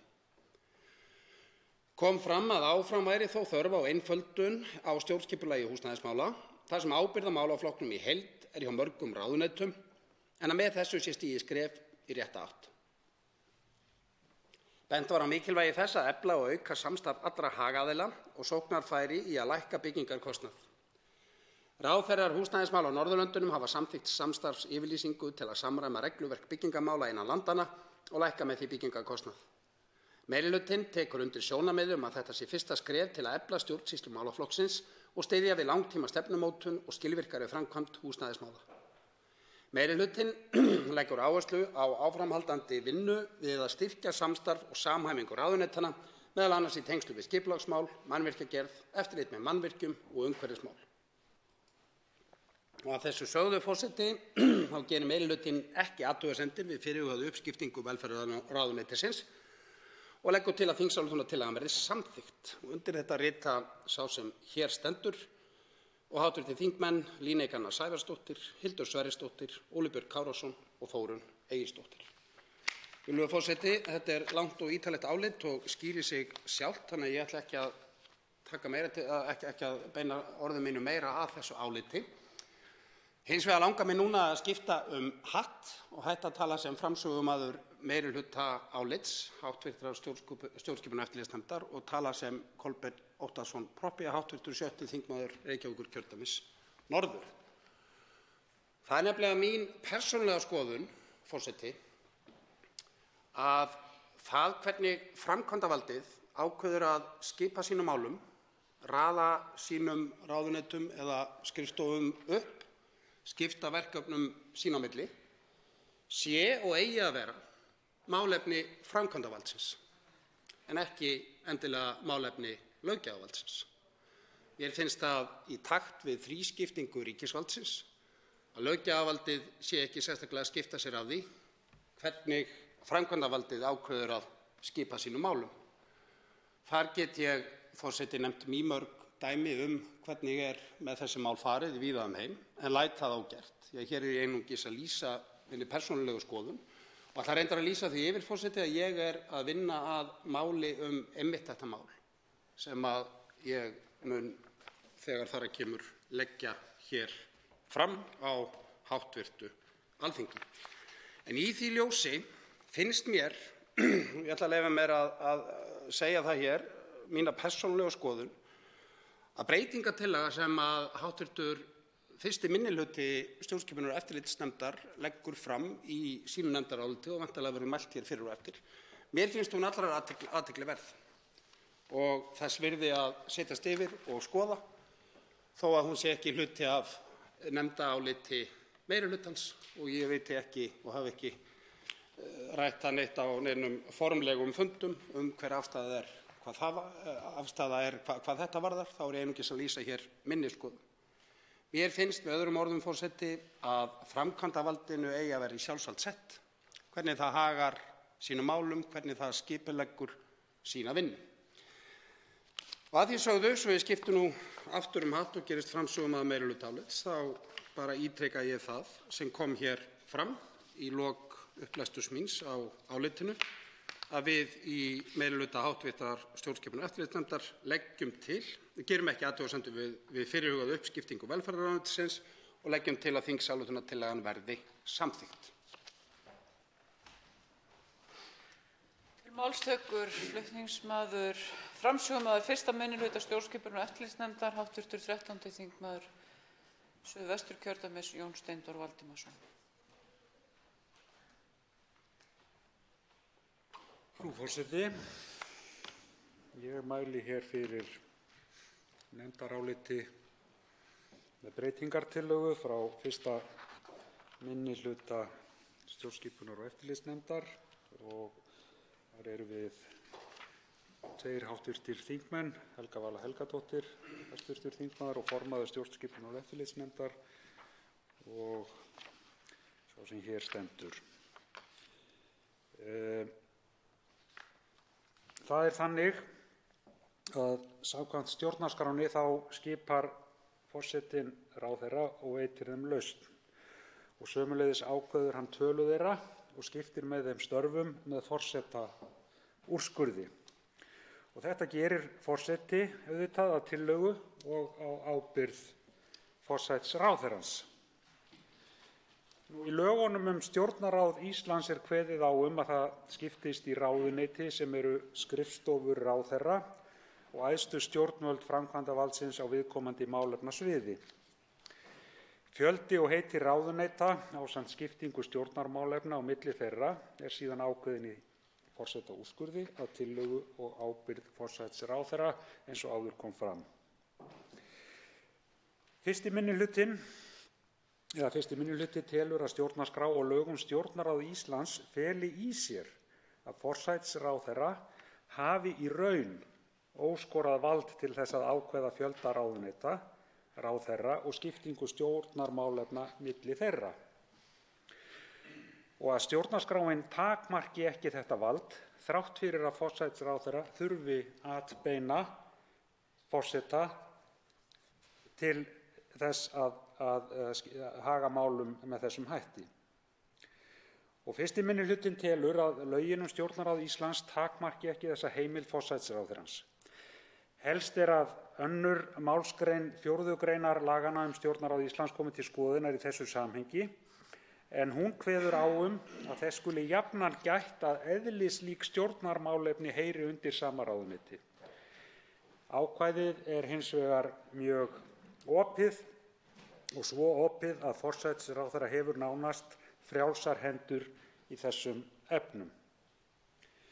1. minnihluti bendir á að í 2. grein laganna Stjórnarráð Íslands eru engin fyrirmæli efni, form eða rökstuðning þingsályktunartillögunnar sem lögð skal fyrir Alþingi. 1. minnihluti telur að eins og lagaumgjörðin skipan ráðherra, ráðuneyti og skiptingu stjórnarmála er úr garði gerð, sé í raun einungis gert ráð fyrir staðfestingu Alþingis að forminu til á fjölda og heitum ráðuneyta. Og 1. minnihluti telur að gera verði ráð fyrir að forsætisráðherra setji ekki fram hugmyndir skipan ráðuneyta og heiti þeirra í óþökk ríkisstjórnar sinnar og þar með þess meirihluta sem ríkisstjórnin styðst við á Alþingi. Og þess vegna sé það þegar að þeirri ástæðu ekki ástæða til þess að leita formlegrar staðfestingar Alþingis eins og lögin Stjórnarráði gera nú ráð fyrir. 1. minnihluti telur að það sé eðlilegur þáttur í aðgreiningu framkvæmdarvalds og löggjafarvalds að löggjafarvaldið hlutist ekki til hvernig skipan, heitum eða fjölda ráðuneyta er háttað, né heldur ráðstöfun stjórnarmálefna milli ráðuneyta. Löggjafarvaldið hefur aðrar leiðir til þess að veita framkvæmdarvaldinu aðhald og hafa með því eftirlit. Og af þessum sökum telur 1. minnihluti rétt að lögin Stjórnarráð Íslands verði endurskoðuð að þessu leyti. Fyrsti minnihluti telur af öllu framan sögðu og virtu hvorki rétt að stjórnskipunar- og eftirlitsnefnd lýsi yfir stuðningi né leggi til að ætlan forsætisráðherra verði hindruð en leggi til að Alþingi álykti þess í stað einungis að breytingin á skipan ráðuneytanna samrýmist lögum Stjórnarráð Íslands nr. 115/2011 eins og þau eru nú úr garði gerð. Fyrsti minnihluti leggur þess vegna til að þingsályktunartillagan verði samþykkt með eftirfarandi breytingu og hljóði svo eftir breytinguna. Alþingi ályktar að fyrirhuguð breyting á fjölda og heitum ráðuneyta í Stjórnarráði Íslands sem felur í sér að í stað velferðarráðuneytis komi annars vegar heilbrigðisráðuneyti og hins vegar félagsmálaráðuneyti samrýmist lögum Stjórnarráð Íslands nr. 115/2011. Og lýkur þá lestrinum á tillögugreininni og undir þetta rita eins og áður sagði Helga Vala Helgadóttir, hv. þingmaður Jón Steindór Valdimarsson. Nú ætla ég aðeins að víkja frá nefndarálitinu og fylgja í fótspor hv. þingmanns Kolbeins Óttarssonar Proppé og mæla nokkur orð frá eigin brjósti. Ég vil nú byrja á því að segja það að vinnan í nefndinni var ágæt og það komu fjölmargir gestir og það voru mjög miklar og góðar umræður efni tillögunnar og sýndist svo sem sitt hverjum en þetta allt saman ágætlega reifað í áliti meirihlutans. Eftir því svona sem að leið á alla þessa umfjöllun þá fór maður að velta því fyrir sér til hvers þetta væri nú eiginlega allt saman. Ég held að ég fari rétt með að þetta sé í þriðja sinn sem að þingsályktunartillaga þessu tagi kemur til afgreiðslu í þinginu og það á sama veg að það kemur tillaga til þingsályktunar frá forsætisráðherra. Stjórnarliðar verja það og styðja tillögu forsætisráðherrans í ríkisstjórninni og telja henni flest til tekna en á hinn bóginn eru þá þeir sem skipa stjórnarandstöðu svona frekar á því að þetta sé nú meira svona til óþurftar heldur en hitt. Og þá fór maður svona að velta þessu fyrir sér eins og ég sagði til hvers þetta. Og eftir því sem ég velti þessu meira fyrir mér og ég svona fór að lesa spyr aðeins til sögu lagana stjórnarráðið að þá satt að segja skil ég eiginlega ekki og vísa þá til nefndarálits minnihlutans til hvers þetta er. Og þegar maður veltir fyrir sér þessari þrígreiningu valdsins að þá svona hef ég bara í þessari vinnu núna, ég hef áður verið í þeim sporum að vera framsögumaður á svona tillögu á öðru kjörtímabili, þannig ég þekki þetta svona frá fleiri hliðum. Þá fór ég sem þetta er einhvern veginn ekki rétt. Við erum með ríkisstjórn sem á að framkvæma það sem að Alþingi mælir fyrir eða samkvæmt lögum frá Alþingi. Hvernig forsætisráðherra og ríkisstjórnin telur best að haga öllum sínum störfum, þar á meðal skiptingu verkefna, á og verður að vera á ábyrgð ríkisstjórnarinnar og þar með forsætisráðherra. Ef að forsætisráðherra hagar málum óskynsamlega, fer að stokka upp ráðuneyti sem verða óskilvirk eða vinna ekki að þeim verkefnum sem þeim er ætlað, þá hlýtur það að bitna á störfum ríkisstjórnarinnar og þar með hlýtur það að kalla á aðhald og eftirlit þingsins með því hvort það er verið að vinna að þeim verkefnum sem að framkvæmdarvaldinu hafa verið falin. Þá er líka hægt að beita fjárveitingarvaldinu ef að forsætisráðherra tæki upp á þau einhvern tímann að fjölga ráðuneytum úr hófi eða stjórnarskrifstofum úr hófi, þá á þingi þá leið að skrúfa fyrir fjárveitingar til þess þannig að ríkisstjórnin verði að sníða sér stakk eftir vexti. Þannig að þetta nú svona í aðalatriðum það sem að ég held að ég vilji segja þetta mál. Og kjarninn í þessu er þessi, að mér finnst að sumu leyti að við séum að svona eyða tíma þingsins svolítið í óþarfa Við vitum hvernig málið fer. Við vitum að það verður ekki tekið tillit til þeirra athugasemda sem koma fram. Það koma gestir með vonarglampa í augum til að sannfæra nefndarmenn í nefndinni það að þetta sé nú kannski ekki alveg skynsamlegast að gera þetta svona og hinsegin og við kingum kolli og smurjum út úr og segjum og síðan gerist ekki neitt. Og mér finnst það ekki skynsamlegt að vera að vekja falsvonir. Hitt svo annað mál að auðvitað getur forsætisráðherra á hverjum tíma og held að það sé nú skynsamlegt að leita viðhorfa, þá kannski fyrst og fremst þeirra sem að verkefni ráðuneytanna ná til, það að segja sem eitthvað sem heitir á nútíma íslensku haghafa og svona hlusta á þeirra sjónarmið og síðan auðvitað eru ákvarðanir teknar á þeim grundvelli. Þegar ég var að skoða aðeins nýjustu útgáfuna af þessum lögum þá rakst ég á það að það urðu talsverðar umræður þarna árið 2011, held ég muni rétt, þegar lögin voru sett það að þá var semst ekki ákvæði í því frumvarpi það að þingið ætti að hafa afskipti af þessum málum. Og það var mikið uppþot og miklar umræður þetta í þinginu á sínum tíma. Þar voru menn að tala að með þessum hætti væri verið að ýta undir foringjadýrkun og það væri með öllu ófært að þingið kæmi ekki að málinu. Og ýmis sjónarmið í þessu sem að ég las vel yfir en ég sannfærðist ekki. Ég held að það hafi einhvern veginn verið svona pólitísk valþröng á sínum tíma sem var til þess að þessu var síðan breytt, frumvarpinu var breytt. Ég sé ekki að það hafi leitt til neinna sérstakra framfara eða umbóta með þeim rökum sem að hér hafa verið rakin áður. Þannig að ég enn sannfærðari það að við eigum að láta framkvæmdarvaldið að skipa þessum málum eins og það best kýs. Við höfum önnur verkfæri til þess að veita aðhald og ef að menn haga sínum málum ekki með skynsamlegum hætti þá kemur það þeim sjálfum í koll.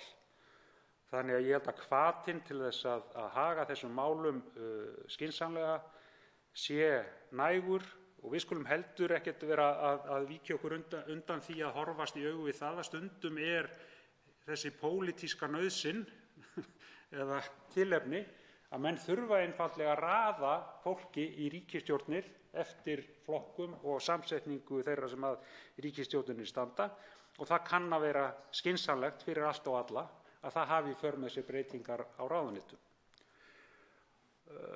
Þó þannig að menn auðvitað, og það þá verkefni forsætisráðherrans að skipa þar til verka og skipta verkum með skynsamlegum hætti.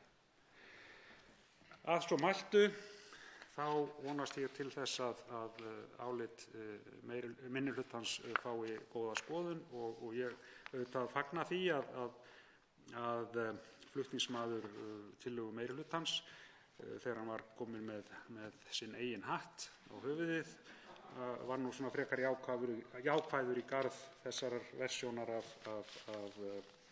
af tillögunni sem felur þá í sér að hún algjörlega hlutlaus gagnvart efni málsins, þeirra skipanar og verkefna sem lagt til, en undirtónninn síðan að breyta þessu í framtíðinni. Þá veitir andsvar hv. 8. þingmaður Reykjavíkurkjördæmis norður, Birgir Ármannsson. Hæstv. Forseti, hv. framsögumaður 1. minnihluta svaraði nú einni af þeim spurningum í lok ræðu sinnar sem ég ætlaði að koma að í þessu andsvari. Það að segja, ég lít svo á að það megi túlka það svo að 1. minnihluti nefndarinnar taki ekki efnislega afstöðu til tillögunnar sem slíkrar, það að segja þeirrar breytingar að skilja á milli heilbrigðis- og velferðar- eða félagsmálahluta núverandi velferðarráðuneytis og það ágætt að það sé skýrt. Ég skil ræðu hans líka þannig og bið hann að leiðrétta mig ef svo er, að hann telji að framtíðarfyrirkomulag þessara mála eigi að vera með þeim hætti að ríkisstjórn eða forsætisráðherra eftir atvikum geti tekið ákvörðun skiptingu ráðuneyta. Þá er ég að tala um stofnun ráðuneyta eða þess vegna niðurlagningu þeirra í raun og veru með forsetaúrskurði, en það þurfi ekki atbeina Alþingis til.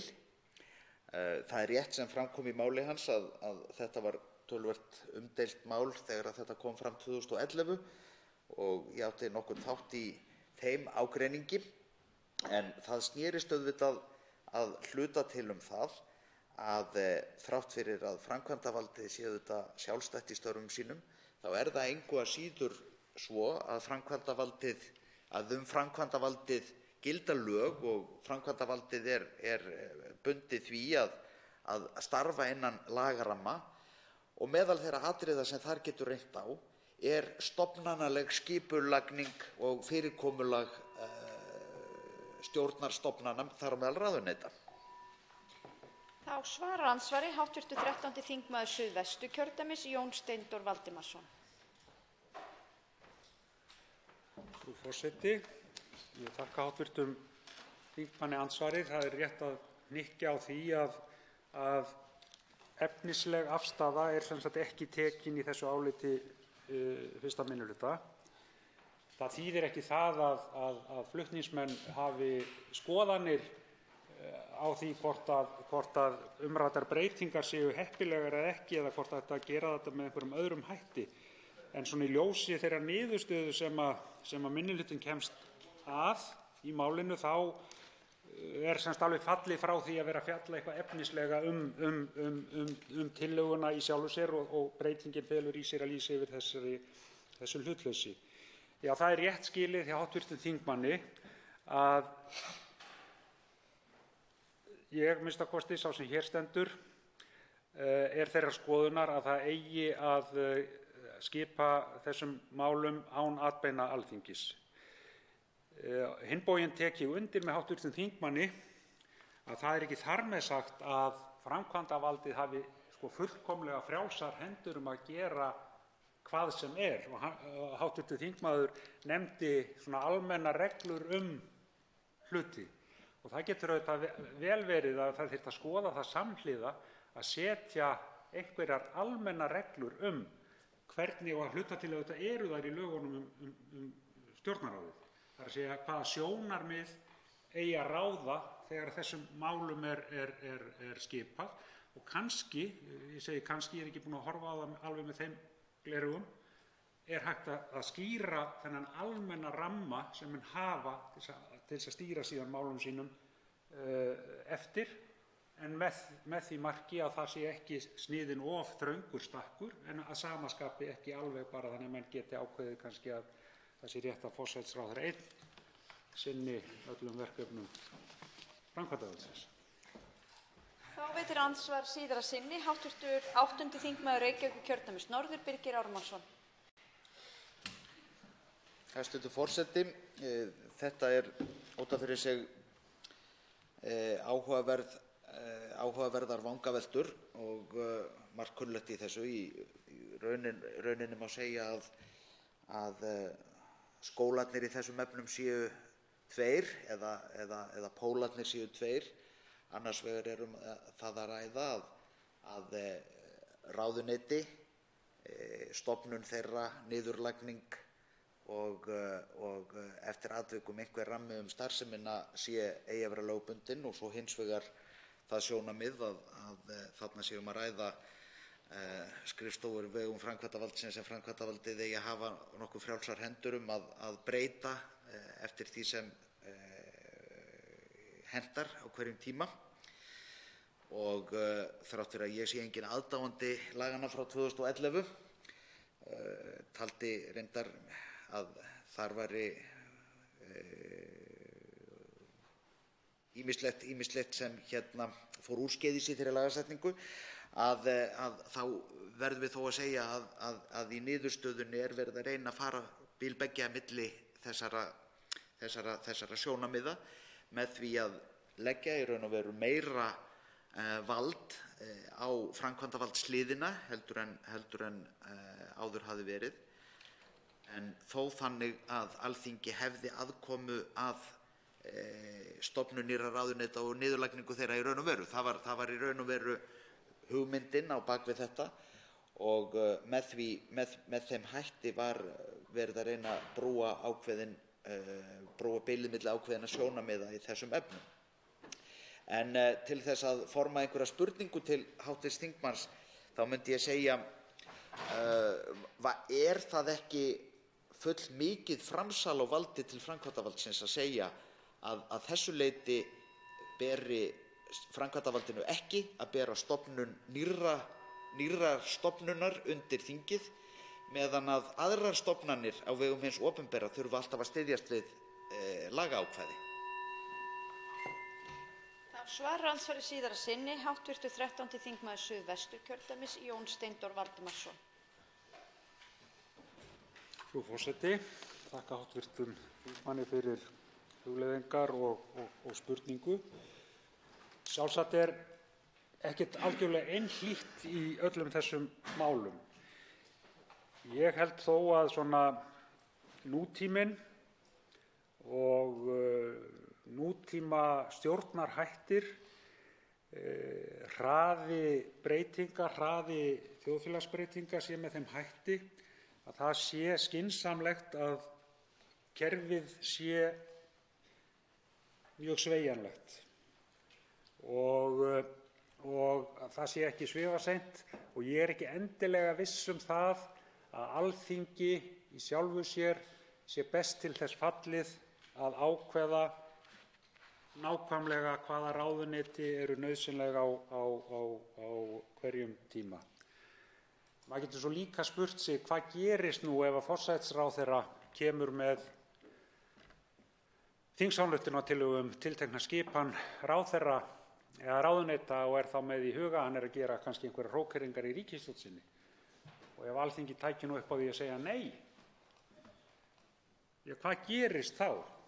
Er þá ríkisstjórnin fallin eða á forsætisráðherrann að sætta sig við að vera sendur til baka og ná ekki fram þeim breytingum sem hann vill? Ég veit það ekki hvort að það er heppilegt, hvort á að skipa, hvort á að vera hægt að leggja niður eða setja á fót stofnanir á borð við ráðuneytin eða skrifstofur án atbeina Alþingis. Já, ég held að það geti alveg gengið upp. Eftir sem áður erum við með ramma sem eru þetta lögin um Stjórnarráð Íslands, hvernig og hvaða verkefni og hvaða sjónarmið skuli þar vera uppi. Það kann vel að vera að það þyrfti að laga þann ramma eitthvað til ef að svona breyting gengi í gegn. En já, ég held að við ættum að láta framkvæmdarvaldinu láta því eftir að skipuleggja sjálf sín störf. Andsvörum er lokið. Til máls tekur hv. 4. þingmaður Reykjavíkurkjördæmis norður, Helga Vala Helgadóttir. Frú forseti, hvað erum við eiginlega að tala hérna? Við erum að fjalla skiptingu ráðuneyta. Við meðferð þessa máls inn í hv. Stjórnskipunar- og eftirlitsnefnd kom fram að þingsályktunartillagan, í rauninni bara einn angi hennar, væri á borði nefndarinnar. Það er að segja, þingsályktunartillagan með allri sinni greinargerð var í rauninni kannski meira bara svona til kynningar varðandi hugmyndir forsætisráðherra hvaða verkaskiptingu hún vildi hafa. Af því það kom skýrt fram á fyrsta fundi þegar að fulltrúar ráðuneyta komu fyrir nefndina að að þau litu svo á að það eina sem að nefndarmenn ættu að vera að íhuga hvort að rétt væri að skipta ráðuneytum og mögulega hugleiða nöfn ráðuneytanna. Og það er alveg rétt sem að fram hefur komið hér í dag að það fór fram ágætis vinna inn í nefndinni. Við fengum til okkar ýmsa gesti og þá sérstaklega vegna þess að við sendum þetta mál til umsagnar. En fram kom á fyrsta fundi með fulltrúum ráðuneyta að samtök iðnaðarins höfðu sent í tölvupósti sínar athugasemdir við það sem að þau höfðu frétt út undan sér að væri mögulega á döfinni. Það er að segja að færa málefni húsnæðismála yfir til félagsmálaráðuneytis. Og nefndarmenn kváðu og spurðu hvort að umrædd umsögn hefði verið á samráðsgátt, en þá kom í ljós að málið hefði ekki farið á samráðsgátt og þá var ákveðið að fara og senda málið allt til umsagnar eins og eðlilegt og komu þá inn fjölmargar umsagnir. Og af hverju ég að ræða það hér? Af því að ég tel mikilvægt að hæstv. Forsætisráðherra sé meðvituð þá umræðu sem átti sér stað, af því að hún jú að leggja þetta til og hefur fullt vald til þess að gera það sem hún leggur til. En ég tel hins vegar rétt að hún viti af öllum þeim varnaðarorðum sem að bárust okkur í stjórnskipunar- og eftirlitsnefnd. Til dæmis sendi Samband sveitarfélaga umsögn sem var nokkuð harðorð með leyfi forseta, segir sambandið. Þá óhjákvæmilegt að gera alvarlega athugasemd við að tillaga sé mótuð þennan verkefnaflutning án samráðs við sveitarfélögin, þegar haft í huga hve mikilvæg skipulags- og byggingamál gagnvart stefnumörkun og stjórnsýslu framkvæmd sveitarfélaga. Má jafnvel leiða líkur að því að tilurð tillögunnar stangist á við Evrópusáttmála sjálfstjórn sveitarfélaga og þau viðmið samráð milli stjórnsýslustiga sem sveitarstjórnarþing Evrópuráðsins hefur mótað. Þegar kemur svo að samtökum iðnaðarins þá sendu þau líka inn umsögn og komu einnig fyrir nefndina og ég ætla líka að leyfa mér að vitna í þeirra umsögn með leyfi forseta, en þar segir: Samtökin hafa bent á að málefni íbúðarmarkaðar, þar með talin uppbygging íbúðarhúsnæðis og skipulagsmál, séu munaðarlaus málaflokkur í Stjórnarráðinu í ljósi þess að húsnæðismál á verksviði velferðarráðuneytisins, skipulagsmál og málefni mannvirkja á forræði umhverfis- og auðlindaráðuneytis og málefni sveitarfélaga á forræði samgöngu- og sveitarstjórnarráðuneytis. Með núverandi skiptingu hvorki yfirsýn yfir málaflokkinn í heild sinni né skilvirkni, svo verður heldur ekki með fyrirhugaðri breytingu þar sem málefni sem tengjast íbúðarhúsnæði verða enn á forræði 3 ráðuneyta. Tilvitnun lýkur. Í rauninni þetta allt saman af valdi forsætisráðherra, eins og fram hefur komið hérna. Hún getur gert það sem hún vill, en ég tel þó fulla ástæðu til þess að við íhugum þetta og hún íhugi það hvort að hún eigi að fara gegn ráðleggingum þeirra sem að starfa innan málaflokksins. Af því að það var alveg ljóst þegar að þessir aðilar komu að það voru gríðarmiklar áhyggjur, líka hjá Verkfræðingafélagi Íslands. Gríðarlega miklar áhyggjur yfir því að taka ætti núna þennan hluta mannvirkjanna og færa yfir í félagsmálaráðuneytið í stað þess að reyna að sameina þetta allt saman inni í sveitarstjórnarráðuneytinu. Mannvirkjastofnun, fulltrúar Mannvirkjastofnunar komu líka fyrir nefndina og þau voru jákvæðari gagnvart þessu máli vegna þess að þau töldu þó rétt að færa hlutann yfir til félagsmálaráðuneytisins, en upplýstu þó að það væri ekki þannig á Norðurlöndunum. Á Norðurlöndunum er það nefnilega þannig að eitt og sama ráðuneytið fjallar allt er varðar mannvirki og skipulagsmál og byggingamál, húsnæðismál. Og það skiptir máli. Það skiptir máli að það sé ekki verið að þvæla þessu inn í mörg ráðuneyti og það hefur sérstaklega verið umkvörtunarefni hér á landi hversu svifaseint kerfið er, sérstaklega þegar kemur að svona umhverfis- og skipulagsmálum. Og þess vegna held ég að það verði að íhuga þetta mjög vel og vanda vel. Og það er ekkert sem segir að það verði að færa málefni húsnæðismála og skipulagsmála yfir til félagsmálaráðuneytisins á þessum tímapunkti. Það er verið að leita heimildar eða tilkynna að það eigi að skipta upp velferðarráðuneytinu og það er ekkert sem að mælir gegn því að hafa þetta 2 ráðuneyti, nema þá kannski það sem að kom fram í allri þessari málsmeðferð og það er kostnaðarþátturinn. Hér við fyrstu umræðu þá kom fram í máli hæstv. Forsætisráðherra að kostnaðurinn við uppskiptingu og kostnaðurinn við þessa tillögu alla væri 70 milljónir. Nú hefur hins vegar komið í ljós við málsmeðferðina að fyrir utan þessar 70 milljónir þá er gert ráð fyrir að kostnaðurinn við það að færa jafnréttismálin inn í forsætisráðuneytið, að bara það kosti 200 milljónir til viðbótar að búa til þessa sérstöku skrifstofu. Það var eitthvað sem hafði ekkert verið rætt hér í þingsal. Og þá svona hrökk maður svolítið við af því það var búið að halda því fram hérna ítrekað að þetta kostaði 70 milljónir.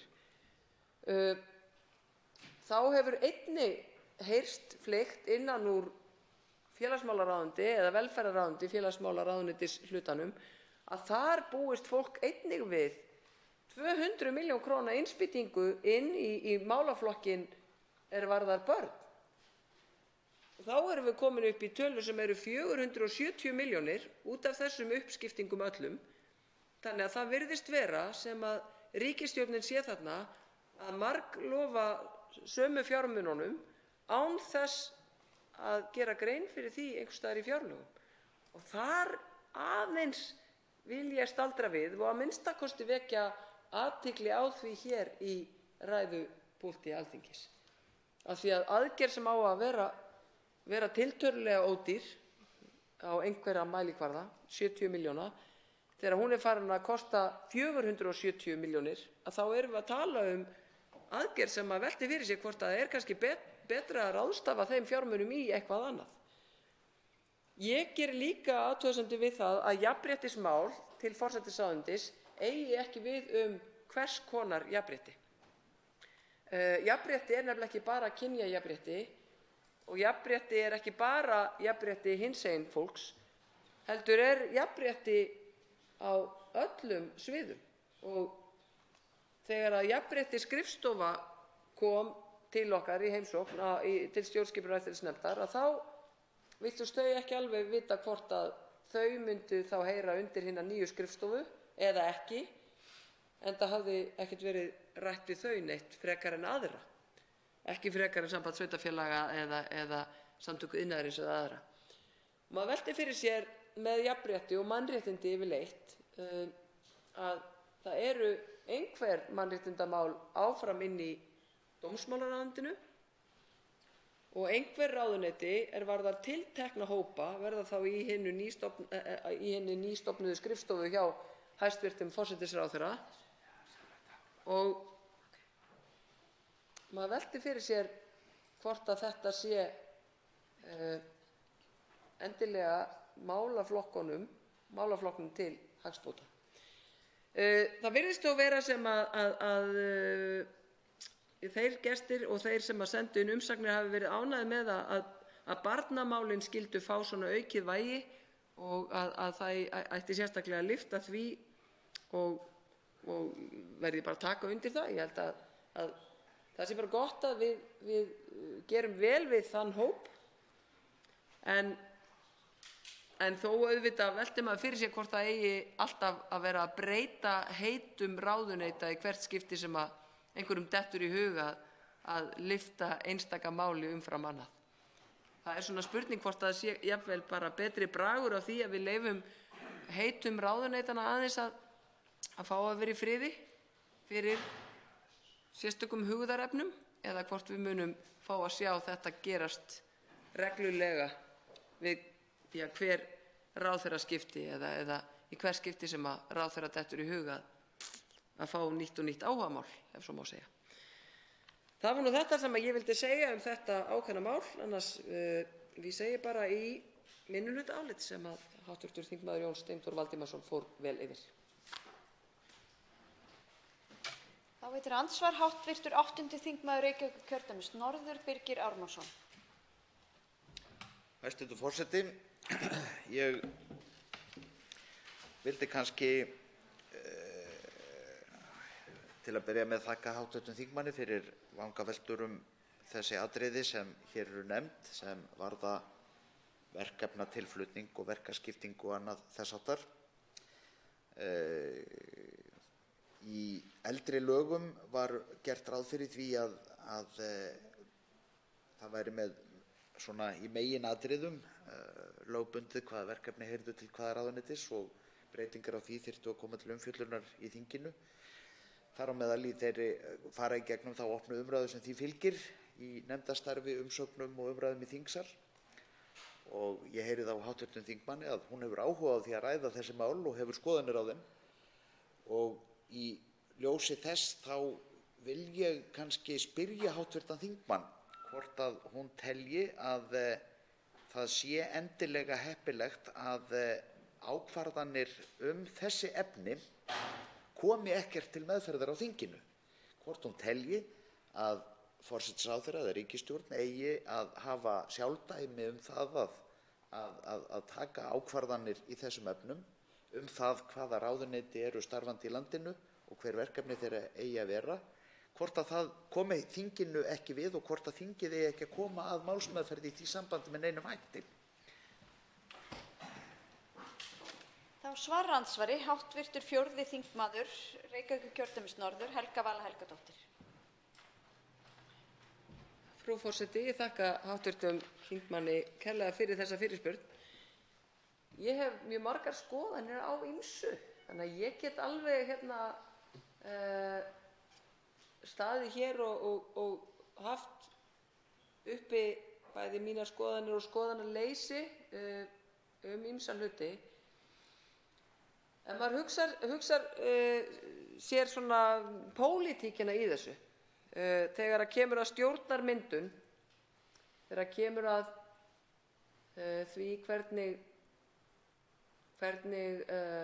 flokkar koma sér saman að skipuleggja sína ríkisstjórn,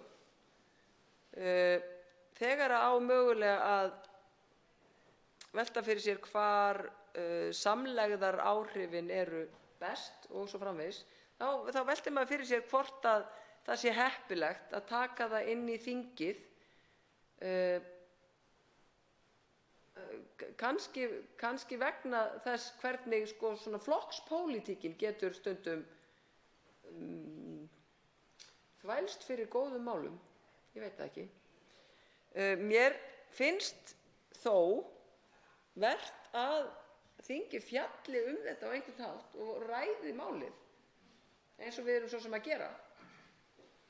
Við erum að ræða það, við erum að fjalla það og það var mjög þarft að fá inn gestir sem höfðu einnig á þessu ýmsar skoðanir. En maður veltir samt fyrir sér hvort að þetta verði ekki á endanum að vera ákvörðun forsætisráðherra hverjum tíma. Þó þannig að við erum með fjárveitingavaldi. Og þá er það spurningin, ætlum við að láta forsætisráðherra ákveða uppskiptingu ráðuneyta bara upp í hið óendanlega af því að viðkomandi ráðherra sýnist svo? Ég er ekki viss að Alþingi væri tilbúið til þess. Þá veitir andsvar síðara sinni hv. 8. þingmaður Reykjavíkurkjördæmis norður, Birgir Ármannsson. Hæstv. forseti. Ég held að tilgangur þess, og mig minnir það nú að tilgangur þess að fá inn í þingið þingsályktunartillögu sem fjallaði þá stofnun nýrra ráðuneyta eða breytinga á því fyrirkomulagi hvaða ráðuneyti eru starfandi í landinu, að það hafi einmitt þjónað þeim tilgangi að gefa þinginu einhverja aðkomu að þessum málum, reyndar takmarkaðri að því leyti að verkaskipting, skipan málaflokka og annað þess háttar er ekki ákvörðunaratriði þingsins sjálfs heldur er ákveðið með forsetaúrskurði, þannig að það er auðvitað ákveðinn sveigjanleiki fyrir hendi fyrir framkvæmdarvaldið. En hugmyndin sem við getum sagt að fæddist í þeim deilum sem áttu sér stað frumvarpið 2011 skilaði þó þeirri niðurstöðu að það var gert ráð fyrir að þingið hefði einhverja aðkomu þó að hún væri takmarkaðri heldur en var fyrir hendi áður. Og ég veit að það hafa auðvitað verið ýmsar skoðanir uppi í þessum efnum í gegnum tíðina og ekkert endilega farið eftir flokkspólitískum línum heldur ýmsum öðrum sjónarmiðum. En ég verð að segja það að miðað við það að ríkisstjórnir þurfa að koma í gegn ýmsum breytingum og leita samráðs og samþykkis þingsins fyrir afskaplega mörgu sem þær gera, þá finnst mér ekki of mikið í lagt eða of þung kvöð lögð á ríkisstjórn að ef hún ætlar að stofna ný ráðuneyti, skipta upp ráðuneytum sem eru fyrir hendi eða leggja niður ráðuneyti, að þá sé það með einhverjum hætti borið undir þingið, eins og raunar er verið að gera hér. Ég get síðan haft þá skoðun að það geti verið æskilegt að auka jafnvel aðkomu þingsins að þessum efnum og vildi kannski spyrja hv. þingmann afstöðuna til þess. Þá svarar andsvari hv. 4. þingmaður Reykjavíkurkjördæmis norður, Helga Vala Helgadóttir. Já, frú forseti, ég þakka seinna andsvar.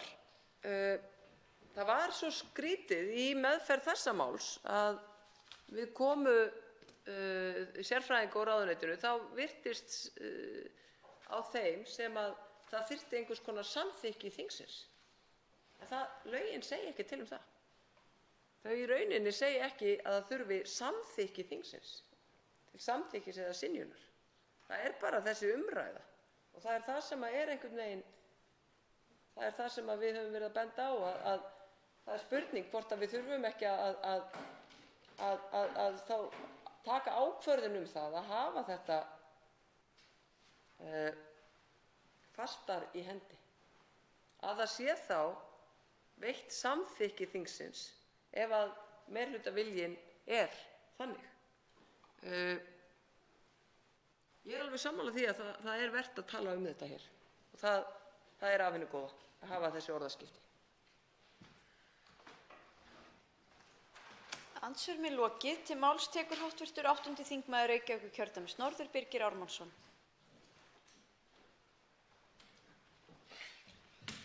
Hæstv. forseti. Þetta mál auðvitað er ekki mikið að efni og sú ákvörðun sem óskað er eftir að þingið taki afstöðu til er í grunninn ekki flókin.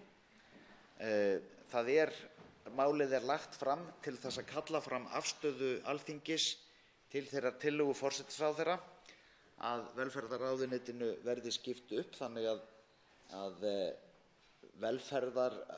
að heilbrigðishlutinn verði sér og félagsmálahlutinn verði sér, og þar af leiðandi er verið að bakka, ef svo má segja, aftur til þess fyrirkomulags sem var fyrir breytingu sem átti sér stað í kjölfar stjórnarráðslaganna 2011.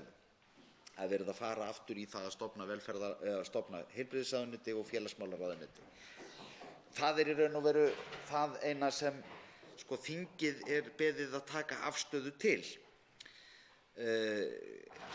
Vangaveltur eða skýringar sem fram koma í greinargerð frekari hugmyndir verkaskiptingu og annað, ég lít svo á að það sé fyrst og fremst lagt fram til kynningar og umræðu í þinginu en ekki verið að kalla eftir afstöðu til þess í sjálfu sér.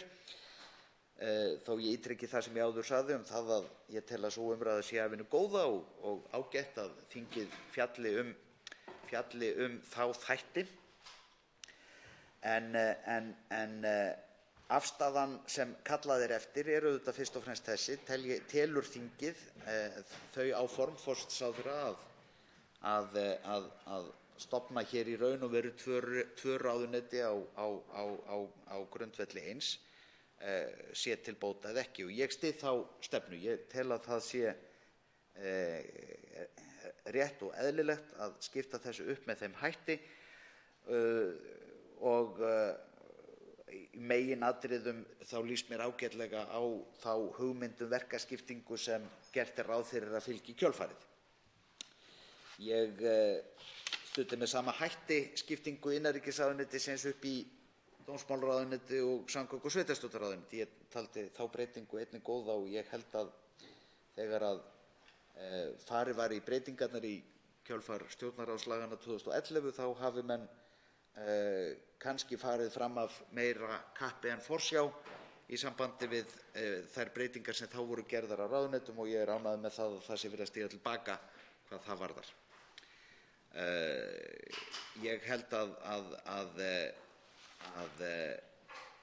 við eigum auðvitað að skoða þessa hluti á hverjum tíma með gagnrýnu hugarfari, en ég hins vegar ekki endilega hrifinn af því að gera breytingar svo ört eða títt í þessum efnum.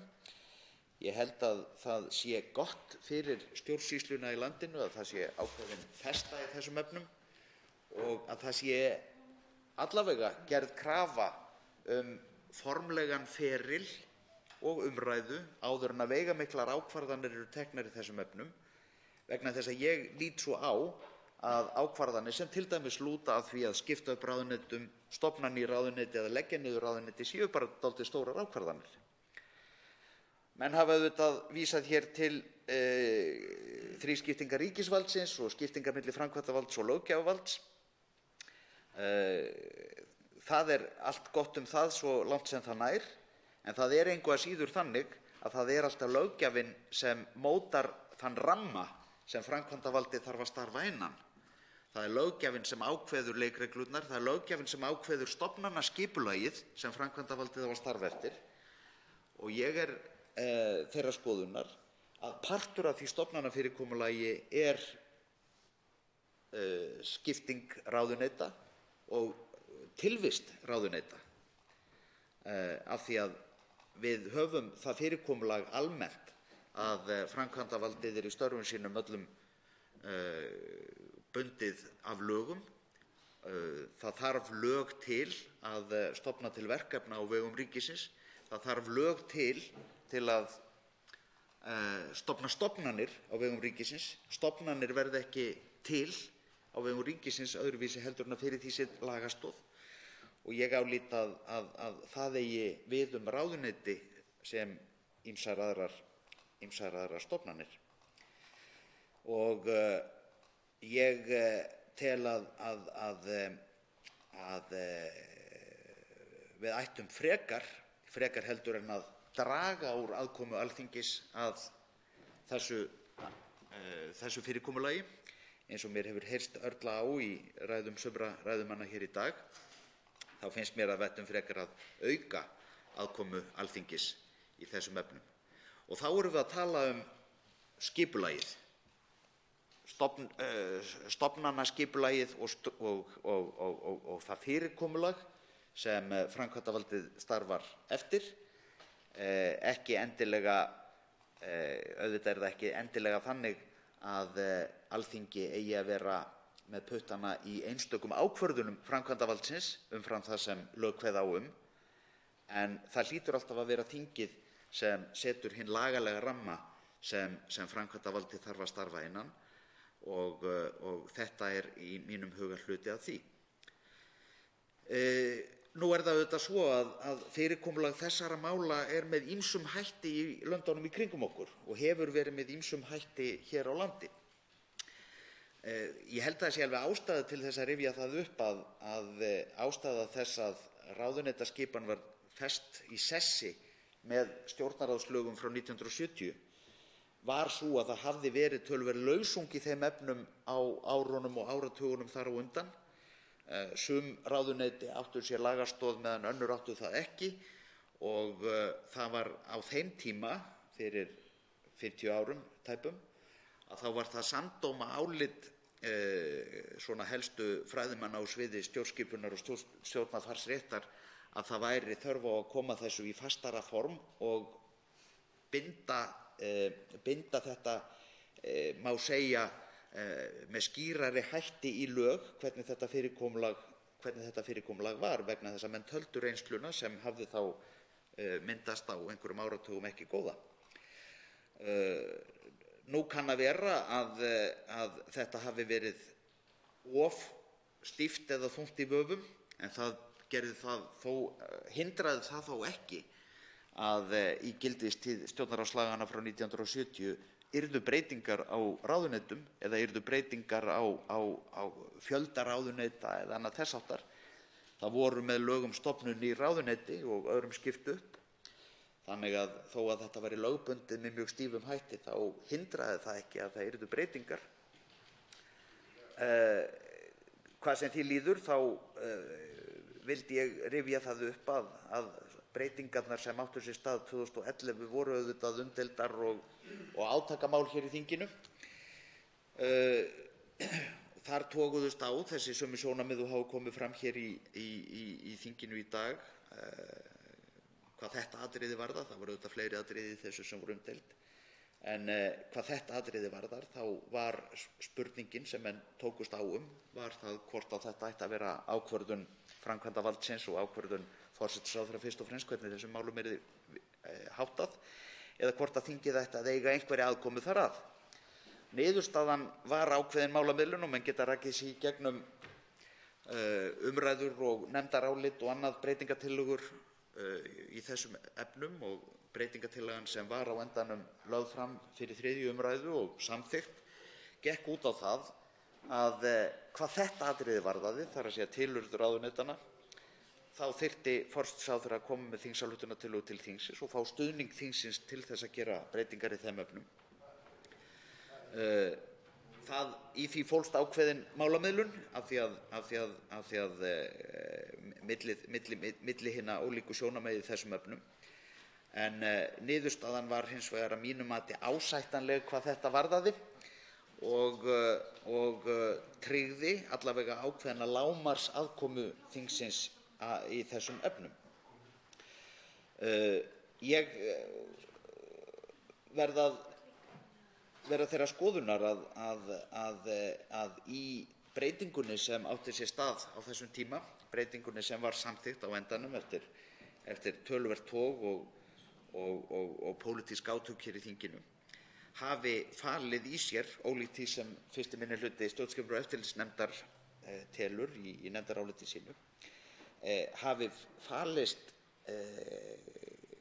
krafa efnislega umfjöllun af hálfu þingsins. Það er að segja, það var ekki bara verið að óska eftir því að þingið léti í ljós álit sitt á því hvort að breytingin sem lögð væri til væri í samræmi við gildandi lög. Það var ekki bara verið að biðja einhvern, hvað ég að segja,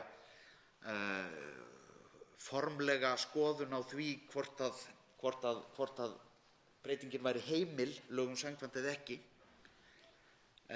heldur var verið að falast eftir því eða ætlast til þess af hálfu þingsins að það tæki efnislega afstöðu til málsins. Og þess vegna finnst mér 1. minnihluti stjórnskipunar- og eftirlitsnefndar skauta svolítið framhjá því að taka efnislega afstöðu til þess hvort að það eigi að skipta velferðarráðuneytinu upp í heilbrigðisráðuneyti og félagsmálaráðuneyti eða ekki. Og mér hefði þótt betra að heyra viðhorf þingmanna til þess, vegna þess að það auðvitað skiptir máli að efnisleg afstaða liggi fyrir. Og ég held að menn hljóti að sjá að það er ekki undir neinum kringumstæðum þannig að mál séu borin hér fram af hálfu forsætisráðherra lögð fram á þingi bara til þess að fá upplýsingar það hvort að málið standist lög eða ekki, eða tillagan standist lög eða ekki. Það eru aðrir aðilar í þjóðfélaginu sem eru til þess bærir að skera úr það hvort að lög eru virt eða ekki. Það verið að kalla eftir efnislegri afstöðu og mér finnst 1. minnihluti, sem auðvitað hefur rétt til sinna skoðana, en mér finnst hann fara svolítið framhjá þessu atriði í sínu nefndaráliti og þeim ræðum sem hér hafa verið fluttar. Ég ætla ekki, hæstv. Forseti, að hafa þessa ræðu lengri. Ég meta svo að miðað við niðurstöðu meirihluta stjórnskipunar- og eftirlitsnefndar, sem felur í sér stuðning við málið, og afstöðuna sem kemur fram í niðurstöðu minnihluta stjórnskipunar- og eftirlitsnefndar, að þá sem ekki gerir athugasemd en tekur ekki efnislega afstöðu, ef ég skil það rétt, að þá held ég að þetta mál fái framgang í þinginu.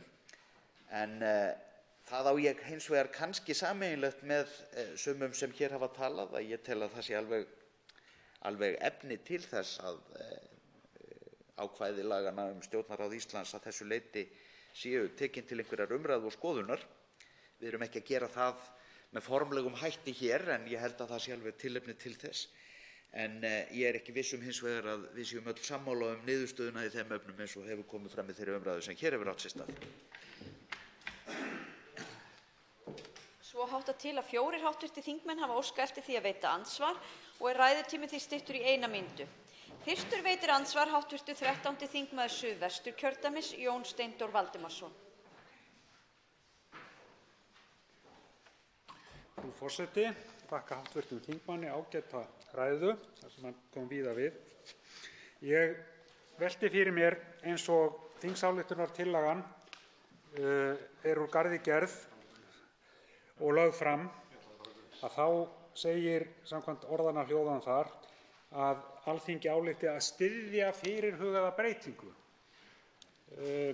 Væri þá ekki nær að það er verið að leita eftir efnislegu áliti að þarna stæði samþykkir tillöguna. Samþykkir, þar að segja samþykkir fyrirhugaða breytingu. Í öðru lagi væri þá ekki rétt til þess að þingið gæti raunverulega tekið einhverja efnislega afstöðu, ef við höldum okkur við það, að þingsályktunartillagan væri mun ítarlegri. Hún segir náttúrulega voðalega lítið. Þó að sjálfsögðu sé í greinargerð rakið ýmislegt, en það er ekki það sem Alþingi er að styðja við eða samþykkja.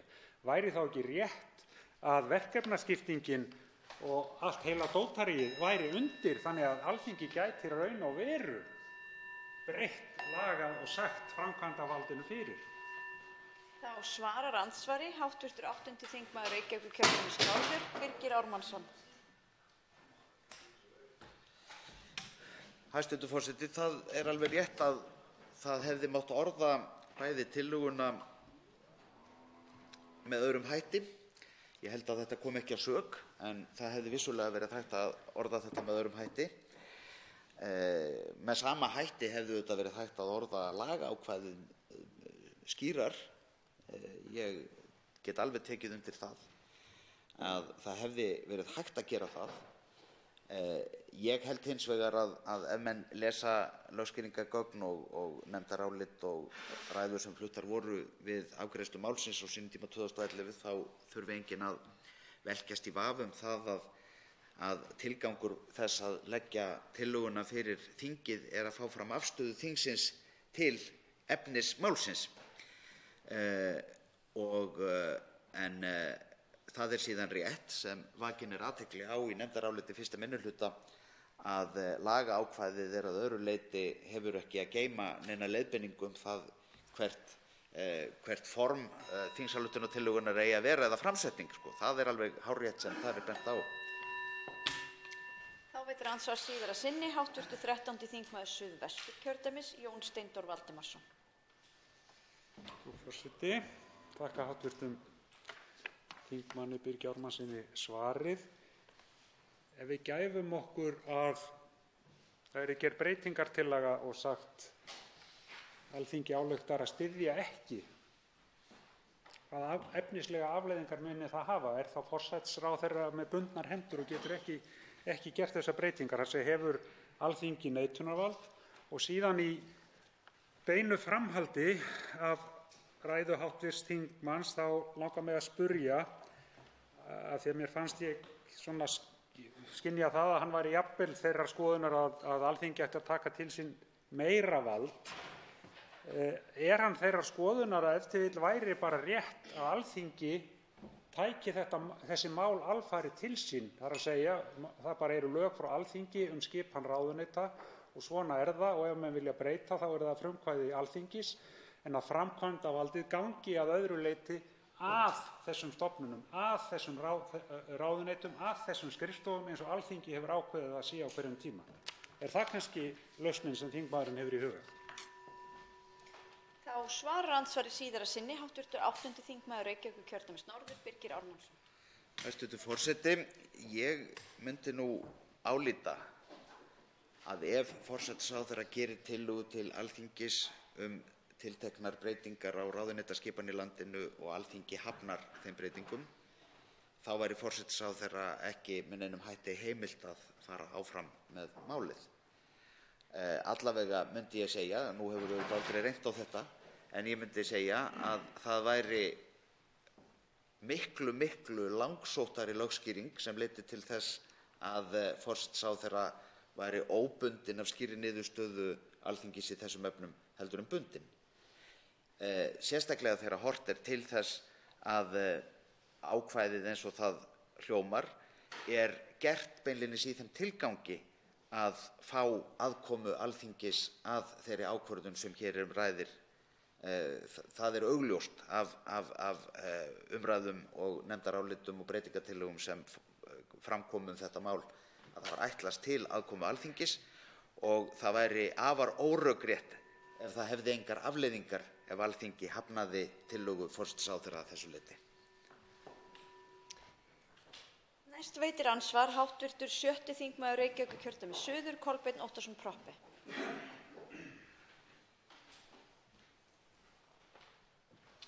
Virðulegur forseti, þetta eru áhugaverðar vangaveltur allt saman og gott að við erum hér að eiga í 1 mínútu andsvörum og svona uppsúmmeringu á löngum umræðum sem áttu hér stað fyrir einhverjum 7 árum síðan. En mér finnst þetta athyglisvert sjónarmið og einna með þessu virði að ræða það sem hv. þingmaður hefur komið hér með. Svona langar mig til að biðja hann að útskýra hv. þingmann, af því að mér finnst í umræðunni hefur alltaf verið gengið út frá því að vilji forsætisráðherra sé bara vilji meirihluta þingsins, það er að segja að þetta sé alltaf samhljóma. Það er ekki alltaf raunin. Hvað ef það er minnihlutastjórn eða stjórn sem nýtur stuðnings, eða eigum að gefa okkur þá stöðu að einhverjir stjórnarliðar styðji ekki stjórnina í öllum málum? Er það þá orðið neitunarvald einstakra stjórnarþingmanna það að hvort eigi að skipta upp ráðuneytum eða ekki? Er það orðið, getur löggjafarvaldið meinað framkvæmdarvaldinu í minnihlutastjórn að skipa málum með þeim hætti sem það kýs? Þá svarar andsvari hv. 8. þingmaður Reykjavíkurkjördæmis norður, Birgir Ármannsson. Hæstv. forseti, já, ég held að það verði að túlka það með þeim hætti að ef það fyrirkomulag er á annað borð fyrir hendi að þingið hafi einhverja aðkomu að fyrirkomulagi þessara mála, þá feli það auðvitað í sér að allar ákvarðanir sem eru teknar þurfi að styðjast við vilja meirihluta þingsins, hvernig svo sem hann er samansettur, og hvort sem ríkisstjórn, minnihlutastjórn eða meirihlutastjórn. En það er alveg hárrétt ábending hjá hv. þingmanni að auðvitað er ekki sjálfgefið að í landinu sé meirihlutastjórn og minnihlutastjórnir þurfa auðvitað jafnan að leita eftir stuðningi við sín mál. Þó það séu minnihlutastjórnir, þá þurfa þær meirihluta til þess að koma málum í gegnum þingið, stórum málum og smáum. Og auðvitað getur líka verið sú staða uppi að forsætisráðherra eða eftir atvikum ríkisstjórn í heild sé ekki í takt við þingmenn sinna flokka. Þannig að sú staða auðvitað komin upp að, getur auðvitað vel komið upp að í einstökum málum komist vilji forsætisráðherra eða ríkisstjórnar ekki til framkvæmda vegna einhverrar andstöðu einstakra manna eða einstakra aðila að ríkisstjórninni. Þá veitir andsvar síðara sinni hv. 7. þingmaður Reykjavíkurkjördæmis suður, Kolbeinn Óttarsson Proppé. Forseti, kannski greinir okkur hv. þingmann bara á eðli þessara mála. Hv. þingmaður talar stór mál. Ég skil það þegar verið að ræða fjárlög eða einhver stærri mál. Ég líti ekki á það sem sérstaklega stórt mál hvernig framkvæmdarvaldið ákveður að skipuleggja sitt starf. Ég meira sammála systurflokki hv. þingmanns sem stundir ræður ríkjum á Englands eða Bretlandseyjum, þar sem minnihlutastjórn og þar var skipaður ráðherra einmanaleika án þess að það þyrfti einhverja sérstaka umræðu í þingi af því að hæstv. Forsætisráðherra þar vildi leggja áherslurnar þar á þau mál. Það finnst mér eðlilegt. Ég finnst ekki eðlilegt að þegar sú staður uppi að það sé kannski minnihlutastjórn. Framkvæmdarvaldið samt framkvæmdarvald. Það þarf að sjálfsögðu meirihlutastuðning við stór mál og koma öllum sínum málum í gegnum þingið.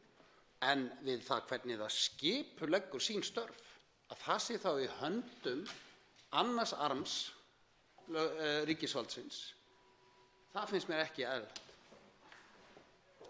Þá svarar andsvari síðara sinni hv. 8. þingmaður Reykjavíkurkjördæmis norður, Birgir Ármannsson. Hæstv. forseti, nú það svo að í okkar fyrirkomulagi eru skilin milli framkvæmdarvalds og löggjafarvalds ógleggri heldur en í ýmsum öðrum þjóðskipulögum eða stjórnskipulögum.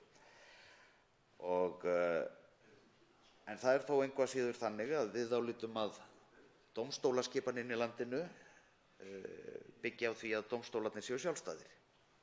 Engu að síður setjum við lög sem segja fyrir skipulag dómstólanna. Við segjum í lögum hvaða dómstólar eigi að vera fyrir hendi og starfandi í landinu. Við lítum svo á að það sé nauðsynlegt að það sé lögbundið hvernig sú skipan fyrir hendi eða hvernig hún útfærð. Og við höfum með sama hætti álitið að framkvæmdarvaldið þyrfti að starfa samkvæmt lagaramma sem löggjafarvaldið ákveður. Álitamálið í þessu efni hins vegar það, og það kannski erum við ekki sammála, hvort að tilurð ráðuneyta, stofnun nýrra ráðuneyta, uppskipting þeirra eða niðurlagning sé slík ákvörðun að það eigi að vera undir þinginu eða ekki. En vonandi höfum við tækifæri til þess að ræða það síðar ef við förum í umræður lagafrumvarp þetta efni en ekki umræður þingsályktunartillögu sem takmarka töluvert hvað við getum rætt og hvað ekki í þessum efnum. Forseti mælist eindregið til þess að þið ræðið það síðar og virðið tímamörk. Þá veitir andsvar hv. 7. þingmaður Reykjavíkurkjördæmis norður, Þorsteinn Víglundsson.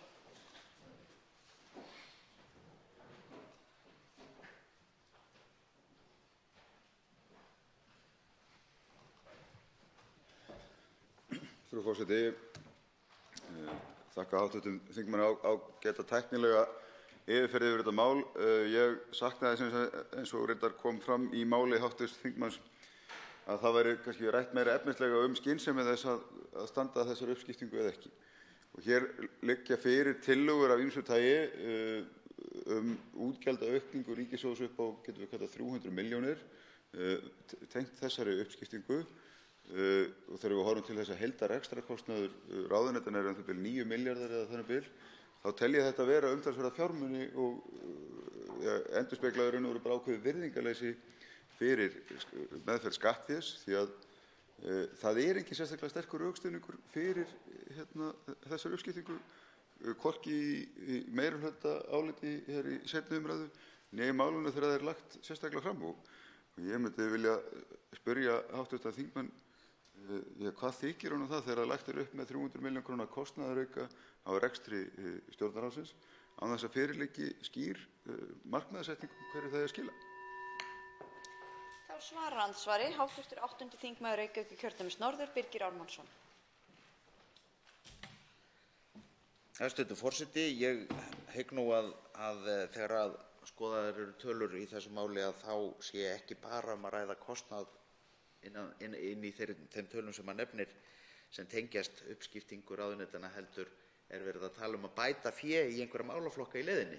Það það sem ég hef skilið í þessari umræðu.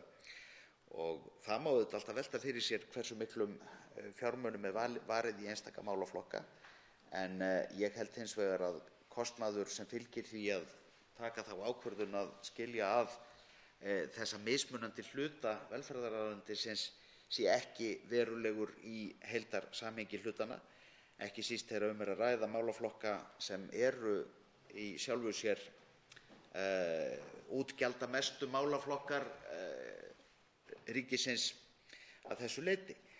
Ég hef verið þeirrar skoðunar að of stór ráðuneyti með of marga málaflokka undir séu ekki heppileg, vegna þess að ég held að það sé heppilegra að ráðherrar hafi tækifæri til þess að einbeita sér betur að tilteknum sviðum en séu ekki með of margt undir. Og ég held að fyrir því séu skýr og góð rök. Þá veitir andsvar síðara sinni hv. 7. þingmaður Reykjavíkurkjördæmis norður, Þorsteinn Víglundsson. Frú forseti, ég þakka hv. þingmanni svarið. Honum þykir þessi aukning upp á 300 milljónir ekki há fjárhæð. Þetta eru 70 milljónir vegna nýs skrifstofustjóra í forsætisráðuneytinu, 170 milljónir til þess að vega upp á móti kostnaði við uppskiptingu ráðuneytanna í bara nýjum ráðuneytisstjóra og skrifstofuhaldi í velferðarráðuneytinu sjálfu, og svo þarna eru 40 milljónir króna vanáætlun á kostnaði við uppskiptingu innanríkisráðuneytisins á sínu tíma. Mér þykja þetta verulegir fjármunir. Mér þykir mikilvægt að framkvæmdarvaldið rökstyðji vel þegar að ráðast í slíka kostnaðaraukningu hverju það skili. En það sem auðvitað skiptir mestu máli í þessu, og ég tek undir með hv. þingmanni, að þarna eru velferðarráðuneytið það ráðuneyti sem heldur hér á nærri helmingi ríkisútgjaldanna. Það hefur ítrekað verið talað um það, bæði innan stjórnsýslunnar og utan, að þarna séu veruleg tækifæri til mikils hagræðis fyrir ríkissjóð með auknu samstarfi milli þessara málaflokka. En hér beinlínis verið að ganga í hina áttina. Þetta alveg einstaklega léleg meðferð á skattfé að mínu viti. Þá svarar andsvari síðara sinni hv. 8. þingmaður Reykjavíkurkjördæmis norður, Birgir Ármannsson. Hæstv. forseti, ég held að þetta sé ekki léleg nýting á almannafé að skipta þessum ráðuneytum upp. Ég held að þrátt fyrir að það sé mikilvægt að það sé samvinna og nýtt samlegðaráhrif í samskiptum, hvað ég var að segja, annars vegar velferðarsviðsins eða félagsmála hlutans og síðan heilbrigðishlutans, að þá sé ekkert sem útilokar það að það sé gert þrátt fyrir að ráðuneytunum sé skipt upp. Ég held hins vegar að það sé, þegar við erum að tala gríðarstóra, fjölbreytta og mikilvæga málaflokka eins og hér undir eiga, að þá skipti máli að það séu fyrir hendi ráðuneyti sem einbeita sér að þeim kjarnaverkefnum sem á hvoru sviðinu eiga heima,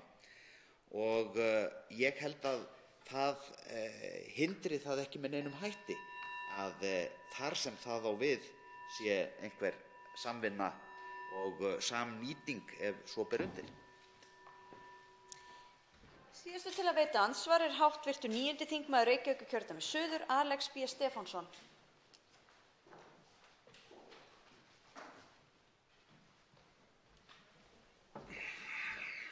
Virðulegur forseti. Mig langar að byrja að þakka þeim þingmönnum sem hafa talað hv. þingmönnum sem hafa talað þetta mál.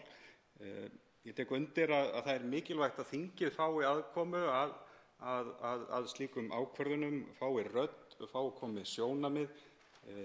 Tek undir með hv. þingmanni Birgi Ármannssyni að það sem um er að ræða er skynsamleg framkvæmd. Hún gerir ráðherrum betur kleift að fylgja eftir hnitmiðra í sínum málaflokkum, og þetta eru gríðarlega stórir málaflokkar og mikilvægir, og þessi verkefni, hins vegar jafnréttismál, heilbrigðismál, velferðarmál, húsnæðismál, að þetta sýnir forgangsröðun ríkisstjórnarinnar að ganga í þessi verkefni skörunglega og hafa tækifæri til þess að vinna sínum málum framgangi. Hafi menn eitthvað út á málin sem slík að setja, þá sjálfsagt að þingið komið frekar að því. Þá svarar andsvari hv. 8. þingmaður Reykjavíkurkjördæmis norður, Birgir Ármannsson. Hæstv. forseti, ég get auðvitað ekki annað en tekið undir sjónarmið hv. þingmanns í þessum efnum. Þegar að teknar eru ákvarðanir breytingar að þessu leyti, skiptingu málaflokka og uppskiptingu ráðuneyta og annað þess háttar, þá auðvitað byggir það á einhverri hugmynd eða einhverjum áformum áherslur í málaflokkum og annað þess háttar. Ég fer ekki ofan af því að ég held að það sé betra að sinna annars vegar heilbrigðismálunum og hins vegar velferðarmálunum eins fjölbreytt og þau eru í tveimur aðskildum ráðuneytum og held að í raun og veru það verði til bóta fyrir báða málaflokkana að fá með þessum skýra hætti sérstök ráðuneyti sem sinna þessum efnum og í framhaldi af þeirri umræðu sem átti sér stað áðan þá held ég að sá kostnaður muni nú koma til baka sem menn leggja í að þessu leyti. Þá veitir andsvar síðari sinni hv. 9. þingmaður Reykjavíkurkjördæmis suður, Alex B. Stefánsson. Virðulegur forseti, ég ætla að taka undir orð Birgis Ármannssonar að þessi breyting hún varðar að því að efla getu framkvæmdarvaldsins til stefnumótunar og stefnumótun felst meðal annars í skynsamlegri nýtingu á almannafé og þess vegna eru þessi mál, þau eru þess eðlis að skipting þess ráðuneytis sem hv. þingmaður minntist á með velferða- og félagsmálin að þetta gríðarlega stórar upphæðir og það gríðarlega krefjandi verkefni þar sem að þessi ríkisstjórn hefur einsett sér að vinna í og taka verulega á og hefur strax aukið fjárlög töluvert og eins þá hefur hún farið í skynsamlega grunnvinnu hvernig fjármagni nýtist best. Það rauninni kannski það sem hefur oft verið gagnrýnt hingað til að við höfum verið að eyða 10 krónum þegar kannski á fyrri stigum málsins við höfum getað eytt 1 krónu og einmitt sparað fólki annaðhvort erfiðleika í framtíðinni eða nú. Þá svarar andsvari síðara sinni hv. 8. þingmaður Reykjavíkurkjördæmis norður, Birgir Ármannsson. Hæstv. forseti, það svo sem ekki annað hægt en að taka einnig undir þessi orð hv. þingmanns Alex B. Stefánssonar. Það auðvitað þannig að það hægt að það kannski þegar við erum að velta fyrir okkur einhverju stofnanalegu skipulagi, verkaskiptingu ráðuneyta eða verkaskiptingu einstakra stofnana hins opinbera, þá það auðvitað ekki endilega svo að það sé allt svart eða hvítt í þeim efnum að það sé hægt að finna út eða reikna út hina einu réttu lausn. Mitt mat hefur hins vegar verið það að velferðarráðuneytið hafi eftir breytinguna 2011 orðið of stórt, of margir og ólíkir málaflokkar þar undir sama ráðuneyti og að það sé æskilegt að skipta þessu þannig upp með þeim hætti sem hér lagt til í þeim tilgangi að efla stjórnsýslu og stefnumótun á báðum málefnasviðunum. Andsvörum lokið. Til máls tekur hv. 10. þingmaður Reykjavíkurkjördæmis suður, Þorsteinn Sæmundsson.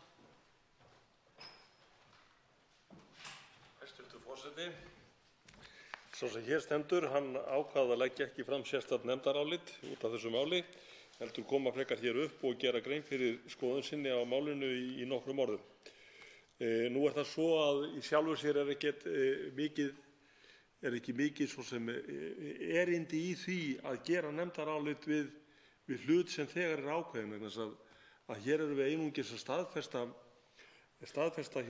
hug forsætisráðherra sem verður lögð fyrir forseta Íslands, samanber 15. grein stjórnarskrárinnar, sem sagt fjölda ráðherra og verkefni þeirra. Með þessu máli hér verið að nokkru leyti að vinda ofan af því sem að vinstri stjórnin gerði hér á árunum 2009–13. Þá voru 4 málaflokkar sameinaðir sett í 2 ráðuneyti. Ráðuneyti dómsmála fór með samgöngumálum inn í innanríkisráðuneyti og sú gjörð var næstum búin að ganga dómsmálaráðuneytinu dauðu og menn hættu við það sem betur fer. Og síðan var sem sagt velferðarráðuneyti búið til hérna í svipað leyti 2011 og þetta kostaði gríðarlegt fé. Ef ég man rétt þá kostaði þessi gjörð á sínu tíma 600 milljónir í einskiptiskostnaði og það kom fram í svari við fyrirspurn sem að sá sem hér stendur lagði fyrir fjármálaráðherra, hæstvirtan, líklega á árinu 2014 eða 15 að rekstrarlegur ávinningur af sameiningu þessara fjögurra ráðuneyta í 2, það varði engin sérstakur efnahagslegur árangur af gerðinni. Það er að segja að sú hagræðing sem náðist í rekstri ráðuneyta vissulega á þessum árum, hún var vegna hagræðingakröfu sem kom fram í kjölfar hrunsins og hafði ekkert með þetta samsvöll að gera sem átti ekki að kosta neitt og kostaði 600 milljónir á sínum tíma og átti að spara 300 milljónir á ári að þess að segja nokkrum manni. Þannig að þetta var náttúrulega málflutningur sem gekk ekki upp og menn vissu að þetta myndi aldrei ganga upp. Og það voru hér múrsægir og loftpressur í gangi í 3 húsum í Reykjavík til þess að í mánaðarvís til þess að koma þessu öllu saman heim og saman. Þannig að í sjálfu sér þá skil ég vel að menn skuli núna vinda ofan af þessari vitleysu, jafnvel þó að það kosti einhverja peninga. Ég er hins vegar jafn sammála því sem að nafni minn Víglundsson, hv. þingmaður, sagði hér áðan, að það eru kjörtækifæri til þess að hagræða í ráðuneytunum og það er reyndar eitt sem að ég verð að viðurkenna að var viti á sínu tíma þegar þessi gjörð varð árið 2011 að þá var til dæmis í 3. sameiningunni sem var atvinnuvegaráðuneytið að þar áttu allt í einu heima 17 skrifstofustjórar án skrifstofu í einu ráðuneyti og það náttúrulega sagði sig sjálft að þarna sem sagt var hagræðing mjög möguleg og var framkvæmd. Á sama hátt að þá er örugglega hægt í sjálfu sér ef við tökum heildarfjölda skrifstofustjóra í velferðarráðuneytinu eins og það er í dag. Ég vænti þess að þeim muni jafnvel fækka þegar ráðuneytið smækkar og færi yfir sér 2 ráðuneytisstjóra og svo framvegis. Þannig að þetta vildi ég svona aðeins benda á. Síðan er annað sem að kemur og fylgir þessu máli hér sem bendir til þess að þessi gjörð núna, hún virðist hvorki eiga sér mikla stefnu, festu eða jafnvel pólitík. Hvað er gert hér? Jú, jafnréttismálin eru færð til forsætisráðherra og maður hefur á tilfinningunni að þá hafi félags- og jafnréttisráðherra, heitir hann það ekki núna, hann eigi þá að fá í staðinn einhver önnur mál og menn velja mannvirkjamál og rífa þau upp úr umhverfisráðuneytinu og setja í barnamálaráðuneytið. Og ég verð að viðurkenna það, hæstv. forseti, að þessa gjörð skil ég ekki alveg vegna þess að það er nokkuð yfirlýst eða því hefur verið haldið mjög fram að í sjálfu sér sé félagsmálaráðuneytið ekkert endilega í stakk búið til þess að taka þennan málaflokk yfir. Það sé ekki nægjanleg þekking og svo framvegis. En það er annað sem ég velti fyrir mér í þessu efni. Á fund stjórnskipunar- og eftirlitsnefndar komu fulltrúar stærstu hagsmunasamtaka í mannvirkjagerð. Það er að segja Samtök iðnaðarins, Verkfræðingafélagið, Samtök sveitarfélaga og fleiri. Og þeir sögðu allir sömu söguna. Fyrsta lagi er allt of skammt gengið. Af hverju eru ekki öll málin tekin, það er að segja skipulagsmálin, mannvirkjamálin og þau mál sem úrskurðarnefnd auðlindamál, af hverju eru þessi mál ekki tekin öll og sett yfir í samgönguráðuneytið, samgöngu- og sveitarstjórnarráðuneytið? Hvers vegna í ósköpunum? Nei, þá taka menn mannvirkjamálin og henda þeim yfir í barnamálaráðuneytið. Og ég verð að segja, hæstv. forseti, það er ekki mikil fagmennska í þessu, bara því miður. Og mér þykir ekki mikil fagmennska heldur að hlusta ekki á þessi orð sem við fengum að heyra þarna í nefndinni frá þessum fagaðilum og hagsmunaaðilum sem sögðu þessi gjörð núna verður ekki til þess að einfalda málin eins og menn halda fram að sé sem sagt stóri útgangspunkturinn í þessari framkvæmd. Vegna þess að málefni sem varða byggingar, skipulag og annað verða eftir sem áður í 3 ráðuneytum og það er ekki endilega mjög skilvirkt, hæstv. Forseti. Og ég velti líka fyrir mér að nú eru menn í hvert skipti sem einhver stefnubreyting innan gæsalappa á að vera hjá einstökum ríkisstjórnum að skipta nöfn á ráðuneytum sem að í sjálfu sér kosta töluvert fé. Það þarf að breyta öllu pappírs farganir ráðuneytanna, það þarf að segja bréfsefnum, umslögum og svo framvegis. Það þarf að breyta þessu öllu í hvert skipti og félagsmálaráðuneytið hefur heitið, ég man svona mjög skammt aftur í tímann, félags- og húsnæðismálaráðuneyti, félags- og jafnréttisráðuneyti, nú heitir þetta félags- og barnamálaráðuneyti. Og ég velti fyrir mig hvað myndi nú gerast ef við fengjum umhverfisráðherra sem hefði sérstakan áhuga á úrgangsmálum. Fengjum við þá umhverfis- og úrgangsmálaráðuneytið. Mér finnst þetta orðaleppalegt og við þurfum þetta ekki. Félagsmálaráðuneytið getur alveg heitið félagsmálaráðuneyti, bara eitt og sér, og það þarf ekki að skreita það með einhverju sérstökum áhersluatriðum eða áhugamálum þeirra ríkisstjórnar sem situr á hverjum tíma. Það er ríkisstjórnarinnar sjálfrar að sýna áhugann og áræðið í verkum sínum en ekki með einhverjum nafngiftum sem skipta engu máli. Þannig jú, ég skil í sjálfu sér mótífið að menn skuli vera vindón af þessari dellu sem var gerð á dögum vinstristjórnarinnar. Það kostaði hauga fé og sparaði lítið, ef eitthvað. Og ég náttúrulega vænti þess að þessi breyting, að hún hafi þá í för með sér einhvern sýnilegan ábata, ef ekki fjárhagslegan þá faglegan. En eins og ég segi aftur, að setja mannvirkjamálin yfir í barnamálaráðuneytið án þess að færa eitthvað annað með, ég veit ekki alveg til hvers það er. Og menn segja að það er verið að gera þetta til þess út af því að félagslegt húsnæði, jú, það heyrir undir félagsmálaráðherra. En eins og ég segi aftur, hagsmunaaðilar segja, það þarf að fylgja þessu skipulagsmálin, það er þess að skipulagsstofnun og úrskurðarnefndin til þess að þetta verði skilvirkt og til þess að þetta verði einfalt og til þess að þetta verði þeim sem er að vinna eftir þessum lögum og sem þarum og undir þessum stofnunum og sem sagt þurfa til þeirra að sækja. Ef það á að verða að einhverju sérstök, ef þetta á að verða skilvirkt og ef þetta á að verða einfalt, þá þarf að gera þetta svona. En menn höfðu annaðhvort ekki kjark í það eða ekki tíma til þess eða eitthvað, og þá var þessu flaustað út núna. Og ég held svei mér þá, og ég viðraði það í nefndinni á sínum tíma, það hefði jafnvel verið skárra að geyma þessa framkvæmd aðeins. Geyma hana aðeins þannig að fara þá í þennan heildarfærslu á allri mannvirkjagerð yfir til samgöngu- og sveitarstjórnarmálaráðuneytisins, þar sem að hefði orðið virkileg samlegð og leið betri þjónusta við þá sem þurfa að nota. En nei, menn gera bara þetta að taka jafnréttismálin af félagsmálaráðherra og rétt honum mannvirkjastofnun í staðinn, svona sem einhverja dúsu. Og þetta er ekki góð stjórnsýsla, hæstv. Forseti. Og þetta er engin sérstök stefna og þetta er engin pólitík. Og þetta er ekkert sem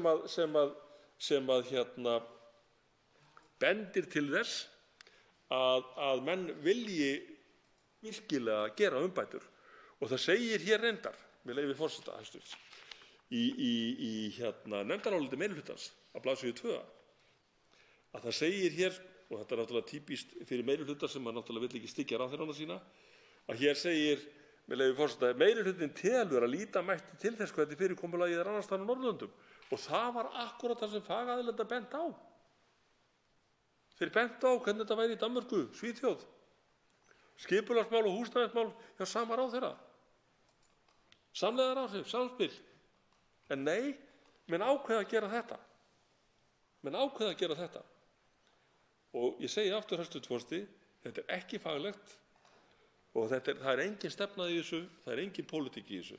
En það er svo sem ekkert nýtt með þessa ríkisstjórn sem er mynduð af tveimur andstæðum pólum með eitt hjálpartæki með sér. Það er ekkert skrítið að svona ráðstöfun sé gerð.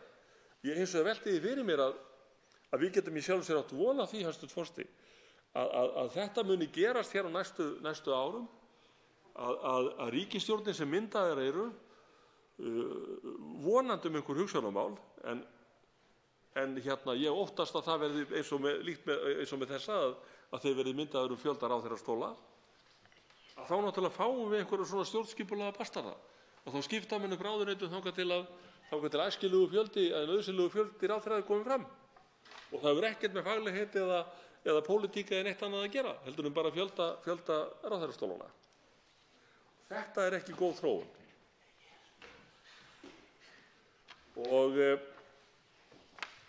Og mér finnst það ámælisvert, hæstv. Forseti, mér finnst það ámælisvert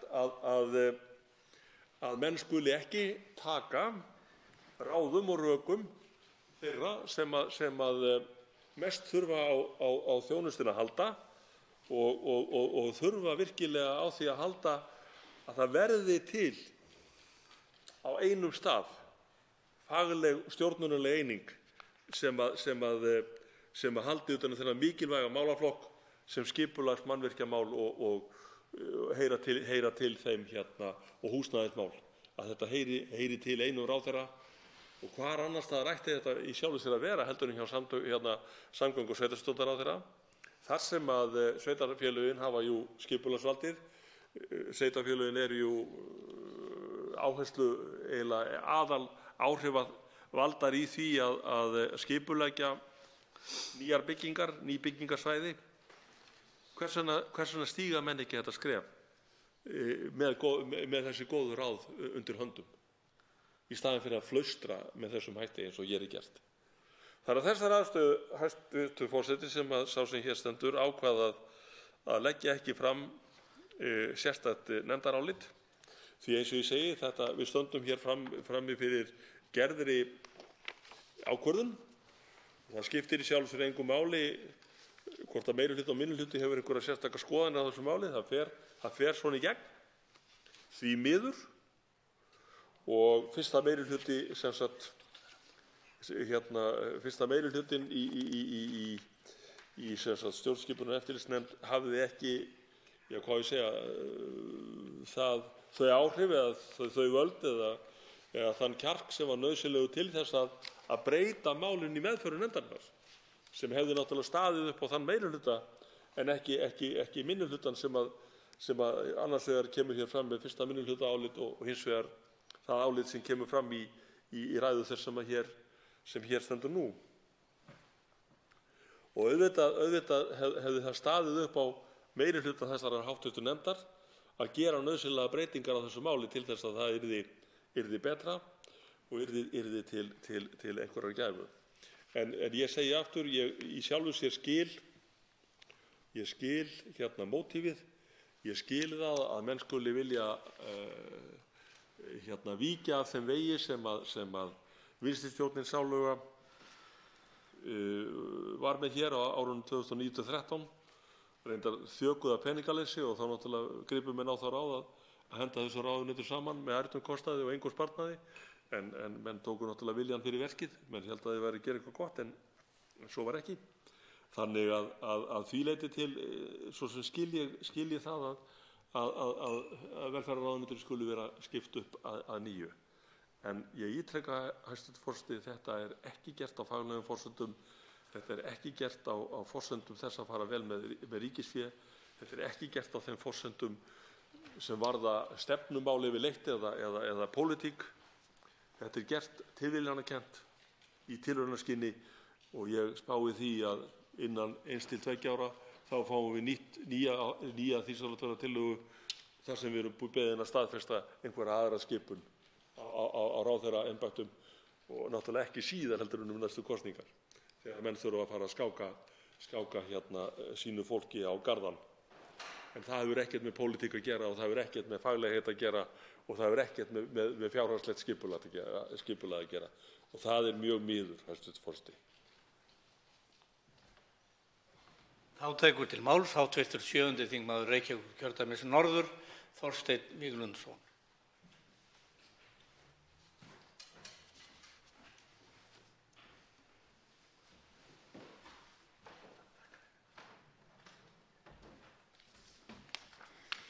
Herra forseti. Ég ætla nú ekki að fara hér í löngu máli yfir skoðun mína á þessu, en þegar horft er til skipulags framkvæmdarvaldsins þá hljótur orðið skilvirkni að þurfa að koma þar mjög ofarlega í forgangsröðuninni. Það skiptir máli hversu mikill kostnaður rennur til rekstrar Stjórnarráðsins, hversu mikill kostnaður rennur í rekstur ráðuneytanna sjálfra. Og þetta mál finnst mér endurspegla algjört virðingarleysi fyrir kostnaði. Það er engin tilraun gerð í nefndaráliti meirihluta að færa rök fyrir hvaða ávinningur eigi að hljótast af uppskiptingu velferðarráðuneytisins. Og þvert ofan í það sem að mikið var rætt í tengslum við sameiningu félagsmálaráðuneytisins og heilbrigðisráðuneytisins á sínum tíma. Það er að megintilgangur þeirrar sameiningar var að hafa sterkara, öflugra ráðuneyti sem að væri þá betur í stakk búið til þess að takast á við þau gríðarlega stóru og flóknu verkefni sem að undir það ráðuneyti falla, en ekki síður að nýta þá möguleika til samvinnu og samstarfs milli félagsmálahluta ráðuneytisins og velferðarhluta ráðuneytisins. Og það er alveg ótvírætt og þetta heyrir maður alls staðar þar sem maður kemur þegar rætt er við fagaðila á þessu sviði, að þarna eru stærstu tækifærin okkar. Við verjum í dag 50% útgjalda ríkissjóðs til þessara tveggja málaflokka, 450 milljörðum hið minnsta, og það er alveg ljóst samhliða öldrun þjóðarinnar, auknum kröfum til heilbrigðiskerfis, auknum kröfum í velferðarmálum, að þessi kostnaður er bara að aukast hjá okkur. Og það gerir þá kröfu á hendur okkur stjórnmálamanna að við sýnum einhverja framsýni í því hvernig má skipa þessum málum betur, hvernig má samnýta betur það sem mætti kalla fjárfestingu í velferðarkerfinu, að við séum að kosta til útgjöldum til dæmis á sviði félagsmála, til dæmis í aukinni áherslu á starfsendurhæfingu, ýmiss konar félagslegan stuðning sem við vitum að geti sparað okkur sem verulega útgjöld þegar fram í sækir á heilbrigðissviðinu, og auðvitað hið gagnstæða að það sé rétt forgangsröðun innan heilbrigðiskerfisins þannig að tímabundinn heilsubrestur leiði til dæmis ekki til varanlegrar örorku og svo framvegis. Þetta sé horft á þetta í samfellu. Hér er ekki minnsta tilraun gerð til þess að rökstyðja þessa ákvörðun, og það er einfaldlega því að hún er auðvitað bara pólitísk. Ráðherrum líður betur með fullkomlega aðskilin ráðuneyti heldur en að starfa sem tveir ráðherrar innan þá eins ráðuneytis. Ég geri þá ekki ráð fyrir öðru heldur en við mögum vænta þess fljótlega frá þessari ríkisstjórn að það komi fram þingsályktun uppskiptingu atvinnuvegaráðuneytisins. Það lítur eiginlega að liggja í hlutarins eðli út frá þessu, en svo bara því sé til haga haldið. Hér bara í fjárlagaumræðunni okkar núna erum við að verja 300 milljónum í kostnaðarauka í stjórnsýslunni út af þessum breytingum og vanfjármögnuðum breytingum áður varðandi uppskiptingu þá innanríkisráðuneytisins. Ég held að þessu fé sé talsvert betur varið í öðrum málaflokkum. Á sama tíma til dæmis var fyrirhuguð kaupmáttaraukning eldri borgara og öryrkja skorin niður í 0. Þetta lýsir auðvitað bara fullkomnu virðingarleysi fyrir rekstrarkostnaði ríkissjóðs. Hér eru við stjórnmálaflokkar sem fara bara ekkert vel með almannafé, er ekki með skýra eða öfluga forgangsröðun varðandi það fjármagn, hafa ekkert skynbragð á rekstur ríkisins, því að það hlýtur að vera lykillinn í þessu, að halda rekstrarkostnaði ríkissjóðs sjálfsniðri til þess að við höfum sem mest fé milli handana til málaflokkana, til stuðnings við fólk, til aðgerða í heilbrigðiskerfinu, til stuðnings við skjólstæðinga í velferðarkerfinu og svo mætti áfram telja.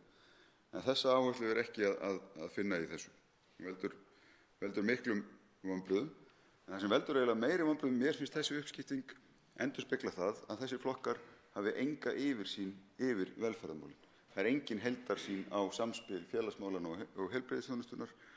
Þetta er bara pólitík í þrengsta skilningi þægindaramma ráðherra að starfa í aðskildum ráðuneytum en ekki það hvaða samlegð megi ná með samstarfi og auknu samstarfi innan ráðuneytisins.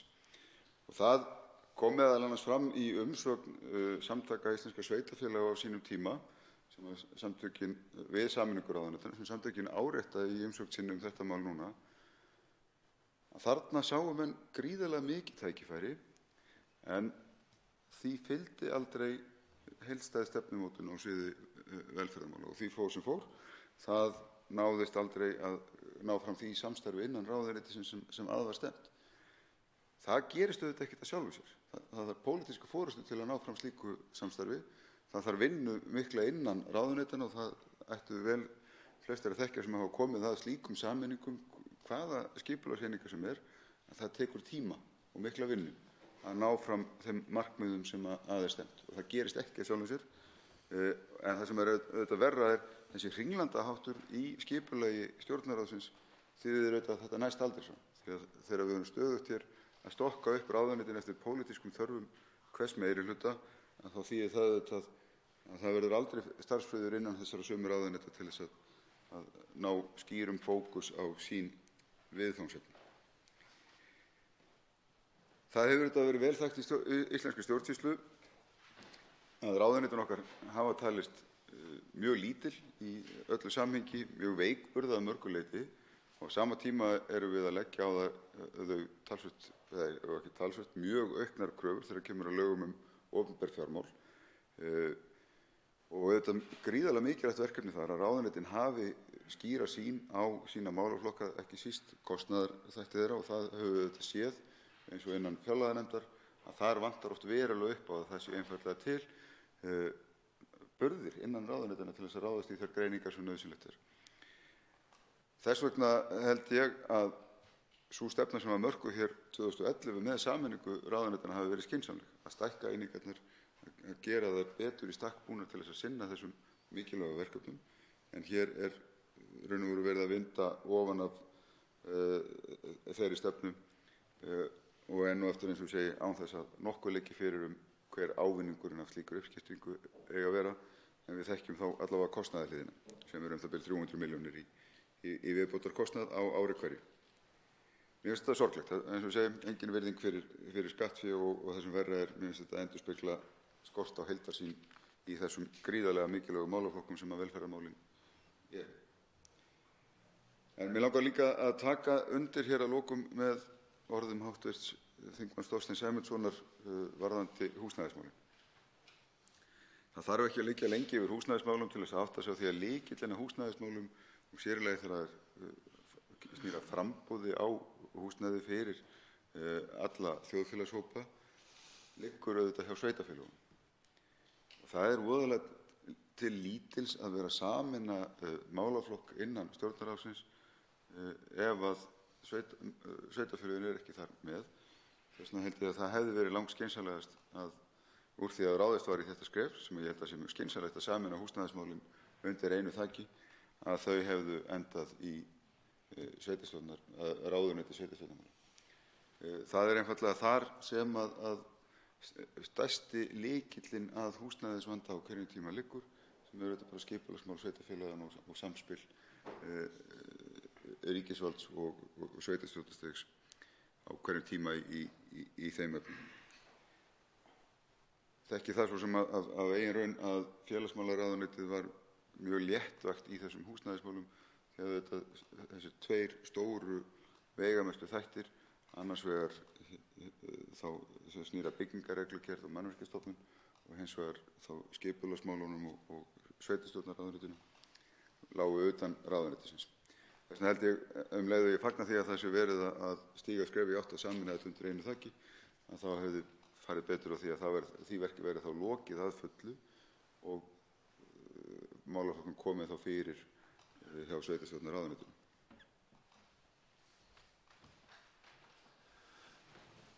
Fleiri hafa ekki hvatt sér ljóðs og umræðu lokið en atkvæðagreiðslu frestað. Borist hefur óskum að 12. og 13. dagskrármál verði rædd saman, samanber 4. málsgrein 77. greinar þingskapalaga, en málin eru efnislega skyld. Skoðast það samþykkt ef enginn hreyfir mótmælum. Tekin eru fyrir 12. dagskrármálið 5 ára fjarskiptaáætlun fyrir árin 2019 til 2023, Það er stjórnartillaga, mál númer 403 á þingskjali 544, fyrri umræða, og 13. dagskrármálið, stefna í fjarskiptum fyrir árin 2019 til 2033. Það er stjórnartillaga sömuleiðis á mál númer 404 á þingskjali 545. Þetta er fyrri umræða. Til máls tekur hæstv. Samgöngu- og sveitarstjórnarráðherra Sigurður Ingi Jóhannsson.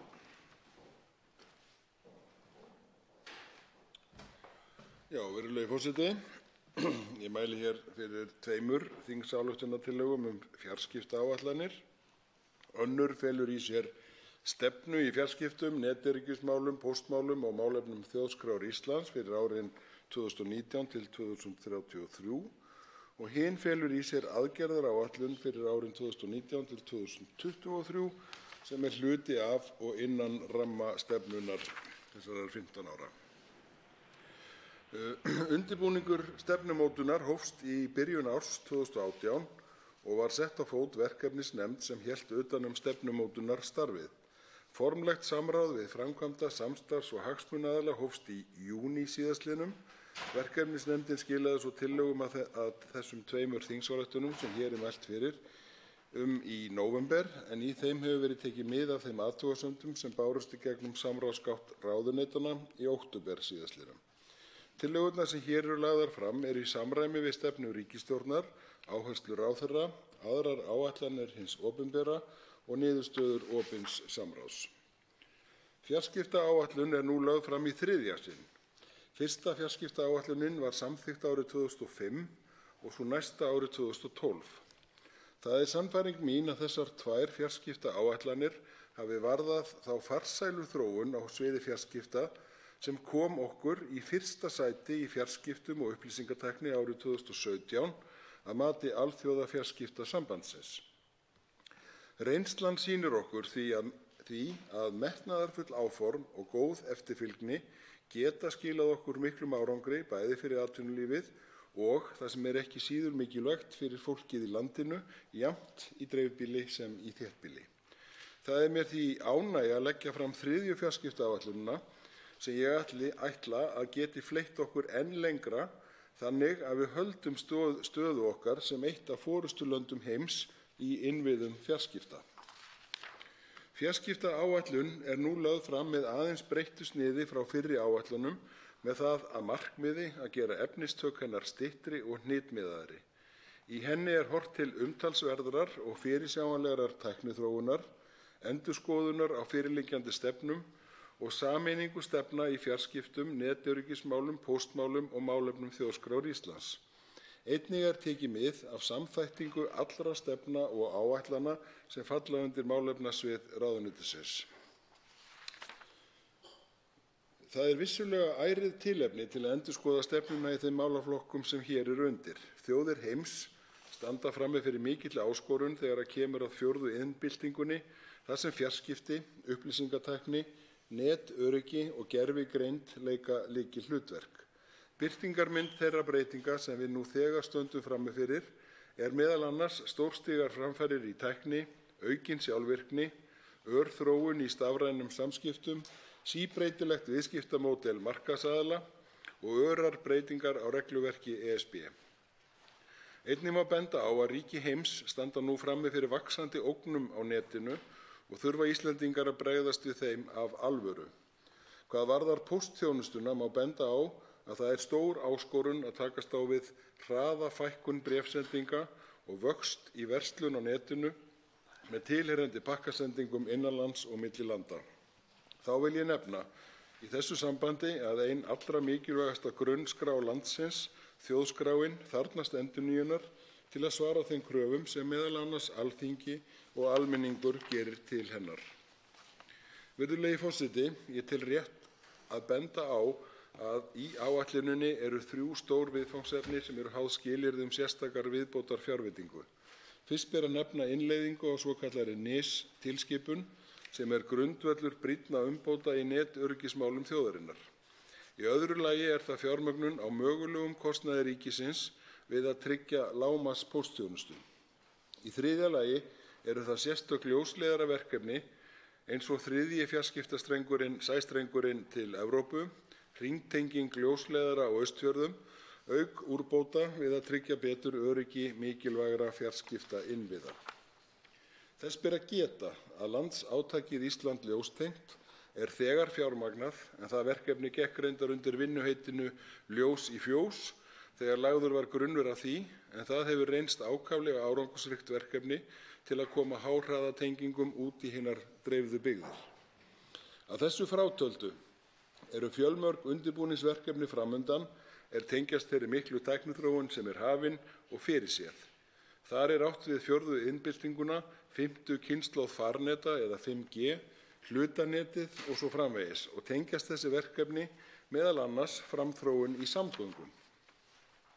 Sú áætlun sem hér er lögð fram felur í sér mikilvæga framtíðarsýn og markmið til næstu 15 ára.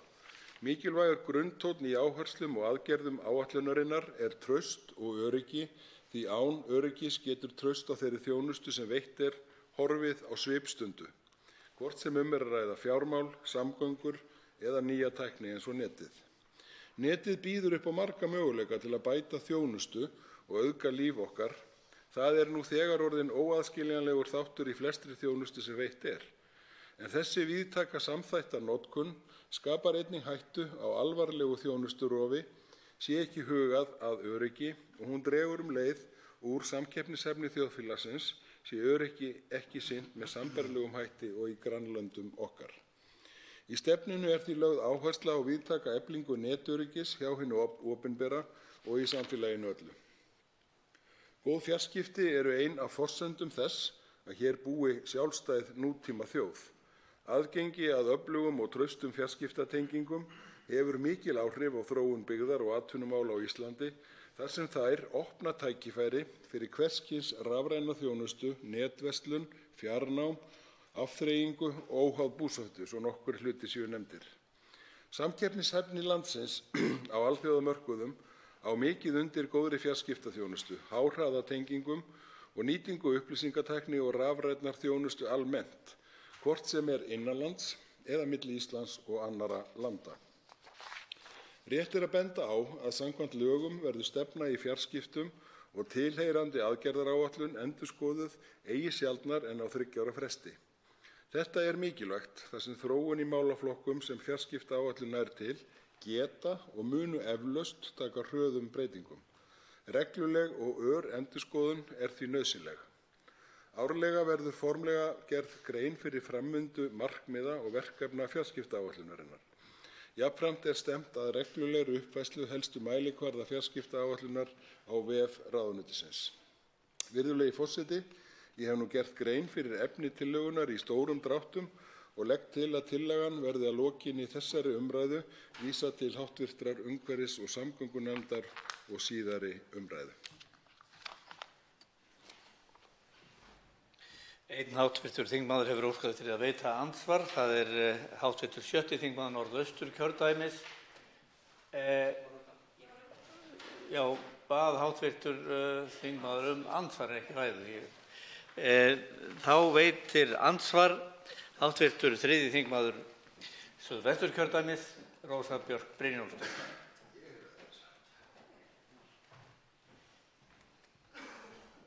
Herra forseti, ég vil byrja á því að fagna þessari þingsályktunartillögu um fjarskiptaáætlun sem að hæstv. samgönguráðherra og sveitarstjórnarráðherra kynnir hér fyrir okkur og leggur fram fyrir þingið. Það er mjög margt gott hér í þessari þingsályktunartillögu eins og til að mynda að hér er í fyrsta sinn lögð fram stefna í fjarskiptum til 15 ára í samræmi við lög frá árinu 2018 um samþættingu og samræmingu áætlana. Og það er vel og gott og það er gott vinnulag og mun koma okkur öllum til góða ef við förum nánar að vinna eftir þeim hætti. Það eru nokkrar, allavega 2 spurningar sem mig langar til þess að biðja hæstv. ráðherra að svara og tengjast tilefni mótunar nýrrar fjarskiptaáætlunar vegna þess að eins og fram kemur hér í greinargerð þingsályktunartillögunnar þá eru hér 4 atriði sem teljast vera tilefni til endurskoðunar á stefnu málaflokksins enda er það margþætt. Til að mynda þær miklu áskoranir þegar kemur að 4. iðnbyltingunni þar sem fjarskipti, upplýsingatækni, netöryggi og gervigreind leika lykilhlutverk. Og svo það auðvitað þær vaxandi ógnir á netinu sem við eins og öll önnur ríki heims standa frammi fyrir og þurfa að bregðast við þeim af alvöru. Og mig langar til þess að heyra aðeins meira þetta, þessar ógnir á netinu og hvernig það getur bæði hvernig það rúmast inn í þessari þingsályktunartillögu og framkvæmd hennar og þær hugmyndir hæstv. Ráðherra hvernig við getum brugðist við þeim. Þá svarar hæstv. Samgöngu- og sveitarstjórnarráðherra Sigurður Ingi Jóhannsson andsvari. Já, virðulegi forseti, ég þakka hv. þingmanni Rósu Björk Brynjólfsdóttur fyrir ágætar spurningar. Það rétt að leið og við erum að byggja upp þessi rafrænu gagnaþjónustur og þá opnast allt í einu bara ný tegund af glæpum sem við erum því miður stöðugt bara minnt á og ég held að mjög mörg fyrirtæki á Íslandi verði fyrir á degi hverjum. Og þess vegna mjög mikilvægt að við séum með eins öflugt öryggiskerfi og allan viðbúnað eins og við framast getum. Í stærri löndum setja menn jafnvel á laggirnar fleiri hundruði manna flokka til þess.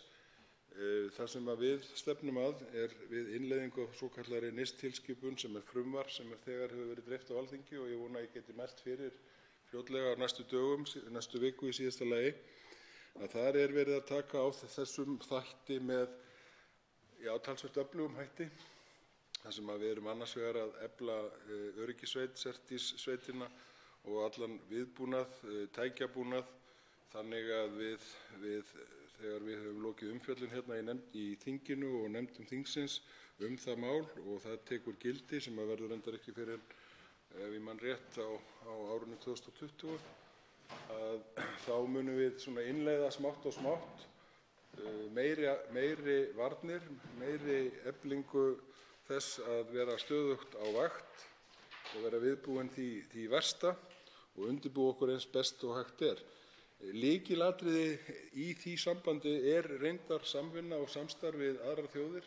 Við eigum umtalsvert og mjög gott samstarf við Norðurlandaþjóðirnar ekki síst, en einnig erum við sem ein þjóð NATO eðlilega í talsverðum samskiptum við þá aðila því að þeir líta auðvitað á þessa nýju ógn sem nýtt tæki til svona stríðsátaka.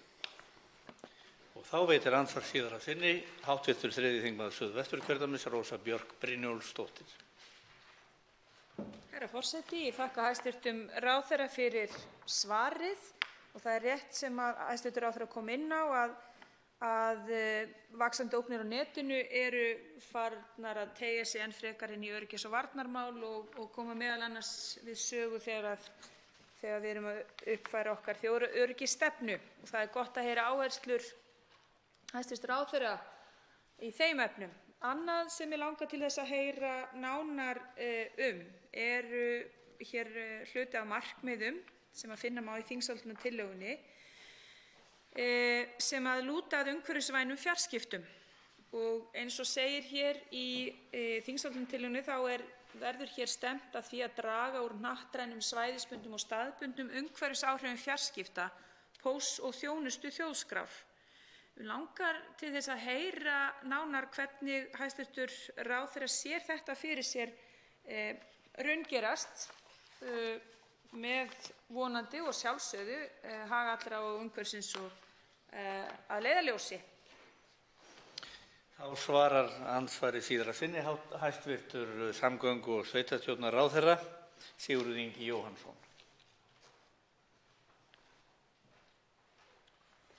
Já, virðulegi forseti, þetta mjög mikilvæg spurning hjá hv. þingmanni vegna þess að og það reyndar í þessari fjarskiptaáætlun vísað til loftslagsmarkmiða ríkisstjórnarinnar. Það má svo sem halda því fram að fjarskipti séu í sjálfu sér umhverfisvæn vegna þess að í flestum tilvikum þá spara þau ferðir, þau spara flutninga. Við sjáum bara til að mynda í póstþjónustunni sem ef ég man rétt þá hefur bréfum fækkað á örfáum árum úr 80 milljónum á ári niður í 20 milljónir á yfirstandandi ári og reyndar fækkar enn hraðar. Og ástæðan er þetta sú að menn eru farnir að senda tölvupósta og samskiptin eru komin yfir á netið. Það þýðir auðvitað að það er minni ástæða til þess að vera að bera út póst eins og áður var á hverjum degi, enda höfum við fækkað póstdögum niður í dreifingu póstdaga á öllu landinu niður í 2 á viku. Það er umhverfisvænt í sjálfu sér, þannig að þetta svona styður hvað við annað að ná að efla fjarskiptin, þannig að allir Íslendingar geti setið við það borð. Þess vegna er verkefnið Ísland ljóstengt svo mikilvægt, þar sem að við getum þá fært öllum heimilum landsins þennan möguleika að sitja við sama borð þegar það kemur að þessari mikilvægu þjónustu, að geta sótt sér bæði menntun og verslun og starfað yfir netið, að vera þá til að mynda ekki nauðbeygður til þess að kannski fara á vinnustað. Þannig að í sjálfu sér má halda því fram að fjarskipti, aukin fjarskipti, bætt fjarskipti, örugg fjarskipti séu í sjálfu sér kannski það umhverfisvænasta sem við getum gert. Það gæti kannski haft þær afleiðingar fólk hætti að hittast, en ég vonast til að menn fái það afsökun fyrir að fara í annaðhvort göngutúr eða bíltúr svona einstaka sinnum á viku og heimsækja ættingja sína. Og þá er röðin komin að hv. 6. þingmanni Norðausturkjördæmis, Njáli Trausta Friðbertssyni, til að veita andsvar. Herra forseti, hér ræðum við ákaflega merkilegt og mikilvægt plagg sem er auðvitað stefnumarkandi fyrir landið í fjarskiptamálum og stefna sett til 15 ára og síðan aðgerðaáætlun til 5 ára. Og eins og kom fram í máli hér áðan hæstv. Ráðherra að það má kannski nefna hér að þessi gríðarlega árangur sem nást í fjarskiptum í landinu og þessi mikli árangur á undanförnum árum, að hann verður ekki til að sjálfu sér og hefur sjálfs mótast í krafti þeirra stefnumarkandi þátta sem hafa komið fyrir áætlun. Og bara fagna því hvað hefur gengið vel hjá okkur og hversu árangurinn hefur verið á heimsvísu að skila okkur það að við erum í efsta sæti á þessum lista alþjóða fjarskiptasambandsins.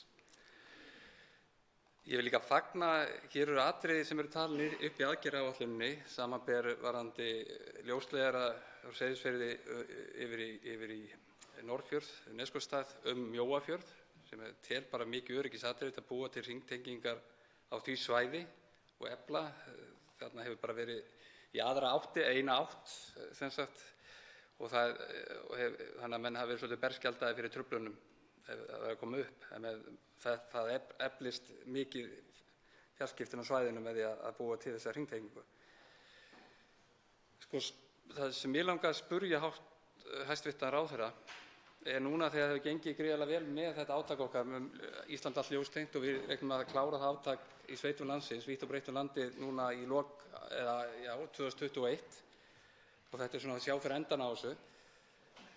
Hvort að hæstv. Ráðherra hafi eitthvað hugað því að skoða það með minni þorp vítt og breitt landið að fara í svipað átak í þeim, kannski þorp sem var undir 500 manns, með svipað átak eins og allt Ísland ljóstengt átaki í sveitum landsins hefur verið á undanförnum árum. Hvort að fólk í ráðuneytinu hafi að skoða þetta og ráðherra. Og þá svarar hæstv. samgöngu- og sveitarstjórnarráðherra Sigurður Ingi Jóhannsson andsvari.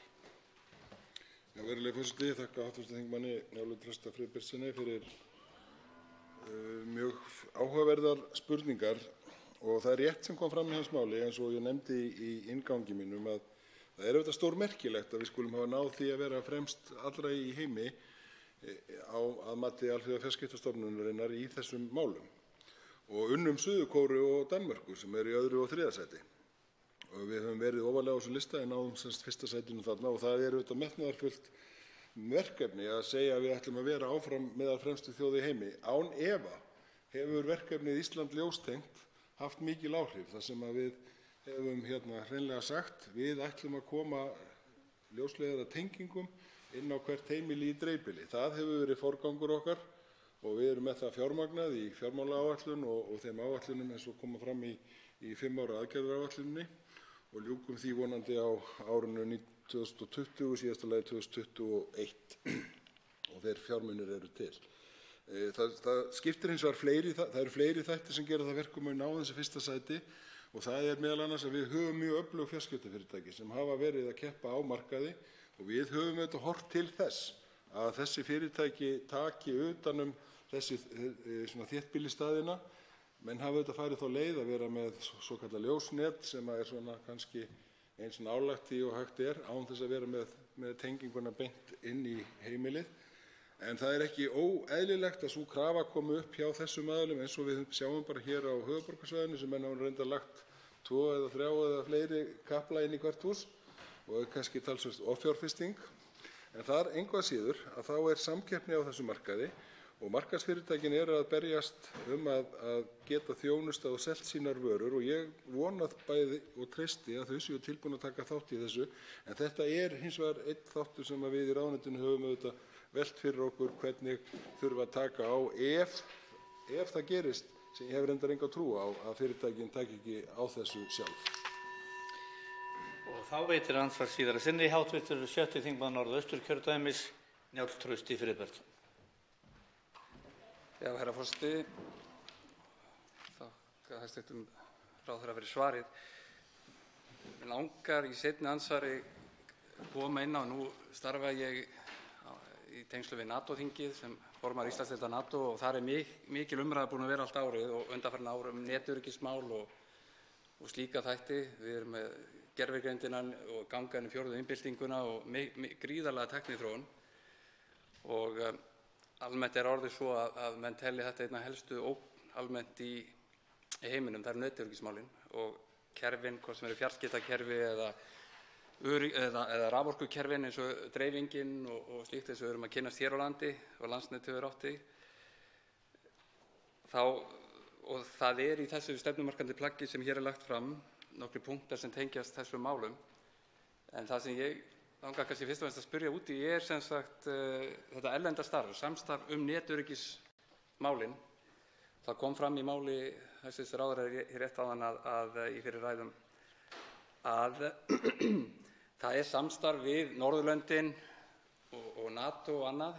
Það er það sem sagt sem ég tel vera gríðarlega mikilvægt að við fáum svona verða hluti af stærri heild í þessum málum. Eistlendingar hafa sett upp miðstöð, Bretar sett upp sína netöryggismiðstöð á síðasta ári upp, mikla stofnun og menn eru mjög að huga þessu og þannig að persónulega hef ég sem hér stend mikinn áhuga á því að við náum einhverju svona kannski meiri tengingum þessi mál vegna þess að þetta eru svona þessi grundvallarmál upp á samkeppnishæfni landsins til lengri tíma að tryggja þessi netöryggismál, fjarskipti og annað sem tengist þessu. Þannig að hvort það geti aðeins dýpkað þá umræðu sem snýr að þessum erlenda samstarfi sem myndi tengjast netöryggismálum. Þá svarar andsvari síðara sinni hæstv. Samgöngu- og sveitarstjórnarráðherra Sigurður Ingi Jóhannsson. Já, virðulegur forseti, það er rétt sem kemur fram hjá hv. þingmanni að þessi ógn er sannarlega til staðar. Hún er mörgum framandi og þess vegna í markmiðskaflanum er meðal annars fjallað það að svona efla vitundarvakningu þannig að menn átti sig á hvaða ógnir séu þarna úti á þessum nýja segi ég, þó hann sé náttúrulega við sem erum búin að hafa hann þó nokkuð mörg ár, en þá eru alltaf að opnast einhvern veginn nýjar leiðir fyrir þá sem að vilja nota hann í misjöfnum tilgangi. Lykilatriði eins og hv. þingmaður kom inn á er samstarf við aðrar þjóðir. Við eigum gríðar gott samstarf auðvitað við Norðurlöndin, við erum í NATO og það hjálpar okkur líka hvað þetta varðar, en við þurfum að gera meira og þess vegna fengum við á sínum tíma Oxford hérna, ég man rétt, til þess að taka út svona úttekt sambærilega eins og að gera við önnur lönd og hafa gert hér skýrslu með því að koma hérna til lands og taka viðtölu fjölda aðila og greina stöðuna. Hún var svona grundvöllur þess að átta sig á því hvar við værum stödd og hvað við þurftum síðan að bæta við og er síðan þá grundvöllur eitt af því sem kemur fram í NIS-frumvarpinu okkar þessi öryggismál, hvaða leiðir við þurfum að fara og hefur reyndar hjálpað okkur líka og mun hjálpa okkur áfram í ýmsum svona hliðar ákvörðunum og uppsetningu á verkefnum sem við þurfum að gera. Eitt af því sem er þar til viðbótar er að við þurfum einfaldlega meiri þekkingu inn í landið og þess vegna hafa menn verið í samstarfi líka við eins og til dæmis norska háskóla.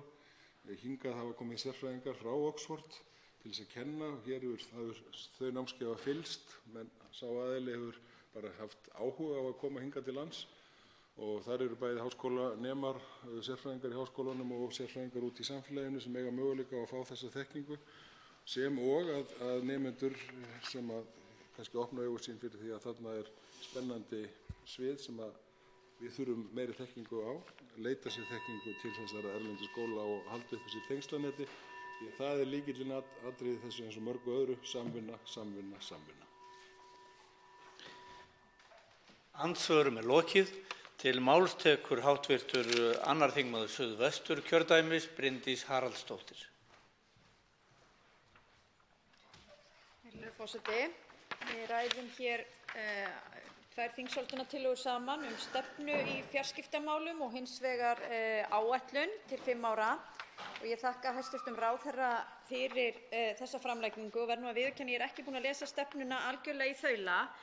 En mig langar að byrja sérstaklega á því að nefna það og þakka samgöngu- og sveitarstjórnarráðinu fyrir mjög vel unnin störf þegar kemur að samræmingu og samþættingu áætlana sem undir ráðinu samræmdar og samþættar og þannig að ég fagna því mjög því sem verið er að vinna í ráðuneytinu á því sviði.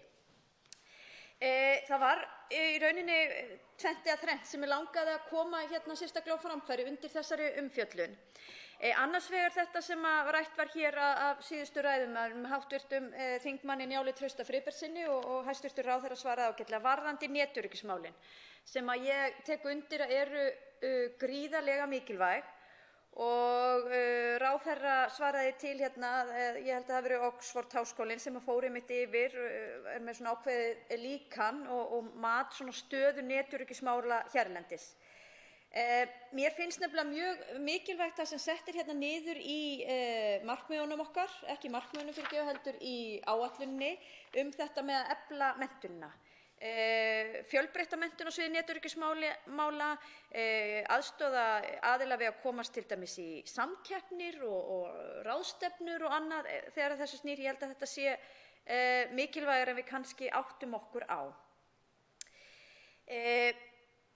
Þá langar mig aðeins þessu tengt að fara aðeins út í rafræna stjórnsýslu því að við höfum oft á tíðum státað okkur á því að vera svo framarlega þegar þessum hlutum kemur, þá kannski sérstaklega að því að hér eru svo margir með nettengingar og tölvur að við ættum að hafa mjög gott aðgengi að búa til mjög góða rafræna stjórnsýslu. En því miður þá erum við bara mjög slök að því þegar verið er að mæla okkur og bera okkur saman við aðrar þjóðir. Og við þurfum að vinna töluvert að því og þá kemur kannski svolítið að við með samþættingu áætlana og samþættingu þvert á ráðuneyti og þvert á stofnanir, hvernig við vinnum að þessum málum. Og ég held að við höfum sannarlega alla burði til þess og við ættum að standa okkur svo miklu betur þegar kemur að því að þróa rafræna stjórnsýslu. En þá er auðvitað mjög mikilvægt á sama tíma að netöryggið sé í lagi og það þarf að fylgja. Nú var mér það ekki fullkomlega ljóst áður en ég steig hér í pontu hvort að þjóðskrá félli undir samgöngu- og sveitarstjórnarráðuneytið, en gott að ég sé að hæstv. ráðherra nikkar hér því að ég sé að það er töluvert minnst á þjóðskrá.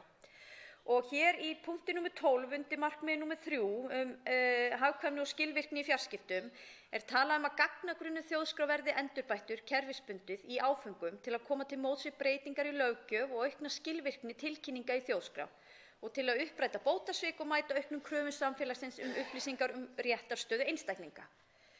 Og þá get ég ekki látið hjá líða að nefna það að nú veit ég ekki hvort það sé gagnagrunnurinn eða tölvukerfið nákvæmlega hvað það er, sem að er ég ætla að leyfa mér að nota orðið aftur úr fornöld.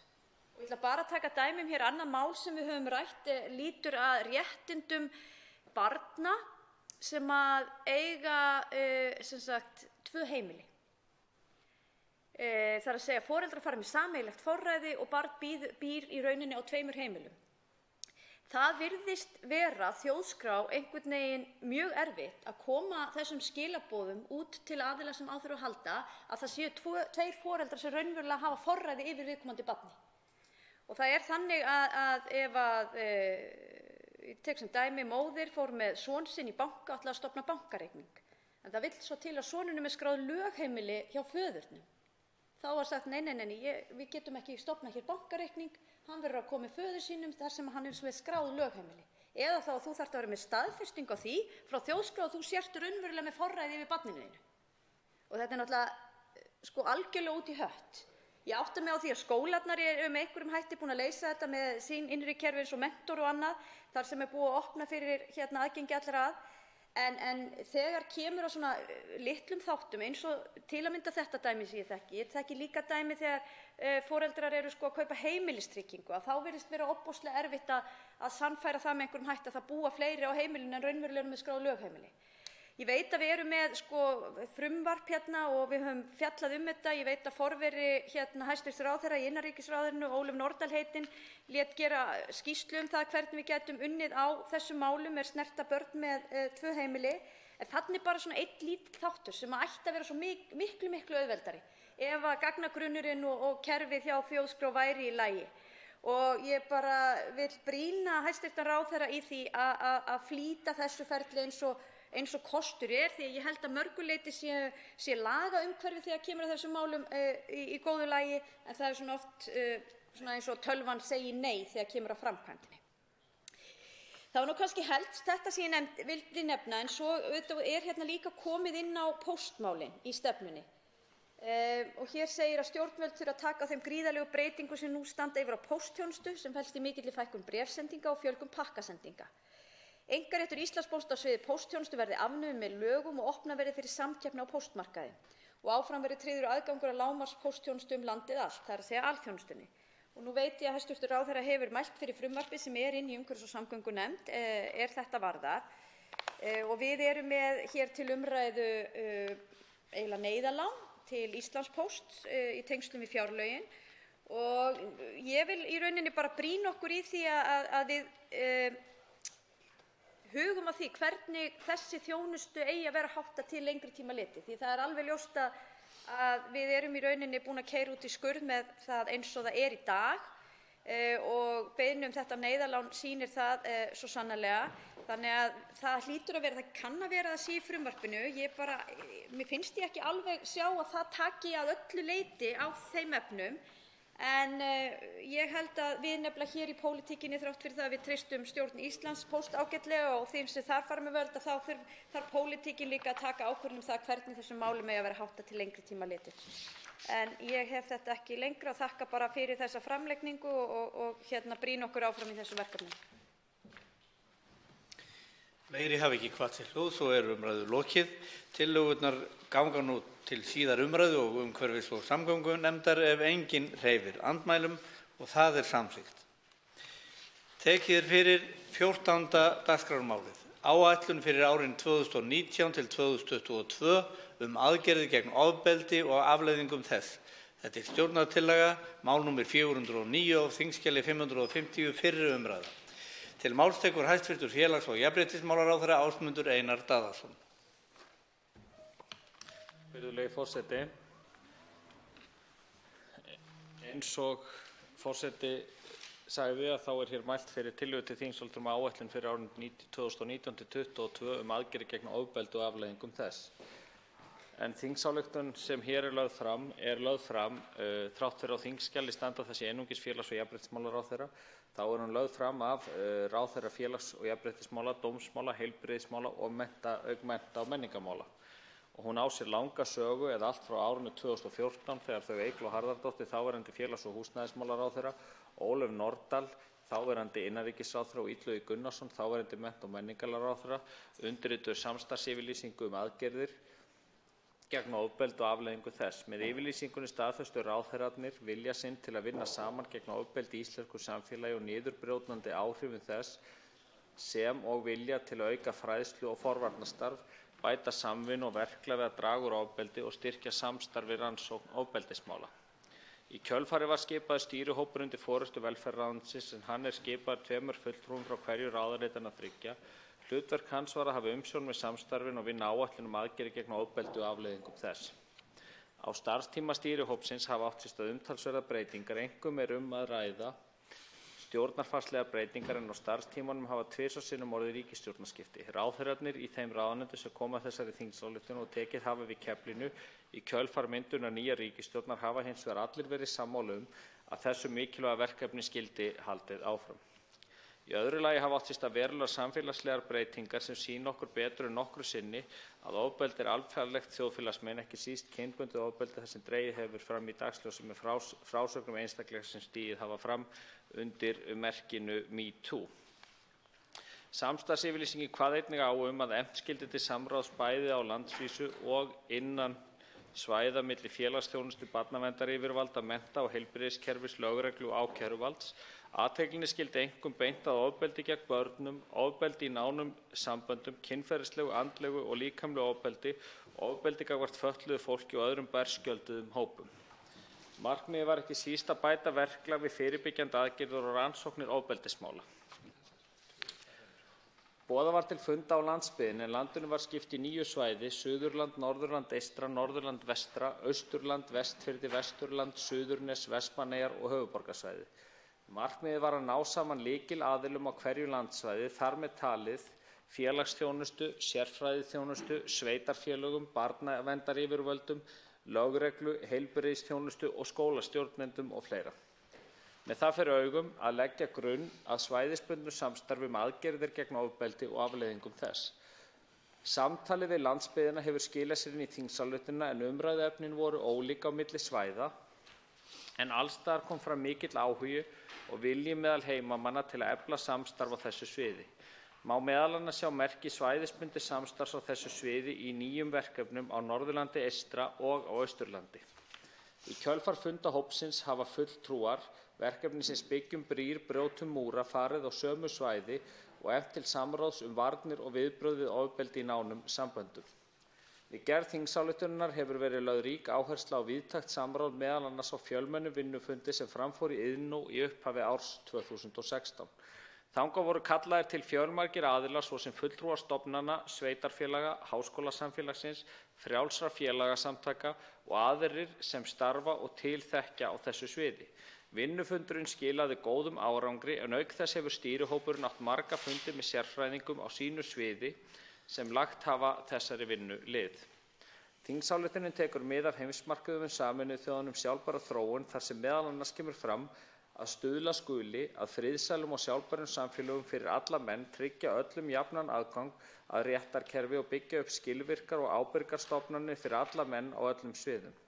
Þá tekur aðgerðaáætlunin mið af samningi Evrópuráðsins forvarnir og baráttu gegn ofbeldi á konum og heimilisofbeldi, samningi Sameinuðu þjóðanna um afnám allrar mismununar gagnvart konum, samningi Sameinuðu þjóðanna um réttindi barnsins og samningi Sameinuðu þjóðanna um réttindi fatlaðs fólks, samningi Evrópuráðsins aðgerðir gegn mansali, samningi Evrópuráðsins vernd barna gegn kynferðislegri misbeitingu og kynferðislegri misnotkun og samningi Sameinuðu þjóðanna gegn fjölþjóðlegri skipulagðri glæpastarfsemi og bókun við þann samning til að koma í veg fyrir, berjast gegn og refsa fyrir verslun með fólk, einkum konur og börn.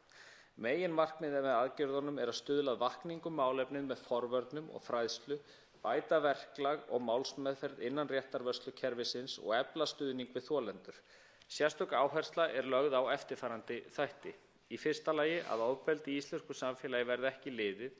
Í öðru lagi að komið verði á markvissri fræðslu og forvörnum gegn hvers konar ofbeldi, einkum í skólakerfinu, á íþrótta- og æskulýðsvettvanginum og á vinnustöðum og í stafrænum heimi. Í þriðja lagi að stuðla verði að heildstæðri umgjörð meðferð ofbeldismála innan réttarvörslukerfisins sem leiði af sér aukna skilvirkni, betri samskipti milli stofnana og upplýstara starfsumhverfi. Í fjórða lagi að þolendur eigi greiðan aðgang að upplýsingum, þjónustu, úrræðum án tafar í kjölfar ofbeldis.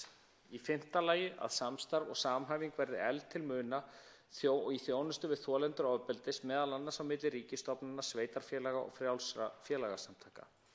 Aðgerðunum skipt niður í 3 hluta. Í fyrsta lagi er það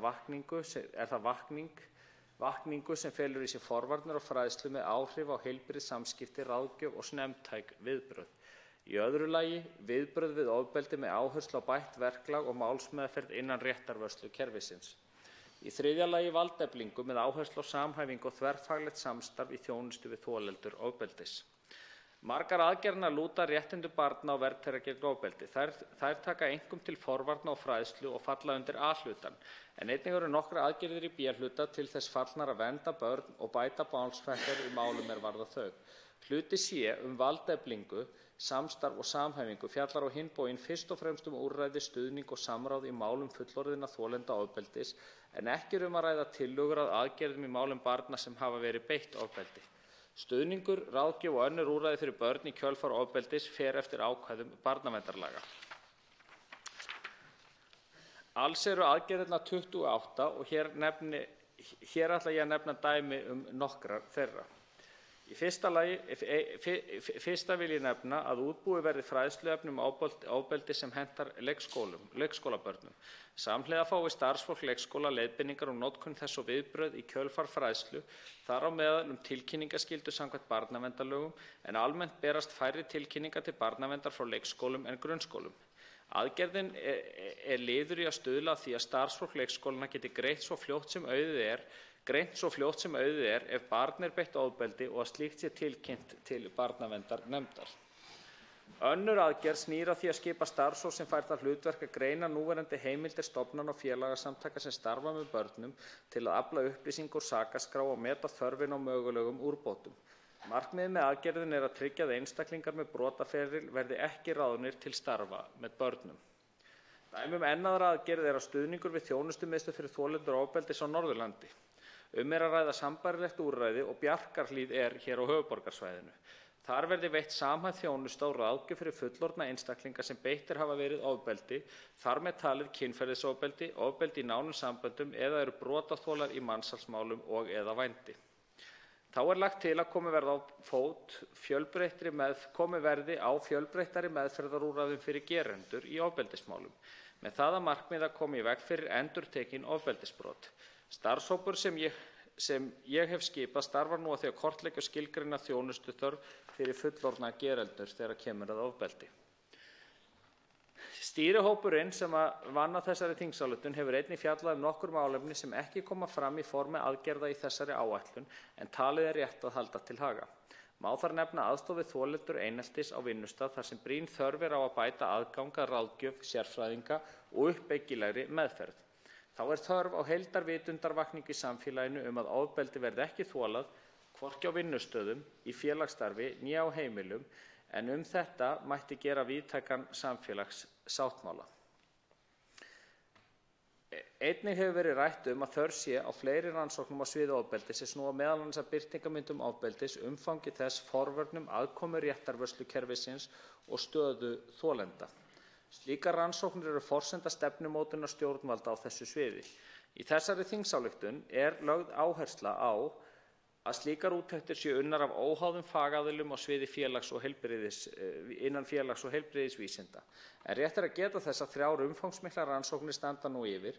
Ein lýtur að kostnaði heilbrigðiskerfisins vegna ofbeldisbrota, önnur að öflun ítarlegra upplýsinga umfang og eðli ofbeldis á Íslandi og sú þriðja áhrif áfalla á heilsufar kvenna. Ég vil í lokin nefna sérstaklega skjal dómsmálaráðuneytisins meðferð kynferðisbrota innan réttarvörslukerfisins og tillögur að aðgerðum 2018 til 2022 sem stjórnvöld hafa þegar samþykkt. Þar meðal annars að finna aðgerð sem stýrihópurinn sem vann þessa þingsályktun ræddi sérstaklega og lýtur að réttarvörslukerfinu og viðkvæmum hópum, svo sem aðkomu réttargæslumanna fatlaðs fólks við rannsókn mála þar sem grunnur leikur á ofbeldi í garð seinfærs fólks. Þetta ákaflega mikilvægt atriði og mér kunnugt að samstarf réttarvörslukerfisins og réttargæslumanna að festast í sessi. Forsenda þess að þingsályktunartillagan komist farsællega til framkvæmda byggir á því að ráðuneytin sem verða 4 næstu áramót en voru 3 við vinnslu þessarar tillögu þrátt fyrir að það væri 4 ráðherrar vinni saman að framkvæmd hennar. Þá byggir hver og ein aðgerð á því að tilnefndir samstarfsaðilar leggi hönd á plóginn. Saman getum við náð árangri og er því ráð fyrir gert að þau ráðuneyti sem koma að þingsályktuninni sameinist formlega eftirfylgni við þessar aðgerðir. Einnig gert ráð fyrir að ráðuneytin undirbúi og boði árlega til landssamráðsfunda þar sem fulltrúar ráðuneyta, ríkisstofnana, sveitarfélaga, frjálsra félagasamtaka, rannsóknarstofnana og annarra sem láta sig þessi mál varða gefist tækifæri til að bera saman bækur sínar, kynna nýjungar, niðurstöður rannsókna og koma á framfæri tillögum til úrbóta með það að markmiði að draga úr og koma í veg fyrir ofbeldi. Staðan á framkvæmd aðgerða í þessari þingsályktun yrði meðal annars kynnt á þessum árlegu fundum. En með samþykkt þessarar þingsályktunar myndi skapast verðmætt tækifæri og sameiginlegur vettvangur til þess að ýta úr vör verkefnum sem stuðla að bættu og öruggara samfélagi. Því það ósk okkar allra að við upplifum okkur ávallt örugg hvar sem við erum stödd og að við getum treyst því að réttlát málsmeðferð og viðeigandi bjargir séu ávallt til staðar þegar takast þarf á við ofbeldi og afleiðingar þess. Og eins og ég sagði hérna í upphafi þá þetta þingsályktun sem unnin af aðkomu 4 ráðuneyta og gríðarlega mikilvægt að fá hana hér inn til þingsins og vonandi getur hún fengið bara góða og faglega umfjöllun og ég óska eftir því að lokinni þessari umræðu þá verði henni vísað til hv. velferðarnefndar. Einn hv. þingmaður hefur óskað eftir að veita andsvar. Það er 13. þingmaður hv. Suðvesturkjördæmis, Jón Steindór Valdimarsson.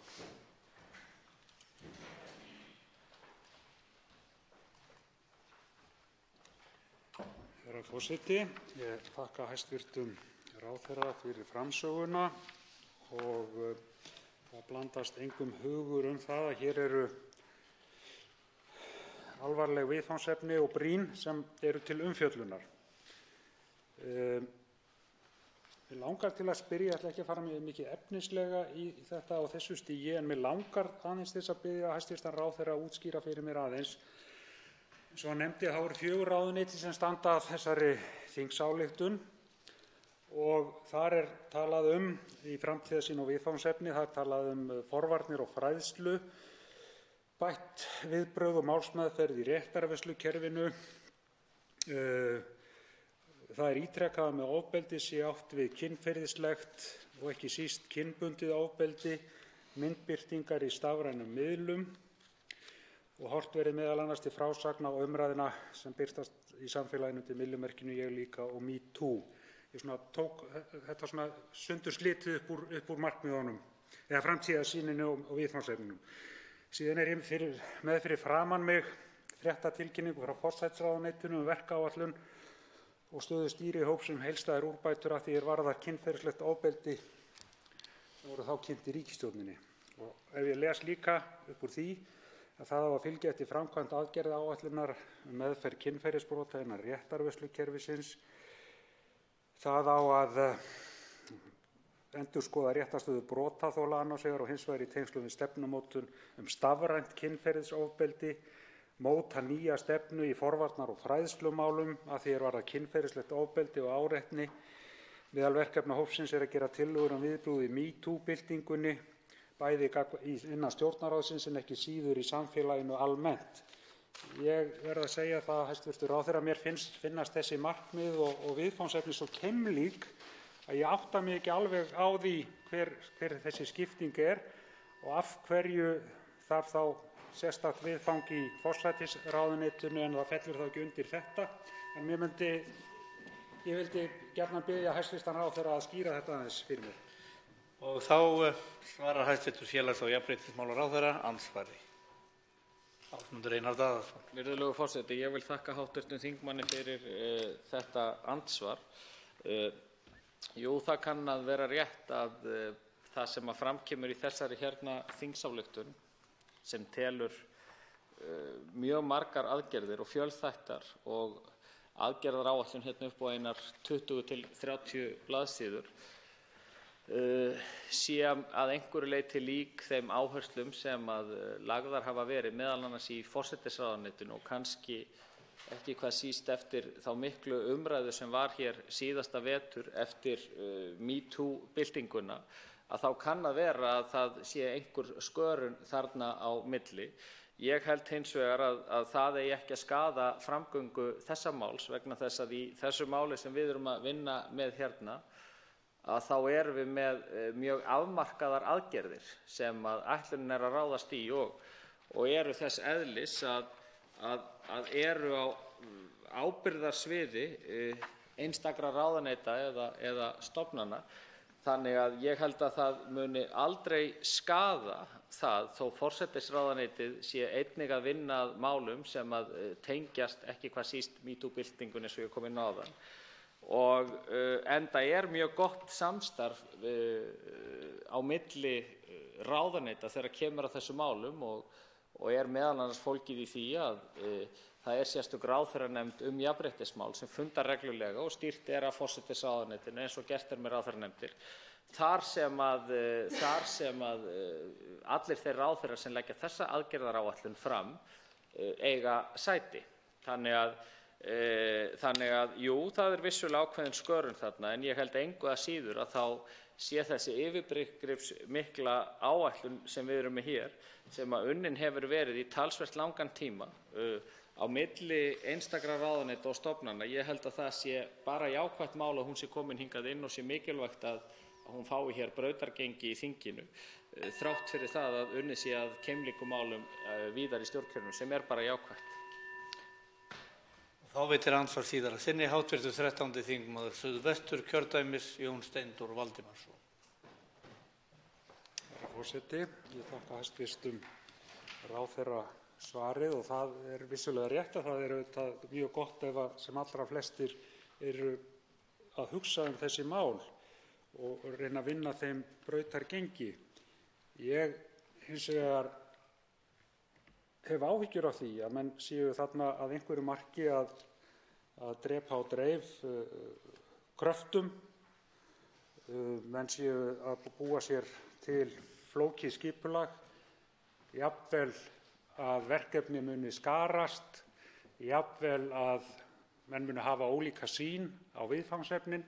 Þarna muni hugsanlega verða togstreita á milli þeirra sem að stýra verkefnum samkvæmt þessari þingsályktunartillögu og hins vegar stýrihópi í forsætisráðuneytinu. Þannig að ég leyfi mér nú að hafa áhyggjur af þessu og hefði haldið að það væri skynsamlegt af hæstv. Ríkisstjórn og ráðherrum hennar, því að þeir eru meira og minna allir, sýnist mér, komnir í þessi mál. Það eru 4 ráðuneyti sem standa að baki þingsályktunartillögunni og forsætisráðherra kominn með sinn stýrihóp.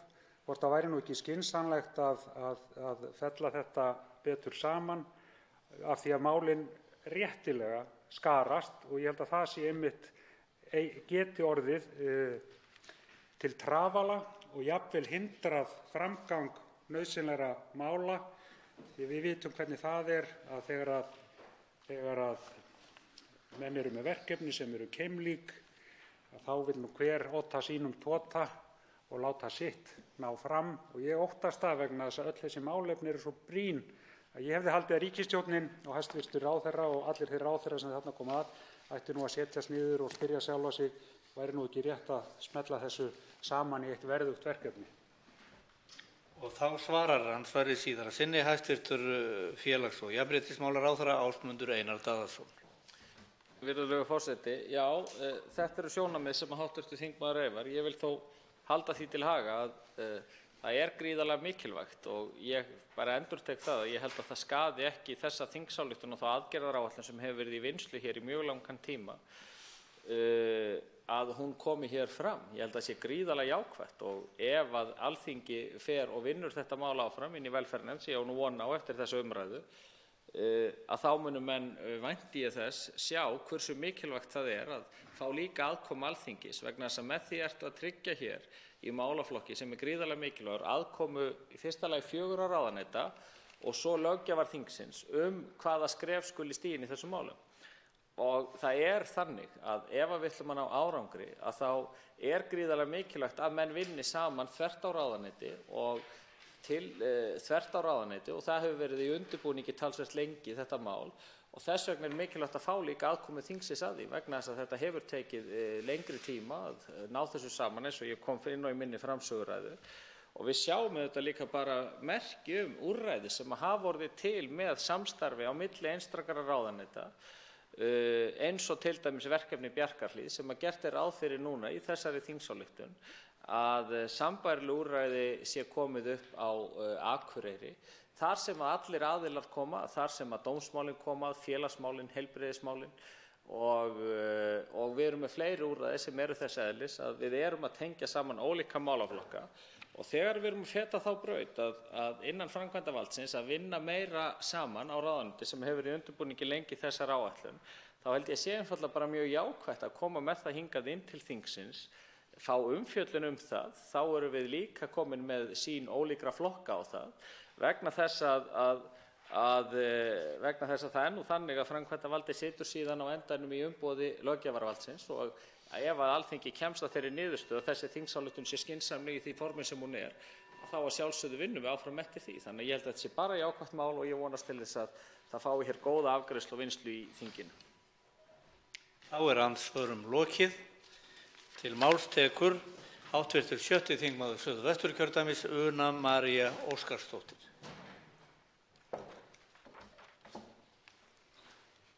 Þingforseti, hv.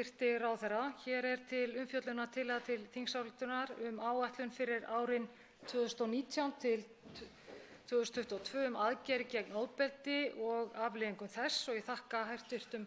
ráðherra framsöguna.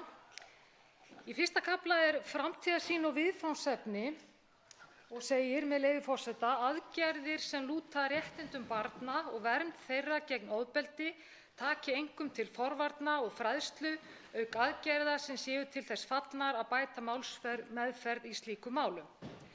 Þá segir ennfremur í kafla 11 kafla 2 markmið og áherslur í lið 2 með leyfi forseta að komið verði á markvissri fræðslu og forvörnum gegn hvers konar ofbeldi, einkum í skólakerfinu, á íþrótta- og æskulýðsvettvangi, á vinnustöðum og í stafrænum heimi. Ég ætla ekki að eyða tíma hér til að telja upp aðgerðir áætlunarinnar sem eflaust gagnast margar hverjar en ég vil sérstaklega nefna aðgerð 2.6 þar sem að efla á kennslu kynheilbrigði og kynhegðun í grunn- og framhaldsskólum. Þessi aðgerð mjög mikilvæg. Það hefur komið fram að hér á landi eru fæðingar ungra mæðra fleiri en á hinum Norðurlöndum og vissulega tilefni til að hafa áhyggjur af því. Þegar ég kom hér í þingið í fyrsta skipti árið 2005 þá lagði ég fram þingsályktun þar sem ég hvatti þáverandi heilbrigðisráðherra til að stofna starfshóp til að vinna gegn óeðlilegu og ótímabæru kynlífi ungmenna. Og enn þurfum við að sjálfsögðu að vinna í því.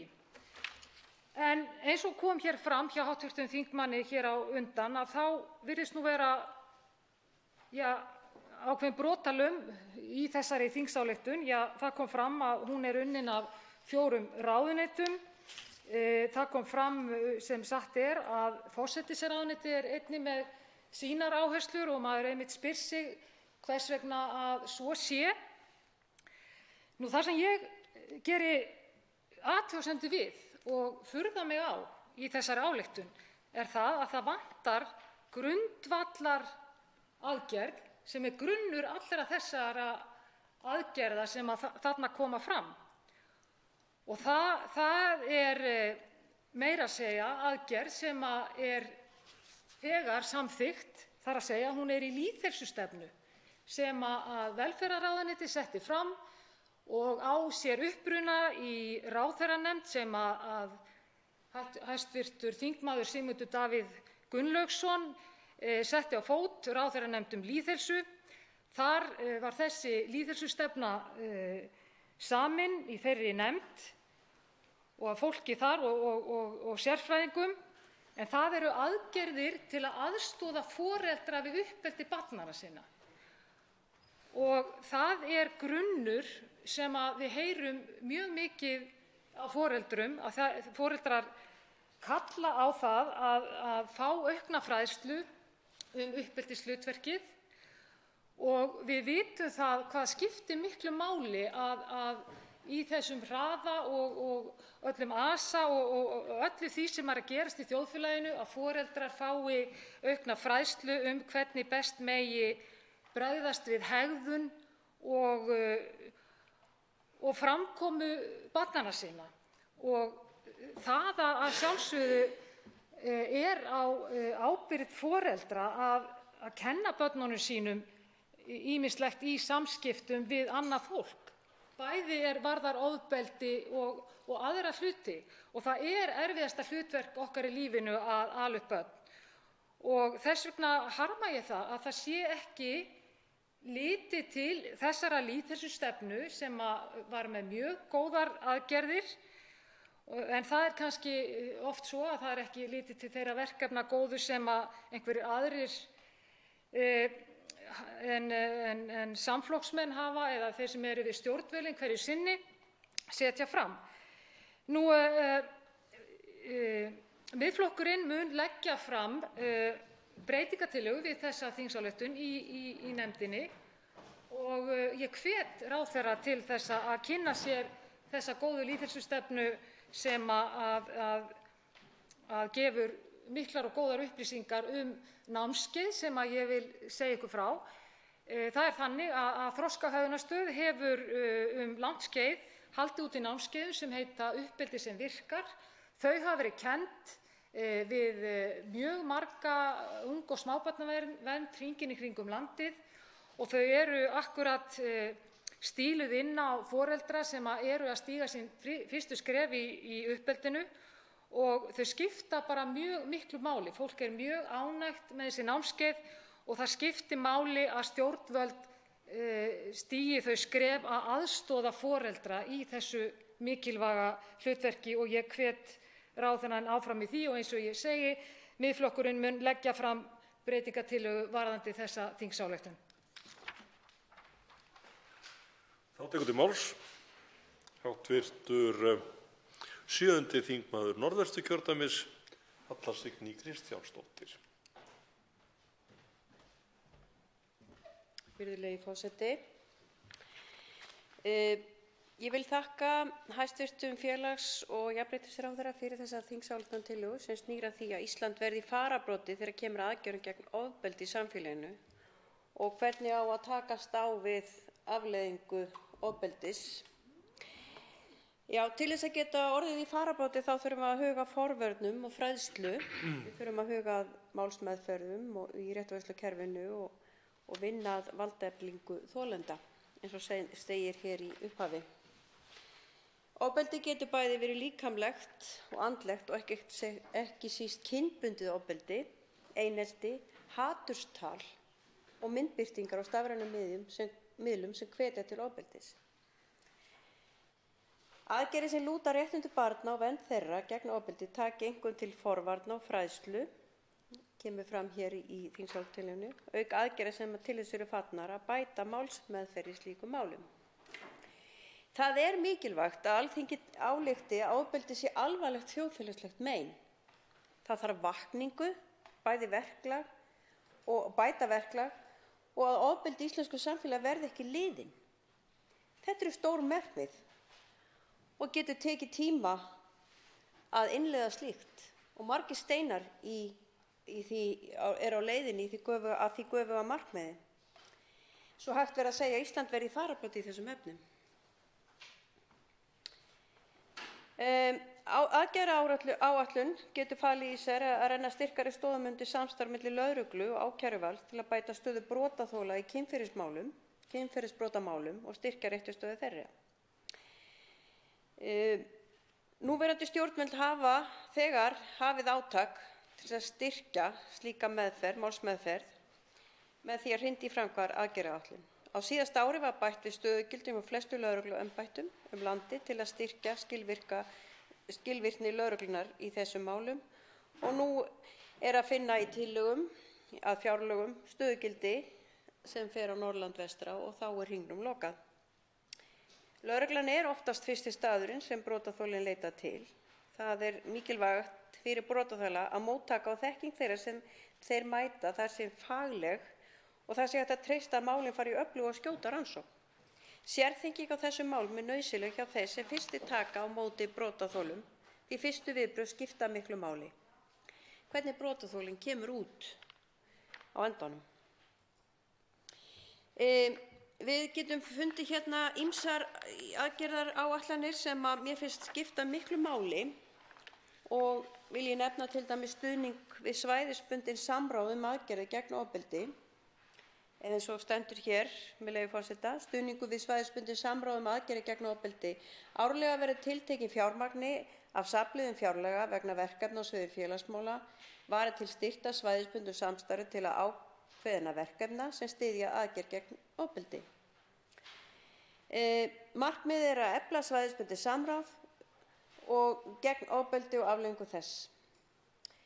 Þetta skiptir gríðarlega miklu máli og það hefur þegar byrjað víða land og til dæmis hefur lögreglan verið í samstarfi við sveitarfélög gegn heimilisofbeldi til þess að uppræta það og koma með leiðir til þess að reyna að sporna gegn því.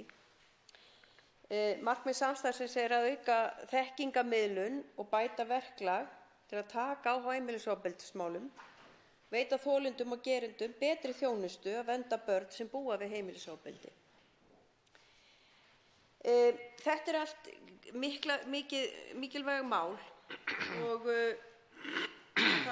þetta eins og kannski svona þráður í gegnum þessa þingsályktunartillögu, það fræðsla og við getum farið, það eru margar leiðir að því og ég tel það sem að háttvirtur þingmaður Una María Óskarsdóttir nefndi hér áðan lýðheilsu skiptir máli og geti verið hér inni þó hún sé ekki endilega nefnd að þá þetta það starf sem hefur verið unnið í lýðheilsumálum, það sé alveg verkfæri hér inni sem að væri hægt að nýta og ég held að það sé alls ekki verið að ganga fram hjá því í þessari þingsályktun, síður en svo, því að við höfum í gegnum tíðina verið með mjög góð og öflug verkfæri sem við hefum nýtt sem að ég held að komi á góðum nótum og ég held að lýðheilsuverkefni sé einmitt verkefni sem er mjög gott til þess að leiða inn í það. Við getum nefnt það verið að tala um kvennaathvarf á landsbyggðinni. Kvennaathvarfið hér í Reykjavík úrræði fyrir konur og börn til þess að dvelja á og þegar óbærilegt vegna ofbeldis að búa heima. En við höfum ekki haft neitt úrræði á landsbyggðinni og ég held að sé mikilvægt eins og hér kemur fram að stofnaður verði samstarfshópur eða starfshópur sem falið verði að kortleggja og meta þessa þörf sem svo sannarlega fyrir hendi því að þetta ansi langur þráður fyrir konur sem að lenda í heimilisofbeldi og börn að leita hingað suður því að oft það stundum nógu erfitt að komast út dyrnar heima hjá sér, hvað þá heldur að fara á milli landshluta til þess að leita í öruggt skjól. Þess vegna held ég að þetta sé mjög mikilvægur áfangi og til þess að tryggja þolendum ofbeldis aðgang að sérhæfðum stuðningsúrræðum óháð búsetu. Og svo hér nefnt að árlegur landssamstarfsfundur aðgerðir gegn ofbeldi og afleiðingum þess. Ég held að þetta sé mjög góður vettvangur margra aðila, lögreglunnar, skólakerfisins, yfirvalda, sveitarfélaga. Þetta eru allt aðilar og miklu fleiri sem koma að þessum málum og skiptir máli að þetta samtal fari fram. Það margt fleira sem í þessu sem skiptir miklu máli. Vitundarvakning í samfélaginu gegn haturstali. Mér finnst þetta skiptir miklu máli í því hremmingum sem við höfum gengið hér yfir samfélagið á síðustu dögum. Að þetta sé tekið upp og nefnt og fái umfang. Því að þetta að finna víða, það ekki bara síðustu dagar, heldur þetta að finna líka bara inn í samfélagsmiðlum og mann á millum. Og ég held að það skiptir gríðarlega miklu máli að tekið sig utan þolendur í slíku ofbeldi, því þetta ofbeldi. Og það sé viðurkennt og þeir fái svigrúm og vernd, því að oft það voðalega manni finnst stundum þetta ofbeldi fá svolítið lítið vægi, að það skipti ekki máli. Orð hafa afleiðingar og orðin geta sært og skilið eftir bæði særindi og varanleg, hvað maður tala segja, kannski eins og áfallastreituröskun. Fólk hefur geta verið þannig, og það ekki nægilegt að setja plástur á skotsárið. Það þarf að taka kúluna í burtu. Og það hérna bent á skýrsluna skýrslu hatursorðræðuna, yfirlit gildandi lög og reglur, og eru fjölmargar ábendingar aðgerðir til að stemma stigu við haturstali hér á landi. Það held ég að, fyrsta skrefið, það oft talað að hatursorðræða sé fyrsta skrefið að líkamlegu ofbeldi. Við þekkjum þetta inn á samfélagsmiðlum, þar sem að kannski ungt fólk og verður fyrir þessu, og það verður engin áhorfandi nema sá sem verður fyrir því og sá sem beitir því. Mér langaði líka til þess að nefna hérna bara það að það var komið hér inn á að það þætti ekki nóg að þessi 4 ráðuneyti væru með þetta málefni, en ég held að þetta sé bara málefni allra ráðuneyta og okkar allra að koma þessu áfram, vera meðvitaður þetta. Þannig getum við haft Ísland í fararbroddi gegn ofbeldi. Og vil ég bara segja að ég mun fylgja þessu áfram inn í velferðarnefnd, og það verður ágætt. Takk. Hv. 7. þingmaður Suðvesturkjördæmis, Una María Óskarsdóttir, veitir andsvar. Þingforseti. Já, ég vil nú þakka hv. þingmanni sem steig hér í púlt á undan mér fyrir að minnast á lýðheilsustefnuna og taka það fram og taka undir að þessi fræðsla geti verið gott verkfæri inn í þessa þingsályktun. Og ég að sjálfsögðu hjartanlega sammála því, og það sem ég vildi bara leggja áherslu á, og að því ég veit það mjög mikilvægt, að eins og ég sagði að foreldrar þurfa að fá aukna aðstoð til þess að valda þessu veigamikla hlutverki, því að það svo margt sem hefur áhrif á börnin okkar. Það eru vinirnir, þeir geta verið margs konar, það eru auðvitað samfélagsmiðlar, og að þú nefndir hér hatursorðræðuna einnig, að þá hefur maður auðvitað miklar áhyggjur af því hvað orðið mikið hatur á samfélagsmiðlunum. Auðvitað, eins og fram kom bæði hjá hv. þingmanni og fólki með einhverju viti, vildi maður kannski bara orða það, orð bera ábyrgð. Það sko sannarlega satt, og manni líður bara illa yfir því hvernig fólk talar oft, leyfir sér að nota alls konar orð fólk. Og við verðum, finnst mér líka, varðandi til dæmis einelti, að þá sá sem beitir einelti, honum líður líka illa. Enda eru meðferðaraðilar, þeir reyna að hafa bæði áhrif og hjálpa þeim sem verða fyrir eineltinu og líka þá sem beita eineltinu. Það bara þannig. Við þurfum að huga að báðum hópum, og þetta auðvitað mikið áhyggjuefni, og þess vegna vonar maður að margar þarna aðgerðir sem koma fram í þessari þingsályktun hafi góð áhrif og komist til framkvæmda. Það skiptir mjög miklu máli að góð mál komist til framkvæmda. Svarar andsvari hv. 7. þingmaður Norðvesturkjördæmis, Halla Signý Kristjánsdóttir. Virðulegur forseti. Hv. þingmaður var kannski ekki með neina spurningu beint, en ég tek bara undir, til að hún hafi bara verið að taka undir það sem kom fram, og ég held að við höfum mörg verkfæri sem við getum nýtt. Það bara common sense til dæmis, bara þessar uppeldisaðferðir sem við bæði þekkjum og höfum beitt, og þá held ég að fræðsla sé númer 1, 2 og 3, því að ef við til dæmis tökum bara eins og fyrir hinsegin fólk og transfólk, að það skiptir gríðarlega miklu máli að þessi fræðsla komist inn til barnanna, og það fyrst og fremst það í gegnum uppeldið og heimilið.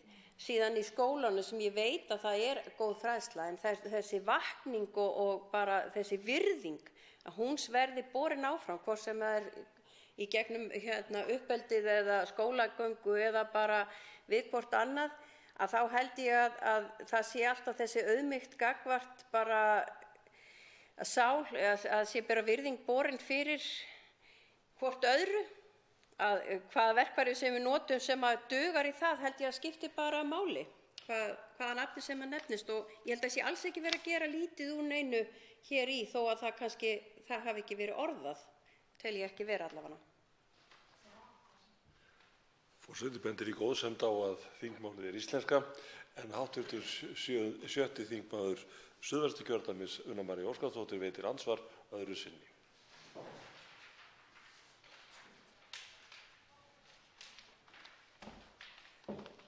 Þingforseti, ég vil bara leggja áherslu á það að það vantar inn í þessa þingsályktun aðgerðir sem að snúa að fræðslu til foreldra, til þess að efla foreldra í uppeldishlutverkinu. Sú aðgerð meðal annars orðuð í lýðheilsustefnu sem ég nefndi hér áðan og á sér rætur í ráðherranefnd lýðheilsu sem að Sigmundur Davíð Gunnlaugsson þingmaður setti á fót þegar hann var forsætisráðherra, og það það sem ég vil undirstrika, að það vantar þessa mikilvægu aðgerð, og hún finnst mér vera grunnur allra aðgerða, að aðstoða foreldra í uppeldishlutverkinu vegna þess að þar náum við árangri. Menn hafa lengi talað það að skólakerfið ábyrgð sé ýtt yfir á skólakerfið í of ríkum mæli, og ég get alveg tekið undir það. Kennarar ekki bara að kenna námsgreinarnar, heldur þeir að ala upp börnin okkar líka, og vissulega þurfa þeir ákveðinn hátt að gera það, en foreldrar þurfa að sjá að sjálfsögðu að ala upp börnin sín, og það erfitt hlutverk, og þess vegna finnst mér að stjórnvöld þurfa að koma því svo fyrir að þeim verði gert það auðveldara að komast á skrið við þetta mikilvægasta hlutverk sem að við sinnum á lífsleiðinni, vil ég segja. Hv. 7. þingmaður Norðvesturkjördæmis, Halla Signý Kristjánsdóttir, svarar nú andsvari síðar að sinni. Já, virðulegi forseti. Ég vil bara taka undir kannski að ég held að þetta það komið hérna inn á mjög mörg atriði, og ég held að í flestu sé nú snúið að börnum og þá að foreldrum líka. Þannig að við getum alveg tekið það svo sem til umræðu þegar að því kemur. Hv. þingmaður Una María Óskarsdóttir nefnir hér hv. þingmann Sigmund Davíð Gunnlaugsson. Ég verð nú bara að segja að ég vona að hann eigi eftir að lesa þetta vel yfir og taki þetta til sín. Hvað varðar hér, því að ég held að veit ekki af að okkur öllum sé okkur hollt að lesa þetta svolítið oft yfir og tileinka okkur margt sem að hér stendur og mörg þau verkfæri sem til til þess að koma í veg fyrir ofbeldi. Takk. Andsvörum lokið. Til máls tekur hv. 7. þingmaður Suðurkjördæmis, Ásgerður K. Gylfadóttir. Herra forseti, hér ræðum við tillögu til þingsályktunar áætlun fyrir árin 2019 til 2022 aðgerðir gegn ofbeldi og afleiðingum þess frá félags- og jafnréttismálaráðherra. Ég vil þakka ráðherra fyrir yfirferð sína yfir málið, og mitt erindi hér að fagna þessari þingsályktunartillögu og í rauninni tala það sem komið hér inn á áðan að þetta snerti marga ráðherra, og ég held að það veit ekki að það sem að málið það víðtækt að þetta snertir okkur eiginlega hvar sem við erum, og eins og kemur fram í aðgerðunum að það alveg frá leikskólaaldri og upp til aldraðra, sem að ég fagna mjög að sjá þarna inni líka, því að umræðan til dæmis það bara aldraðir geti verið beittir ofbeldi á sínum heimilum, jafnvel inn á stofnunum sem eru á ábyrgð okkar ríkis og sveitarfélaga og annað slíkt, að ég held að það sé eitt af því sem við erum ekki mjög oft með inn í umræðunni. En þetta er, eins og komið hefur fram, mál sem snertir alltaf að minnsta kosti 2 einstaklinga, þann sem beitir ofbeldinu og þann sem er þolandi í einföldustu mynd sinni, en auðvitað eru í kringum þessa 2 og jafnvel fleiri einstaklinga alltaf fjölskylda, vinnufélagar og stórt samfélag. Þannig að þarna eru hlutir sem við þurfum að taka á frá mjög breiðum grunni. Hv. þingmaður Halla Signý Kristjánsdóttir kom inn á það fyrirkomulag sem er í dag og sem mjög gott, það fyrirkomulag sem var komið á frá árinu 2015, þar sem sveitarfélögin tóku höndum saman með lögreglunni og var samþætt verkefni. Og þar líka var valdið til ákæru fært yfir til lögreglunnar, þannig að það var ekki einstaklingurinn sjálfur sem þurfti alltaf að kæra til þess að málið héldi áfram, og það var mjög stórt skref og ég held að við höfum verið að gera mjög margt undanfarin ár. Og þannig að við séum á mjög góðri leið með það að bæta þessu inn í. Það sem líka auðvitað þessi þingsályktunartillaga eftir að fara til umræðu í velferðarnefnd og á nefa eftir að koma margir punktar þar inn í og kannski taka einhverjum breytingum og þétta hana og annað slíkt eins og hv. þingmenn sem töluðu hér á undan hafa verið að benda á ýmis atriði. Og þetta náttúrulega útfærslun á aðgerðunum ekki alveg niður í það hvaða verkefni á að nota, eins og til dæmis fræðslu heilsugæslunnar og skólana til foreldra og annað slíkt, hvaða prógram er notað. Ég held að bara fræðslan og það að grunnurinn sé góður og við gerum okkur grein fyrir börn allt frá leikskóla aldri og fólk upp úr, að ofbeldi er ekki eðlilegt ástand þó að í sumum tilfellum að fólk hafi því miður alist upp við slíkt og myndi þannig með sér kannski meðvirkni og annað slíkt þar sem það lætur yfir sig ganga hegðun sem bara á alls ekki að líðast. En þannig að þarna er líka umræða nálgunarbann, umsáturseinelti og svo ýmislegt fleira sem þarf að koma inn í þessa umræðu. Hér er líka talað rannsóknir á ofbeldi og ofbeldismálum, birtingarmynd ofbeldis og annað slíks. Það er, ég held, líka verkefni sem við þurfum að bæta okkur í og efla. Þannig að ég er bara mjög ánægð með þetta plagg og geri mig grein fyrir því að það er ekki fullkomið eins og það er lagt fram hér. Ýmislegt sem má bæta á þetta og væntanlega tekur velferðarnefnd það til umræðu og ég efast ekki að allir þeir sem taka þátt í þeirri vinnu munu leggja eitthvað til vinnunnar. Hv. 7. þingmaður Norðausturkjördæmis, Bjarkey Olsen Gunnarsdóttir, tekur til máls. Já, herra forseti, ég vil þakka hæstv. Ráðherra fyrir það að leggja þessa aðgerðaáætlun hér fram gegn ofbeldi og afleiðingum þess og svona kannski í ljósi þess sem á dag okkar hefur drifið núna undanfarið ekki síst og allra þeirra byltingar sem við höfum orðið og verið þátttakendur í, að þá held ég að það sé hvatning til þess að gera enn betur heldur en að gert hefur verið mjög víða í samfélaginu og eins og hér hefur verið minnst á, ekki síst kannski innan skólakerfisins, innan réttarvörslukerfisins og víðar. En ég held að það sem kannski, ég ætla nú bara rétt að klukka þetta mál hérna, það sem mér finnst vera bara mikilvægt af því að ég kom hér inn í umræðu þar sem var verið að tala fræðslu til handa foreldrum og öðrum, það getur farið fram í gegnum bæði skóla og það getur farið fram í gegnum heilsugæsluna og fleiri stöðum auðvitað. En fyrst og fremst held ég að þeir sem starfi með börn í umhverfi þar sem áreiti er mikið og það er alls konar, að þá held ég að það sé afskaplega mikilvægt að það fólk fái þá fræðslu sem að þörf er á hverjum tíma. Sem og auðvitað þurfum við að gera vel og betur í því að efla auðvitað bara fræðslu og eftirfylgni með þeim úrræðum sem við höfum þó til staðar varðandi þessi mál þegar kemur að ofbeldi.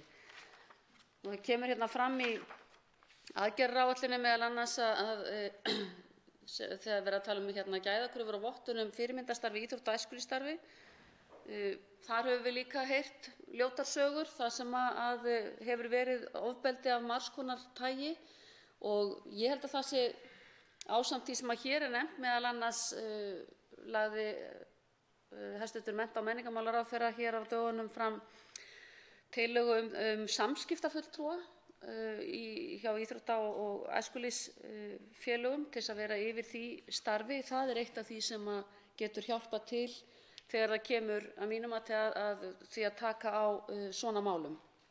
Þannig að ég held að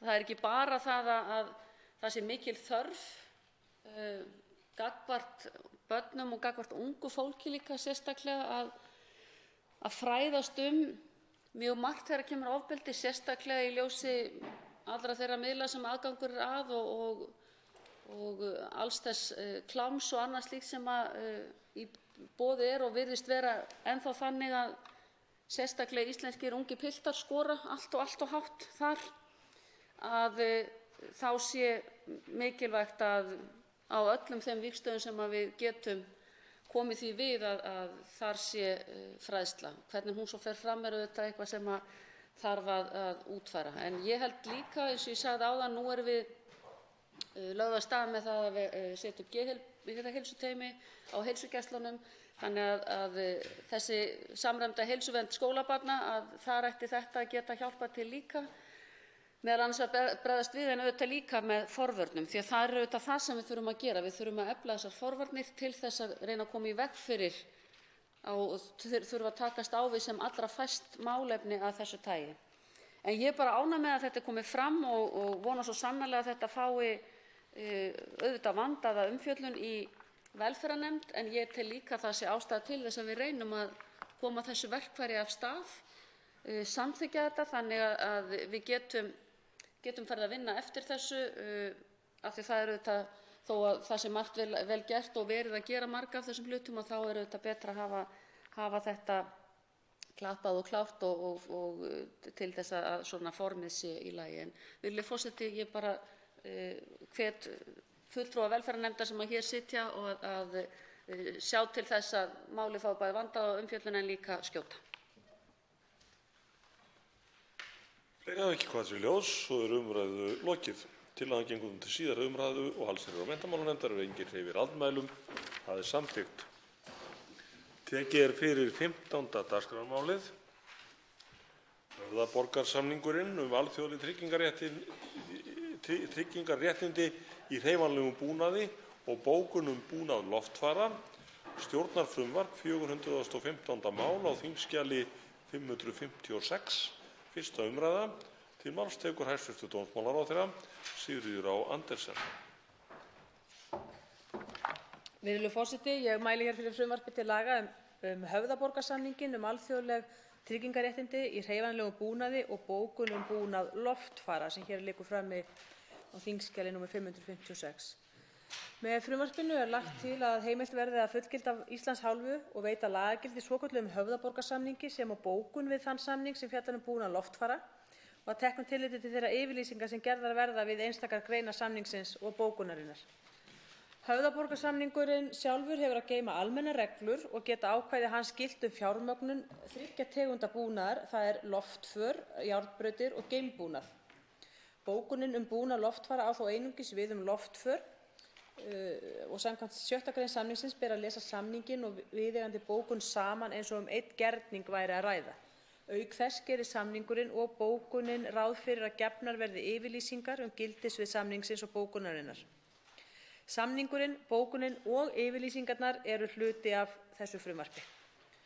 Samningurinn og bókunin voru gerð í Höfðaborg 16. nóvember 2001 að frumkvæði UNIDROIT sem er einhvers konar lagadeild Sameinuðu þjóðanna, en að gerð hans kom einnig Alþjóðaflugmálastofnunin ICAO.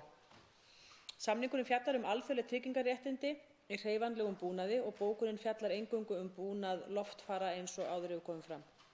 Samningurinn og bókunin tóku gildi 1. mars 2006 gagnvart þeim ríkjum sem þá höfðu fullgilt hann og bókunina. Núna hafa 73 ríki undirritað og fullgilt samninginn og bókunina, þar á meðal Danmörk, Noregur og Svíþjóð. Meginmarkmið höfuðborgarsamningsins er að auðvelda fjármögnun viðskipta milli landa með hreyfanlegan búnað. Til þess að hvetja fjármögnunarfyrirtæki til að leggja fé til þeirra viðskipta þótti nauðsynlegt að draga úr þeirri áhættu sem fylgdi ólíkum og stundum ófullnægjandi reglum landa úrræði kröfuhafa vegna vanefnda skuldara. Í samningnum er því kveðið á úrræði kröfuhafa þegar vanefndir skuldara er að ræða í þeim tilvikum að er að ræða viðskipti með loftför. Jafnframt er með samningnum komið á fót alþjóðlegri rafrænni skrá þar sem kröfuhafar geta skráð tryggingarréttindi í loftförum og þannig tryggt forgang kröfu sinnar. Samningurinn felur í sér hvatningu til þess að fjármögnunarfyrirtæki leggi fé til viðskipta með loftför enda með honum dregið úr áhættu þeirra við lánveitingar sem fylgir ólíkum og á stundum ófullnægjandi reglum ríkja úrræði kröfuhafa vegna vanefnda skuldara. Á þann hátt er talið líklegra að fjármögnunaraðilar nái fram efndum og að þeir telji sig þar með geta veitt viðskiptavinum sínum betri lánskjör. Íslenskir flugrekstraraðilar hafa lagt áherslu á að þessi samningur og bókunin verði fullgilt af Íslands hálfu. Ákvæði höfðaborgarsamningsins sem kveða á vanefndarúrræði kröfuhafa, bráðabirgðaúrræði kröfuhafa þar til endanlega hefur verið tekin afstaða til kröfu hans og skráningu tryggingarréttinda, hafa áhrif á íslenska löggjöf og eru því í frumvarpi þessu lagðar til breytingar á lögum gjaldþrotaskipti, lögum skráningu réttinda í loftförum, lögum loftferðir og lögum samgöngustofu. Þessar breytingar eiga að tryggja að kröfuhafi geti nýtt sér vanefndarúrræði höfuðborgarsamningsins og tryggja forgang samningsins og bókunarinnar fram yfir ákvæði laganna þar sem það á við, svo sem skráð tryggingarréttindi og innbyrðis þýðingu þeirra sem og þau úrræði sem eru til staðar í lögum gjaldþrotaskipti og fleira. Virðulegur forseti, ég hef þá gert grein fyrir helstu efnisatriðum frumvarpsins. Eins og áður hefur komið fram hafa flugrekendur lagt mikla áherslu á að Ísland fullgildi samninginn þar sem til þess er litið við gerð fjármögnunarsamninga á loftförum, hvort að ríki séu aðilar að og hafi fullgilt samninginn. Og ég vil að endingu líka nefna það að frumvarp þetta hefur verið býsna lengi í vinnslu í dómsmálaráðuneytinu í samstarfi við utanríkisráðuneytið og með aðstoð samgönguráðuneytisins líka aðkomu þess og því þetta er býsna flókinn samningur þannig að það hefur þurft að líta til margra þátta, margra lagabálka hér og samspili hans við íslenskt réttarfar. En frumvarpið er sem sagt hins vegar hingað komið, lagt fram hér á þingi og ég legg til að frumvarpinu verði að lokinni þessari umræðu vísað til háttvirtrar allsherjar- og menntamálanefndar og 2. umræðu. Fleiri hafa ekki hvað sér ljós og umræðu lokið. Frumvarpið gengur nú til 2. umræðu og allsherjar- og menntamálanefndar ef enginn hreyfir andmælum. Það er samþykkt. Útbýtt er á fundinum þingskjali 577 gjaldeyriseftirlit Seðlabanka Íslands fyrirspurn flutningsmaður Birgir Þórarinsson. Þingskjali 578 framkvæmdir við Arnarnesveg og stefnumörkun í samgöngumálum fyrirspurn flutningsmaður Guðmundur Andri Thorsson. Þingskjali 579 endurgreiðsla efniskostnaðar í framhaldsskólum fyrirspurn flutningsmaður Björn Leví Gunnarsson. Þingskjali 580 húsaleiga framhaldsskóla fyrirspurn flutningsmaður Björn Leví Gunnarsson. Þingskjali 582 heilbrigðisþjónusta og fleira nefndarálit frá meirihluta velferðarnefndar. Þingskjali 583 fjárlög 2019 nefndarálit meirihluta fjárlaganefndar. Þingskjali 584 fjárlög 2019 breytingartillaga meirihluta fjárlaganefndar. Þingskjali 585 fjárlög 2019 breytingartillaga meirihluta fjárlaganefndar. Þingskjali 586 fjárlög 2019 breytingartillaga meirihluta fjárlaganefndar. Þingskjali 587 fjárlög 2019 nefndarálit 1. minnihluta fjárlaganefndar. Þingskjali 588 fjárlög 2019 breytingartillaga 1. minnihluta fjárlaganefndar. Fleira liggur ekki fyrir á þessum fundi. Boðað verður til næsta fundar með dagskrá. Fundi er slitið.